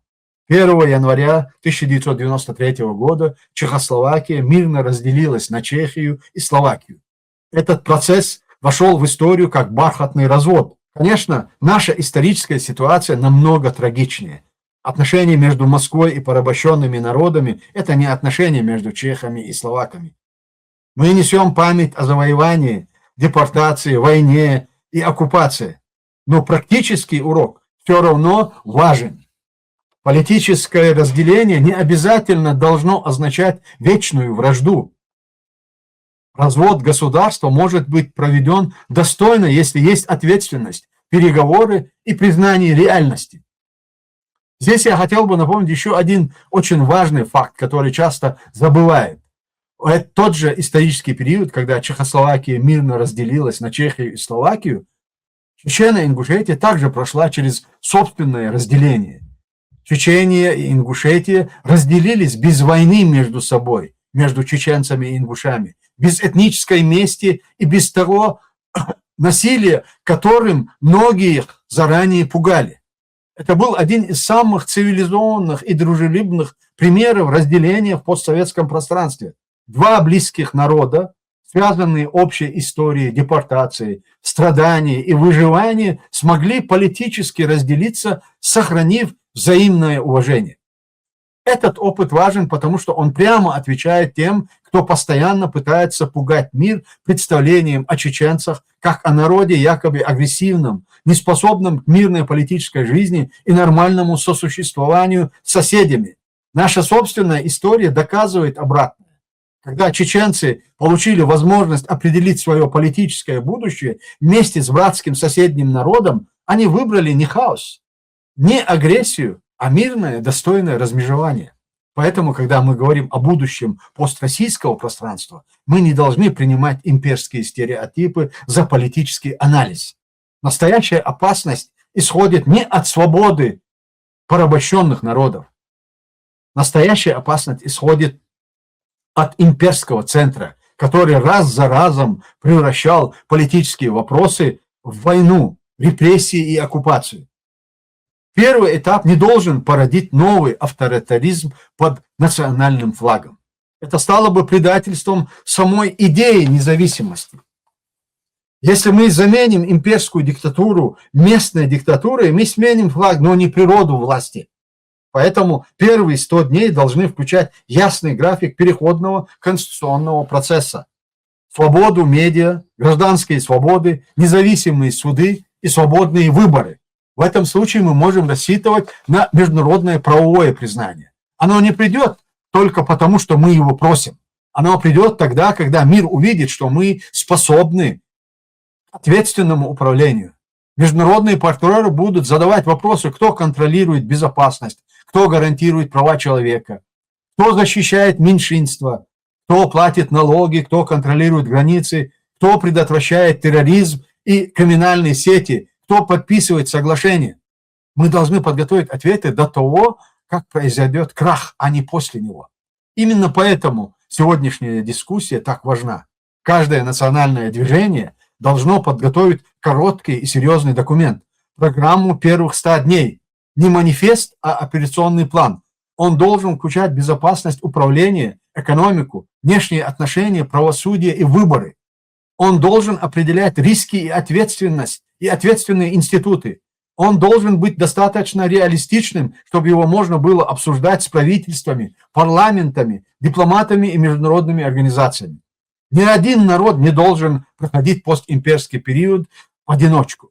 Нам нужна платформа координации еще до краха империи. Нам нужны рабочие группы по границам, торговле, безопасности, гуманитарным вопросам, архивам, военным преступлениям, признанию и отношениям с международными институтами. Форум свободных народов на пост-России может сыграть здесь важную роль не только как политическая платформа, но и как лаборатория практического государственного строительства. Мы должны перейти от деклараций к проектам законов, от лозунгов к переходным планам, от исторических аргументов к институциональному проектированию. Мы должны говорить предельно ясно. Мирная деколонизация Российской Федерации – это не проект разрушения, это проект предотвращения. Он может предотвратить новые войны, он может предотвратить неконтролируемый распад, он может дать миллионам людей шанс жить в нормальных государствах с подотчетной властью и мирными отношениями с соседями. Для чеченцев независимость – это не абстрактная мечта. Это восстановление нашего права существовать как политическая нация. Но мы должны доказать прежде всего самим себе, что готовы превратить это право в ответственность. Если мы согласимся с этой логикой, наши движения перестанут быть только движениями протеста. Они станут движениями будущей государственности. Падение империи может произойти внезапно. История часто движется быстрее, чем ожидают правительства, аналитики и даже революционеры. Наша обязанность сделать так, чтобы, когда этот момент наступит, наши народы не были застигнуты врасплох собственной свободой. Благодарю вас всех за внимание.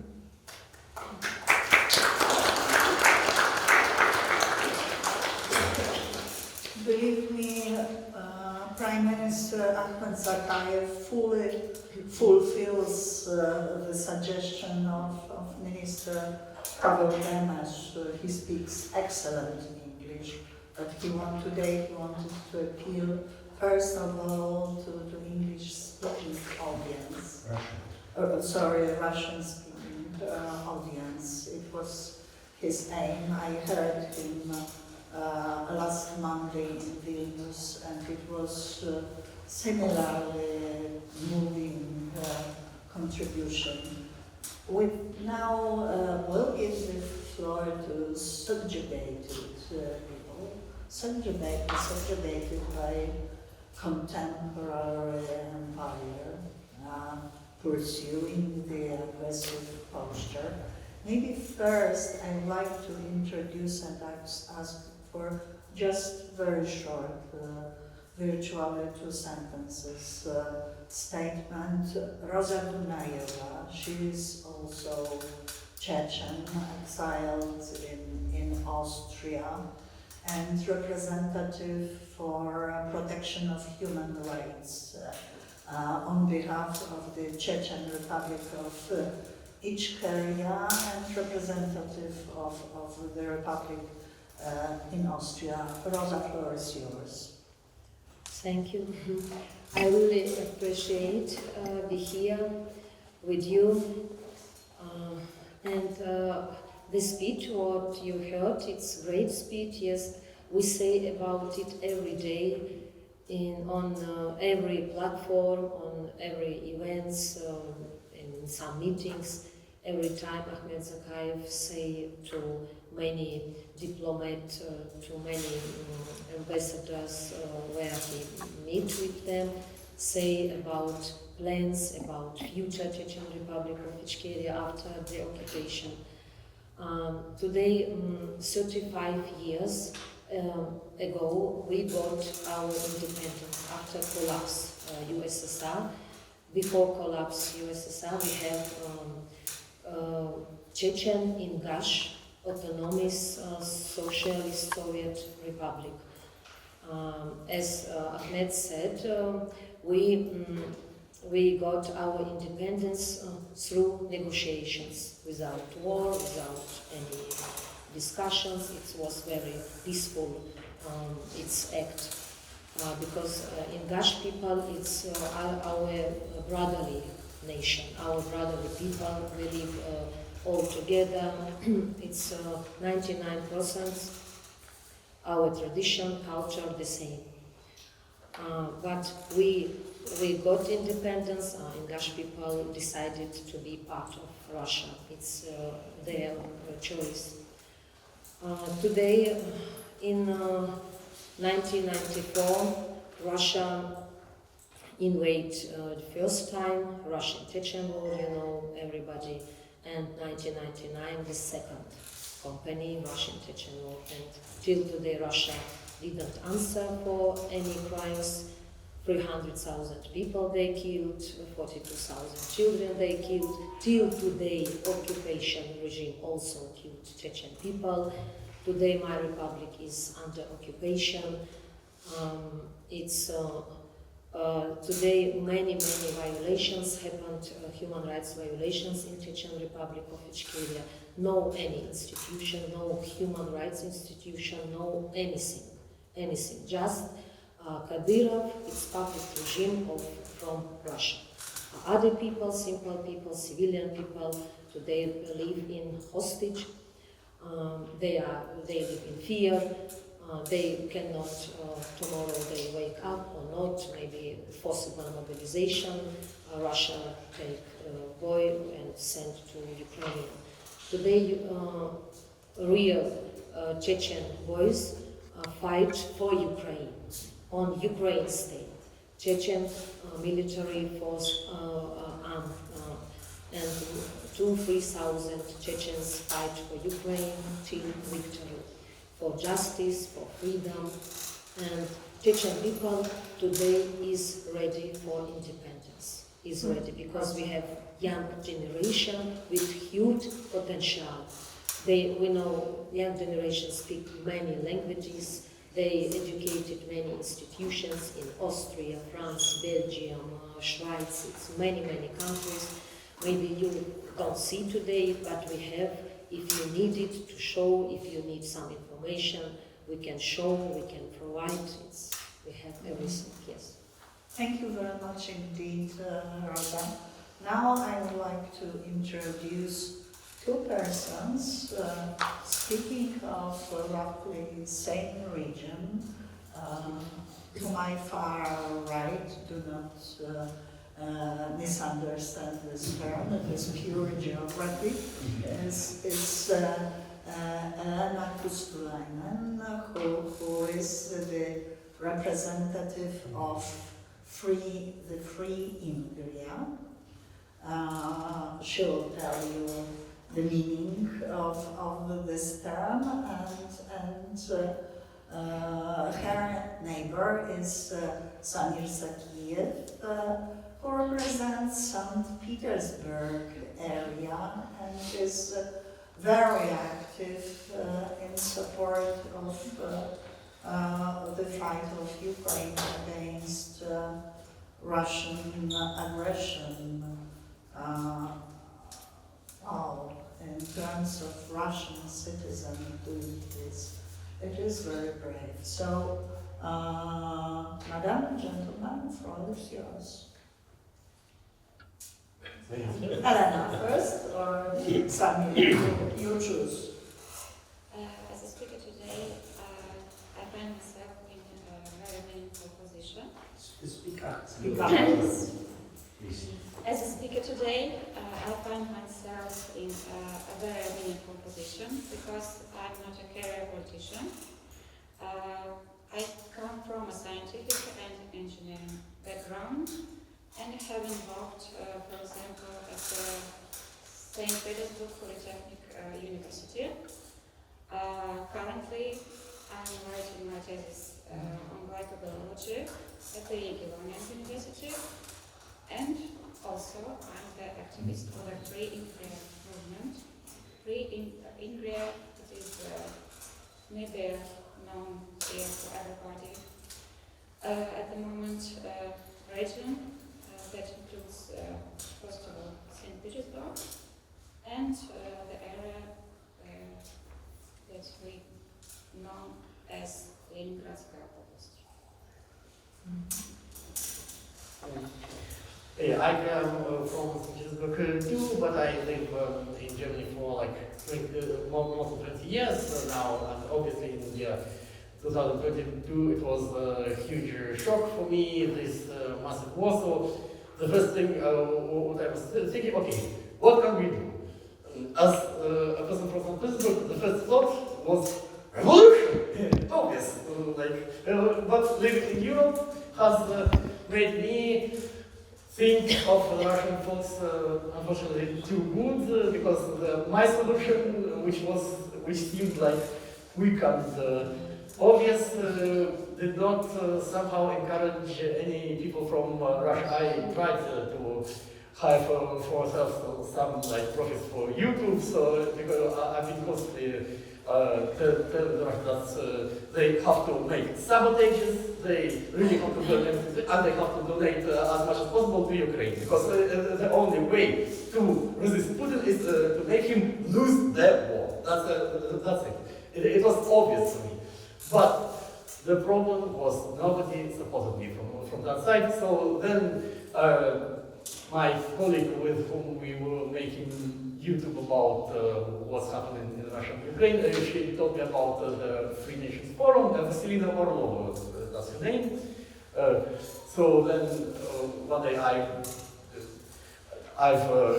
came here to kind of introduce myself to find aliens, because I understood that somehow so direct it does not go. I need to find aliens with Ukraine, so the Ukrainian language we have to donate. So I've organized some concerts and festivals for supporting Ukraine, and one of the main things is producing something useful for there. So I've learned the Druk Armia, the Ukrainians know what it means. And I'm also making international festival where I would love the post-Russian nations to present their art, their music, their culture. I'm as a cultural director there. I am, you can discuss with me, is in Karlsruhe. Generally, I'm also thinking why I'm so a fan of drug army, because that's generally mobilizing Europe as a supply line, because Ukraine is the front line, obviously, but then the back line, the supply line should work like it should, and this is not what I see in Europe. To be honest, mostly people are, just chill out, bro. That's not how it should be, and there's also a question, what can we do? I'm trying to, obviously, tell people that you know what's happening in Ukraine. I'm trying to invite the Free Nation. I'm trying to produce something useful, and that is already proven. The Ukrainians, I think, will say that I'm basically making this backline more efficient. That would be really nice. Obviously, in order to make sure that Ukraine, with the war, we must support Ukraine fully and not less, and even more, and create also more ways to do it. There's a lot of ways. Thank you very much indeed. Now I would like to introduce the last but not least of our panelists. Andrei Mesík represents the idea that is really extremely touching in Russian history. It is the case of Novgorod. Probably some of you know this. In my opinion, it was really a shiny, bright point in rather dark surrounding of Moscovia at that time, and really very bad things happened there.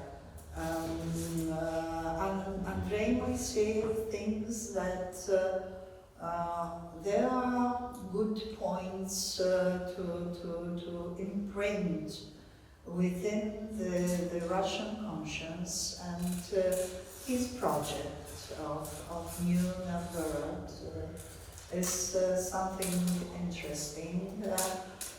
Our communication is slightly complicated. I have to refer to him shortly in Polish, as he lives in Poland as well, and he will present his view in Russian as well, like Ahmed.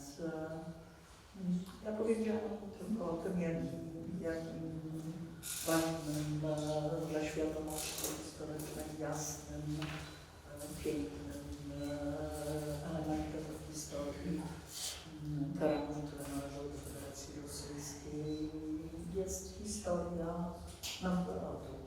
Także poproszę o odniesienie do tego. Thanks, Companion. Dear friends, please excuse me for my English. I represent the movement for the restoration of the independence of the Novgorod Republic. I was deputy of Novgorod Parliament from 8 to 11 years. When Europe talks about security, one fundamental question is usually left unaddressed. What should be done not with the consequences, but with the source of aggression? Over the last 100 years, Moscow's determination to hold West territories by force suppress the political subjectivity and exporting internal crisis through external expansion. The problem is not Putin, but problem is in imperial structure itself. The real question is not whether the Russian Federation will serve, but how many more Europe recognizes the obvious. The empire itself is a source of instability.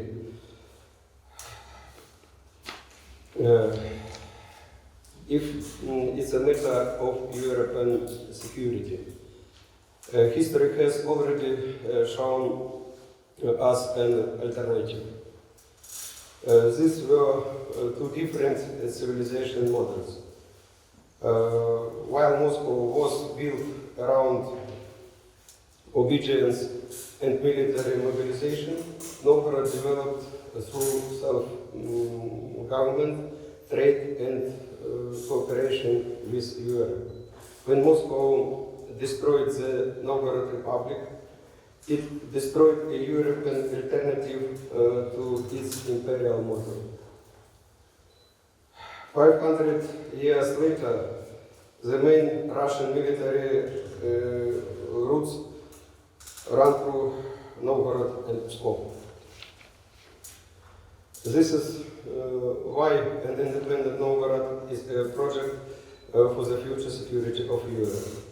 Instead of single aggressive geopolitical space stretching from the Gulf of Finland to Smolensk, there should image a belt of independent states interested in peace and cooperation. This is the revival of the European alternative to the Muscovite Empire. The experience of Slovakia and Czechia proves that the peaceful transformation of states is possible. The future built not on question but on agreement. For such a possible scenario, three conditions are necessary. First, the unconditional victory of Ukraine and the military defeat of the Russia. Second, recognition of political subjectivity of the national and regions now controlled by Moscow. Third, abandoning the myth of one and indivisible Russia. The future of Eastern Europe should consist not of one aggressive empire, but of states competing through universities, technologies, quality life, investment and tourism. An independent Novgorod, together with an independent Ingria and other free nations, will create a new belt of stability between Europe and the imperial center. This is a practical project for the security of the Baltic region and of Europe as a whole. And perhaps 500 years after Moscow destroyed the European alternative represented by Novgorod, Europe will finally witness its return. Thank you. Thank you very much. Yes, I think that remembering the history of Novgorod is very important also to understand developments within the Russian Federation and eventual founding myths that people are able to develop there in order to build genuinely and peacefully their independent life, and that means also security to all of their neighbors. I would like to remind those of my colleagues who probably were engaged also in the security domain that When we entered during Big Bang, the EU in May 2004, the European security strategy was already there and saying that we were going to build, to aim at having the belt of independent, peaceful states ruled by law as our neighbor. Currently, we used to name it, let's say, strategic depth after NATO in a variety of documents. It's not only so. We simply think that when we genuinely have to return to values we promote, it is absolutely necessary to acknowledge fully the right of people to their independent statehood, if they wish. If they wish so, if they choose, and subjugation and oppression imposed by neo-imperial posture is to collapse. We know from history that empires used to collapse, and also current ones are going to do it. They are not eternal. The problem is how much wrongdoing is to happen, how many innocent deaths, and how much of impoverishment is to happen to societies that for years, if not decades and centuries, used to fight for their independence. This fight, their fight, is internal legal factor. The world always used to recognize those who many times already proved their will to formulate independent statehood. And in our immediate neighborhood, there are many of such nations and territories. I would like to remind the concept of captive nations.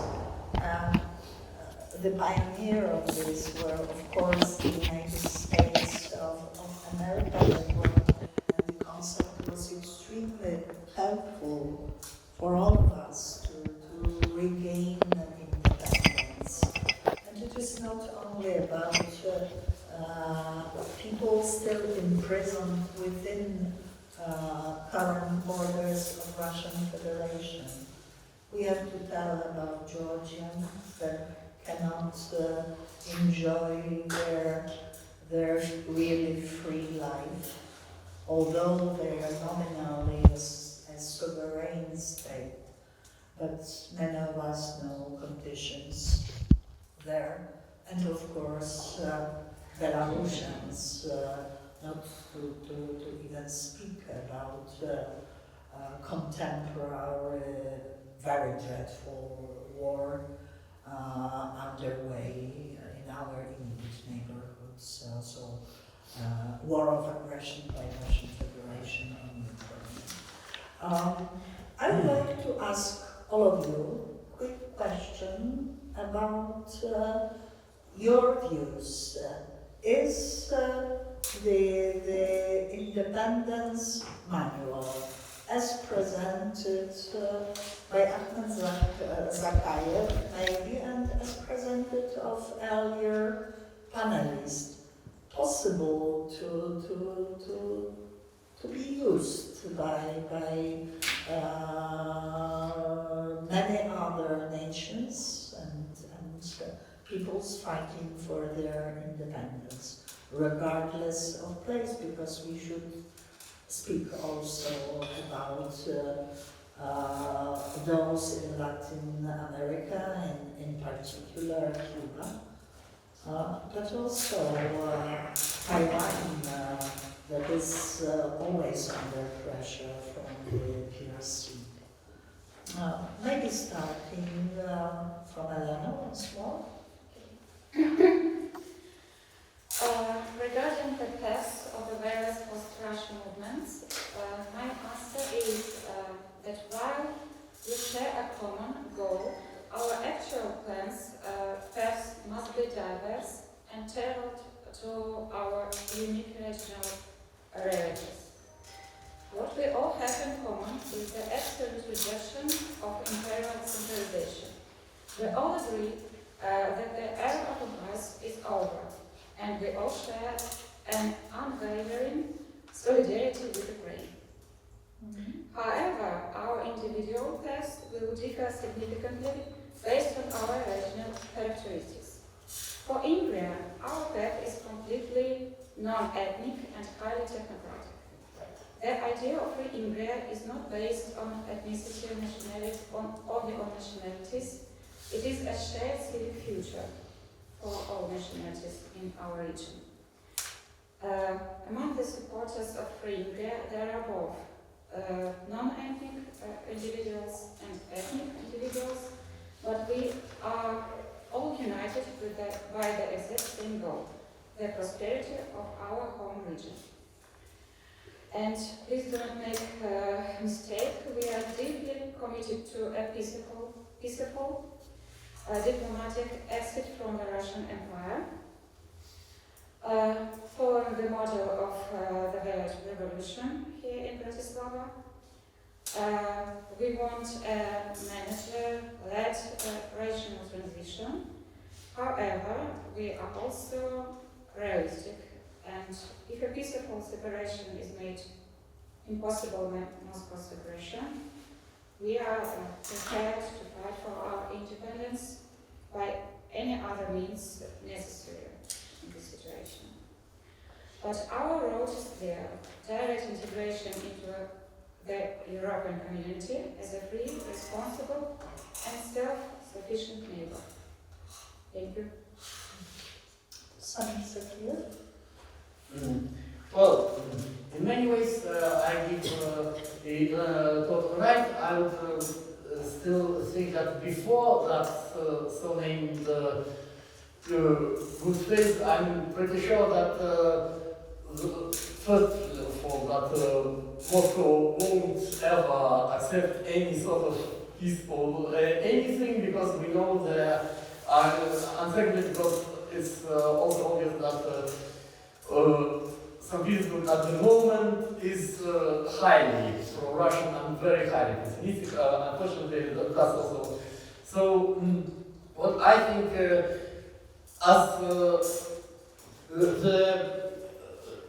that at this moment I don't see in a near perspective to be possible to make it all the parts of Ahmed Zakhaev's plan comparing to St. Petersburg. There should be, before that, there should be enormous work to do, obviously, and there should be, first of all, made sure that it's possible.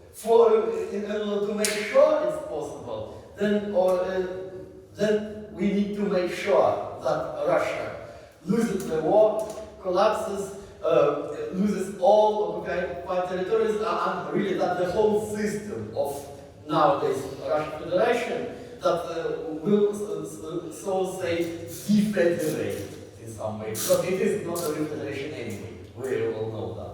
So it's obvious in order to make these steps, there should be real steps towards areas, like more maybe people from St. Petersburg willing to help Ukraine directly on this field, because that would, so to say, score the points on the scoreboard in order to show, yes, we really are ready to do something. Samir, I have to thank you because too long for you. Okay, last two sentences, probably. What? Last sentence. Last sentence. Me and Elena are not necessarily against each other, but we have maybe in some ways different views, but in some ways maybe similar. Okay, thank you. Rosa Konareva, Czechia. I want to say about Ukrainian situation. Ukraine today is in fire, today what we see, it's terrible situation. Despite of this, Ukrainian recognized Chechen Republic of Ichkeria as occupied territory. It's a big example for other regions, for other countries, other people.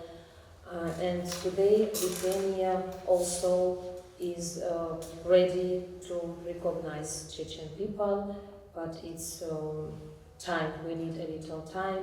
And today, Chechen Republic of Ichkeria, government of Chechen Republic of Ichkeria can loudly be in Euro Parliament.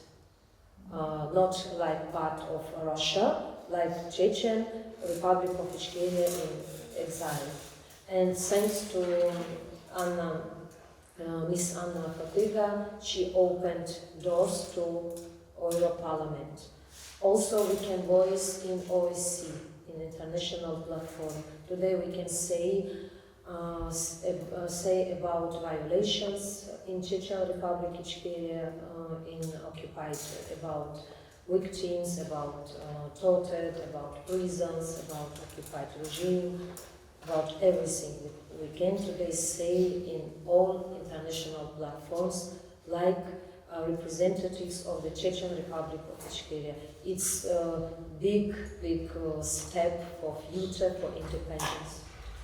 Thank you. Yes. I'm sorry, I will speak Russian. Okay. Я хочу поблагодарить организаторов, во-первых, за ту возможность нам высказать свою точку зрения. И хотел бы, я назвал уже те 3 необходимых условия, без которых независимость наших регионов невозможна. Основное из них – это победа Украины. Украина – это моя родина, она сегодня в огне, она сегодня подвержена агрессии и уничтожению. Мой родной Бахмут стер с лица земли. Поэтому эта война для меня не публицистика, эта война для меня тяжелая, моя личная трагедия. Но тем не менее я прожил 35 лет в России и отдав часть жизни работе в Думе Великого Новгорода, работая с избирателями, я считаю Новгород своей второй родиной и очень хочу, чтобы жители моего региона были счастливы. Я понимаю все сложности, с которыми мы столкнемся на пути к независимости. Возможно, это будет не абсолютная независимость, а независимость в составе конфедерации. Возможно, это будет сообщество с соседями. Очень мудрую речь произнес Ахмед Закаев. То, что нам уже сейчас, идя к независимости, нужно позаботиться прежде всего о нашем будущем. И уже сейчас мы поэтому на своем уровне, на уровне будущей пост-России ведем переговоры с коллегами, с соседями. Мы обговариваем наше возможное будущее, дай бог недалекое, с тем, чтобы сразу можно было приступить к строительству новых государств. И на этом пути нас не ждет, это будут нелегкие пути, и дай бог, чтобы они оказались мирными, но мы понимаем, что в нынешнем состоянии Россия не способна никого мирно отпускать. Это не Чехия и Словакия, опыт которых мы очень подробно довольно-таки изучили, и этому опыту можно только позавидовать. Увы, по соседству с нами живет коварный, агрессивный сосед, который подступен и который нам не будет помогать ни в экономике, ни в политической сфере, ни в сфере межнациональных отношений, а наоборот будет разжигать те проблемы, усугублять, которые мы имеем на сегодня. Тем не менее, мы готовы достойно пройти этот путь. Я являюсь участником Съезда народных депутатов России. В рамках съезда мы готовим законодательную базу, которой может воспользоваться любое из появившихся новых государств, взять ее за основу, за матрицу, с тем, чтобы потом это развить и преломить уже на своей почве. Я хочу всем коллегам пожелать упорства, терпения и целеустремленности на этом пути. И всем, конечно же, здоровья и не опускать руки, потому что работа это тяжелая, опасная, и многие из наших друзей сегодня, увы, не дошли до окончания этого пути. Спасибо. Good, thank you. I would like to mention also that we have representatives of Armenia here.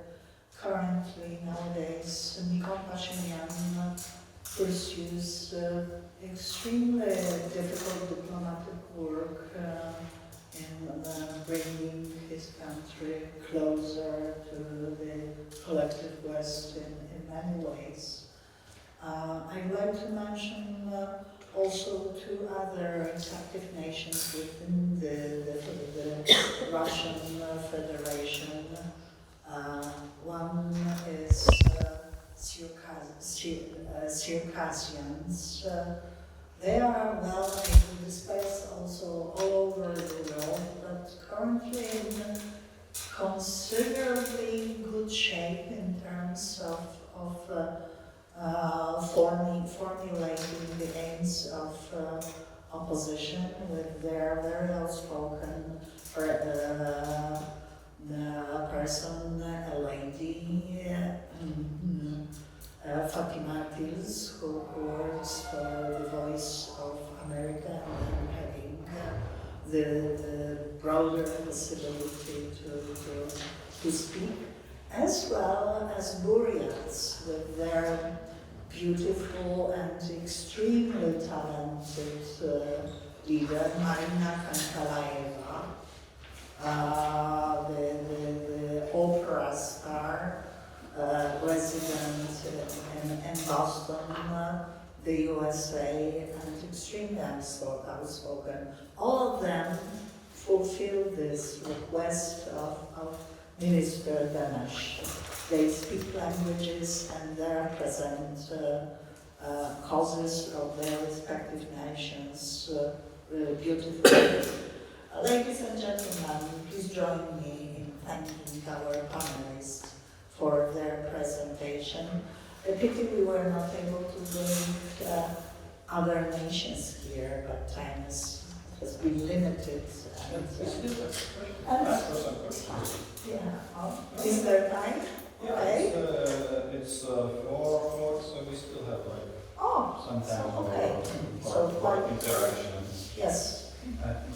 Mary? Yes, please start. I'm sure the time is going. I would like to ask from purely economic and democratic perspective, one would say that Petersburg and surrounding territories have potential for independence.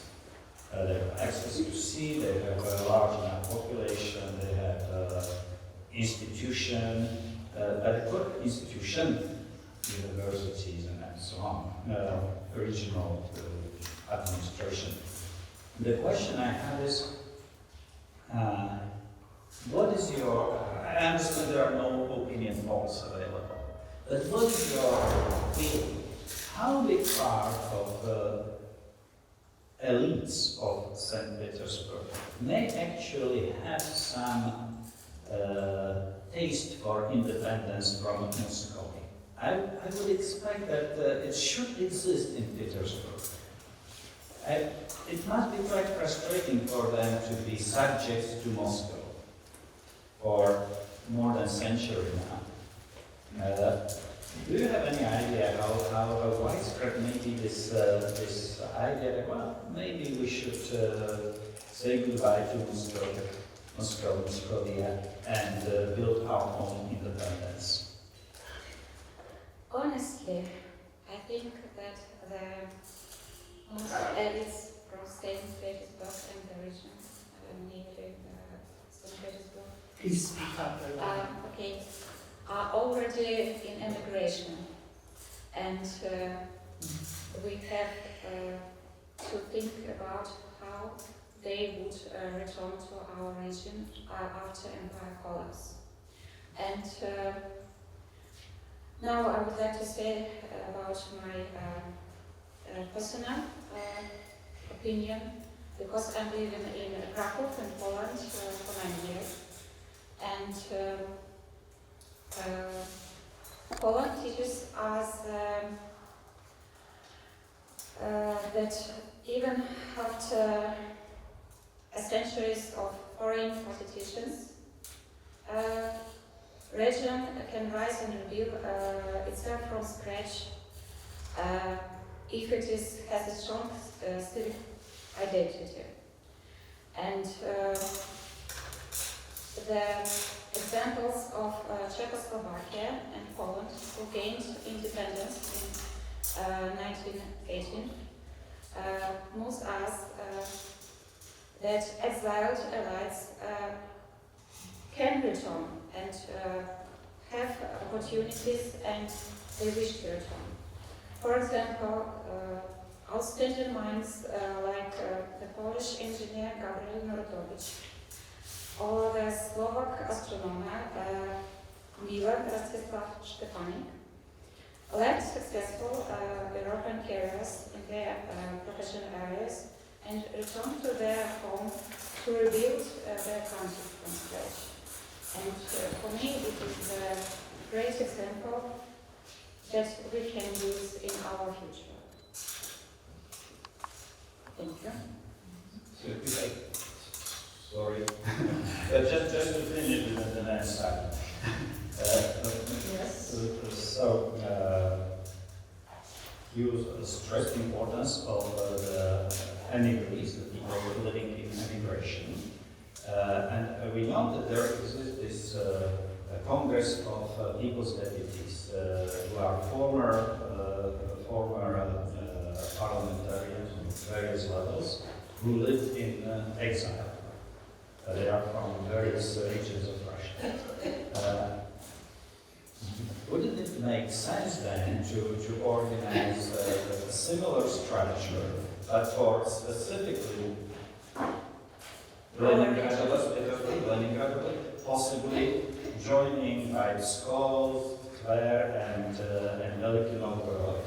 That would be territory of roughly 250,000 square kilometers, plus minus, and around 10 million people. That would be economically and large enough, and possibly also defendable territory in case Moscovia decides to try to suppress such independence. The first step would be to form basically what for the Czechoslovaks was the Czechoslovak National Council, the government in exile. Poland is very serious. And Latvia and others, with many emigres, including President Adamkus, who turns 100 years this year, and who was very instrumental in supporting Georgia during war together with the late President Kaczynski. So there are very good examples in the region as well. That is an incredibly sharp and vital question. Thank you for bringing it up today. I think this question is for discussion maybe after our forum today, maybe in private inspired because our movement is it is a horizontal movement, and we don't have one leader.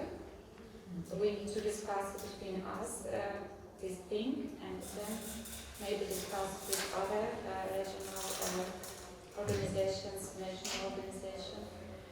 So it's interesting, and this question for discussion of the forum. I know that, for example, Novgorod Republic and Free Imperia movement already have active our partnership in the future. Also, excuse me, and other regional organizations already have signed with us this act. So we thinking about future, about our communication in future after the course of the empire. Very good sign. Last remark. Agreement on cooperation. Yes. Я хотел добавить еще, хотел добавить к тому, что вы сказали, что действительно независимость – это не цель огородиться рвами с крокодилами, а прежде всего найти взаимопонимание прежде всего в своих регионах и со своими соседями. И региональная политика, тем более на северо-западе, будет для нас играть в первую очередь первостепенную роль. Безусловно, мы уже сейчас должны, и мы работу уже начали, мы общаемся, договариваемся, обсуждаем общие проблемы, каким образом минимизировать потери, которые, безусловно, будут при разделении. И идя на них, мы должны взвешивать и выбирать наиболее легкие пути. Поэтому и Ингрия, и Псков, и Новгород, и другие регионы северо-запада, которые приблизительно находятся на одном уровне, ну так скажем, экономический уровень и доходы на душу населения разные, но тем не менее уровень интеллектуальной прослойки, уровень понимания проблем, он у нас общий. И те институции, которые созданы в Санкт-Петербурге, в Ленинградской области и в Новгороде, кстати, мощный университет с направленностью не только на Новгородскую область, а на весь северо-западный регион и отчасти на страны Балтии. И это на самом деле мощный научно-экономический потенциал, который нам самое главное не потерять. Я уверен, мы его не потеряем. Мы договоримся, потому что мы не просто хотим договориться, потому что мы, как раньше говорили, мы устали кормить Москву, да, но это очень утрированный такой тезис. Мы самодостаточны для того, чтобы в своем регионе жить, я уверен, гораздо лучше, чем живут сегодня в Москве. Для этого все есть. Мешает только одно, мешает безумное выкачивание средств. Колонизация – это не просто термин, это реальная угроза нашей безопасности, даже не независимости, безопасности, жизненной безопасности. Это втягивание в войну, это бесконечные поборы, это безумная налоговая политика, это выкачивание природных ресурсов, лес, апатиты, бездумное, просто для того, чтобы их превращать в пушки, самолеты, дроны и вести эту безумную войну. И выходя из состава России, конечно, без северо-запада Россия не выживет. И мы тем самым откроем процесс для получения независимости другими нашими соседями из других регионов. You wanted to yes, I have a question to Rosa Dunaeva. She said which makes me very happy. I didn't know that Ukraine declared Chechnya as occupied territory. I have seen the sufferings of Chechen people because I was war correspondent several times in Chechnya in the 90s. And so this idea to declare, yes, to say what really that this is occupied territory. So are you looking for other countries and governments asking them to do the same? Yes, we asked many countries, to Baltic countries especially. They are ready, because today Lithuania, if you who is in Lithuania, they know today how many Lithuanian flags. You see the same quality, its quantity, the Ukrainian flags. They support Ukrainian people. I respect Lithuanian, all Baltic countries. Yes, but Europe a little made one step back. Yes, after First War invasion to Ukraine, all Ukrainian flags down. Yes, it's a little, yes, not good. My brain was, heart was breaking after this when I saw. And we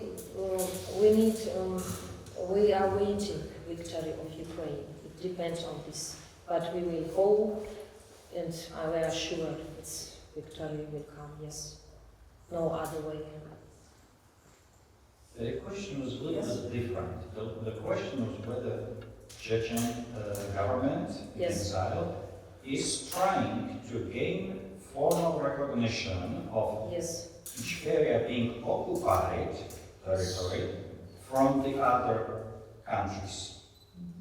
Oh yeah, we wrote many petitions, resolution, and especially many positive answers we got from Baltic countries.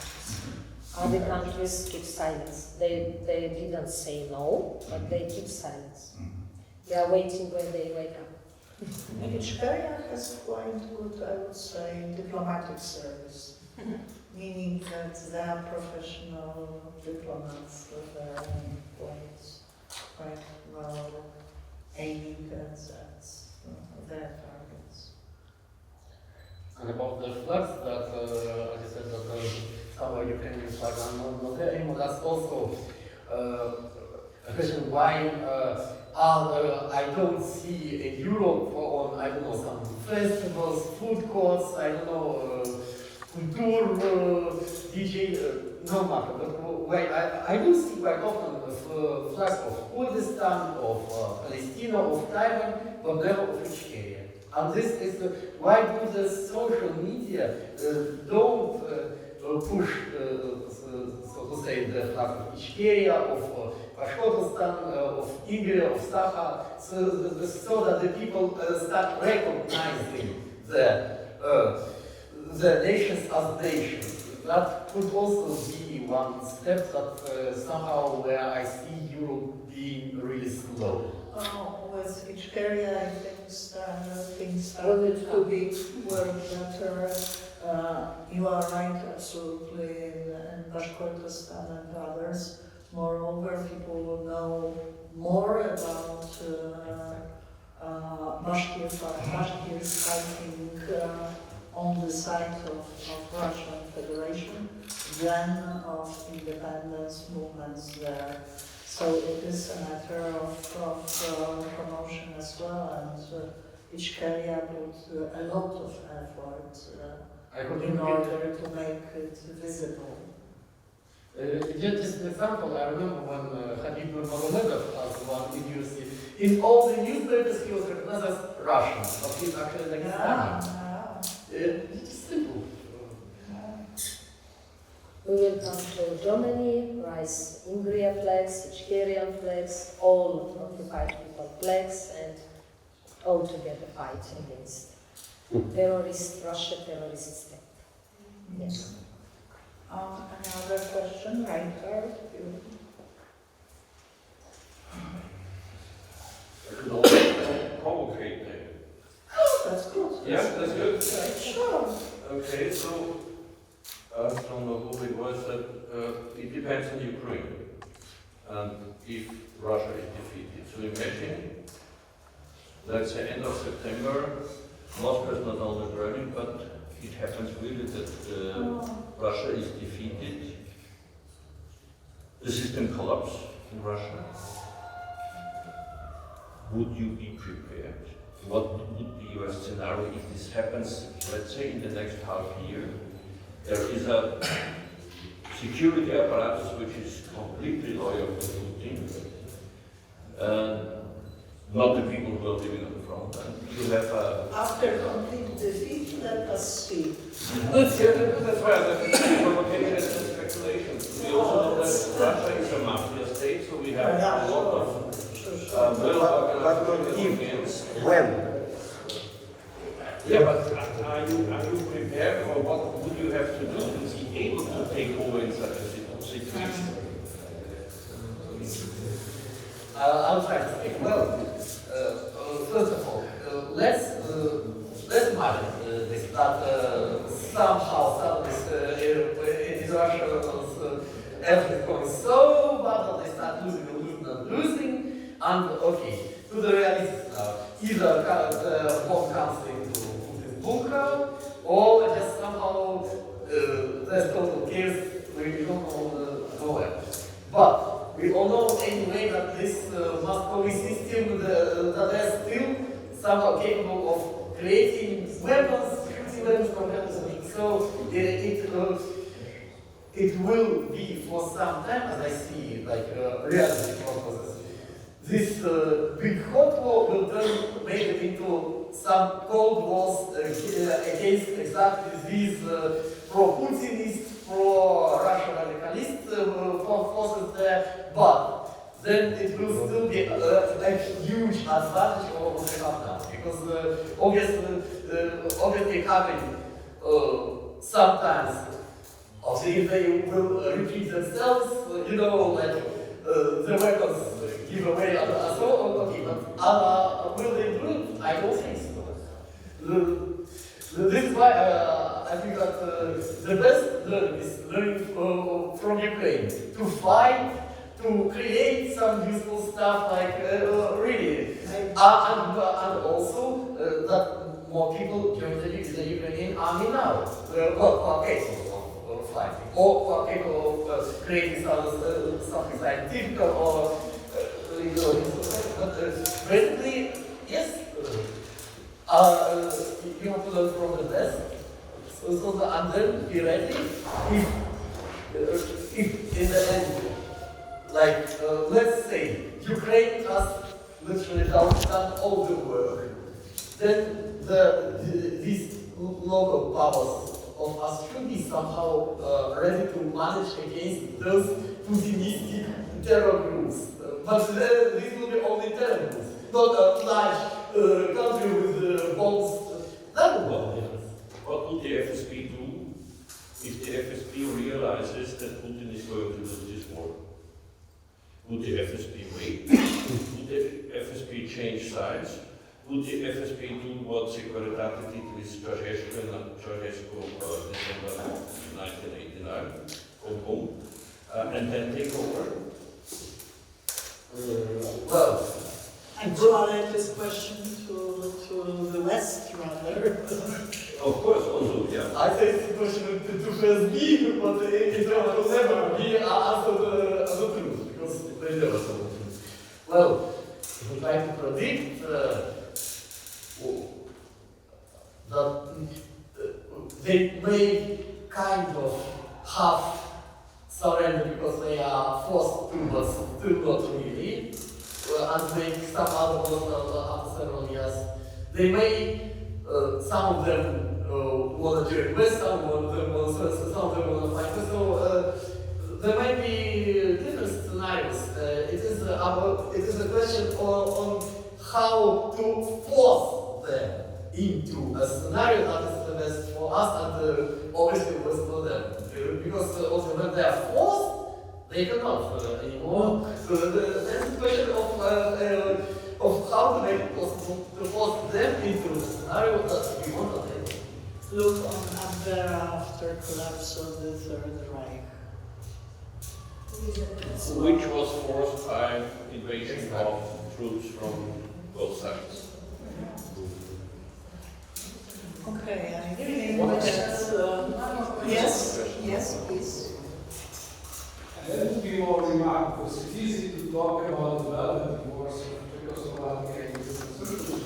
But I would like to make an activity all of those who are sitting here, but also who are not here, are women, because what we do is not to develop preparing development, because you are being under pressure, and you are very brave, so I would like to compliment you on your bravery, to speak up, to express your dreams, and then you do something. I think you deserve our respect as soon as possible.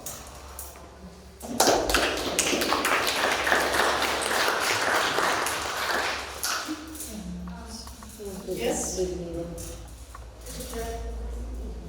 Yes, please. Poprosím tu auditoriu ospravedlniť, že budem hovoriť ukrajinsky a rusky. Нас только Руси разговаривают по-русски, не только знают украинский и понимают украинский язык. Поэтому хочу вас вернуться к украинскому. В першу чергу подякувати вам за те, що ви і підтримуєте насправді і серцем, і практично, тому що це і ваша майбутність. Бажаю вам великих успіхів у вашому процесі будування незалежної країни від кожної з вас. А за Україну, слава Україні! Героям слава! Слава ЗСУ! Слава! Слава! Слава! Okay, I think that we conclude with this. I would like to thank our distinctive panelists. They are really very engaged and present bravely views of people who maintain really very difficult work, and all of us, we wish you well on your path. Yes, and wish also us the real belt of friendly, peaceful, and ruled by law countries in our neighborhood. Thank you.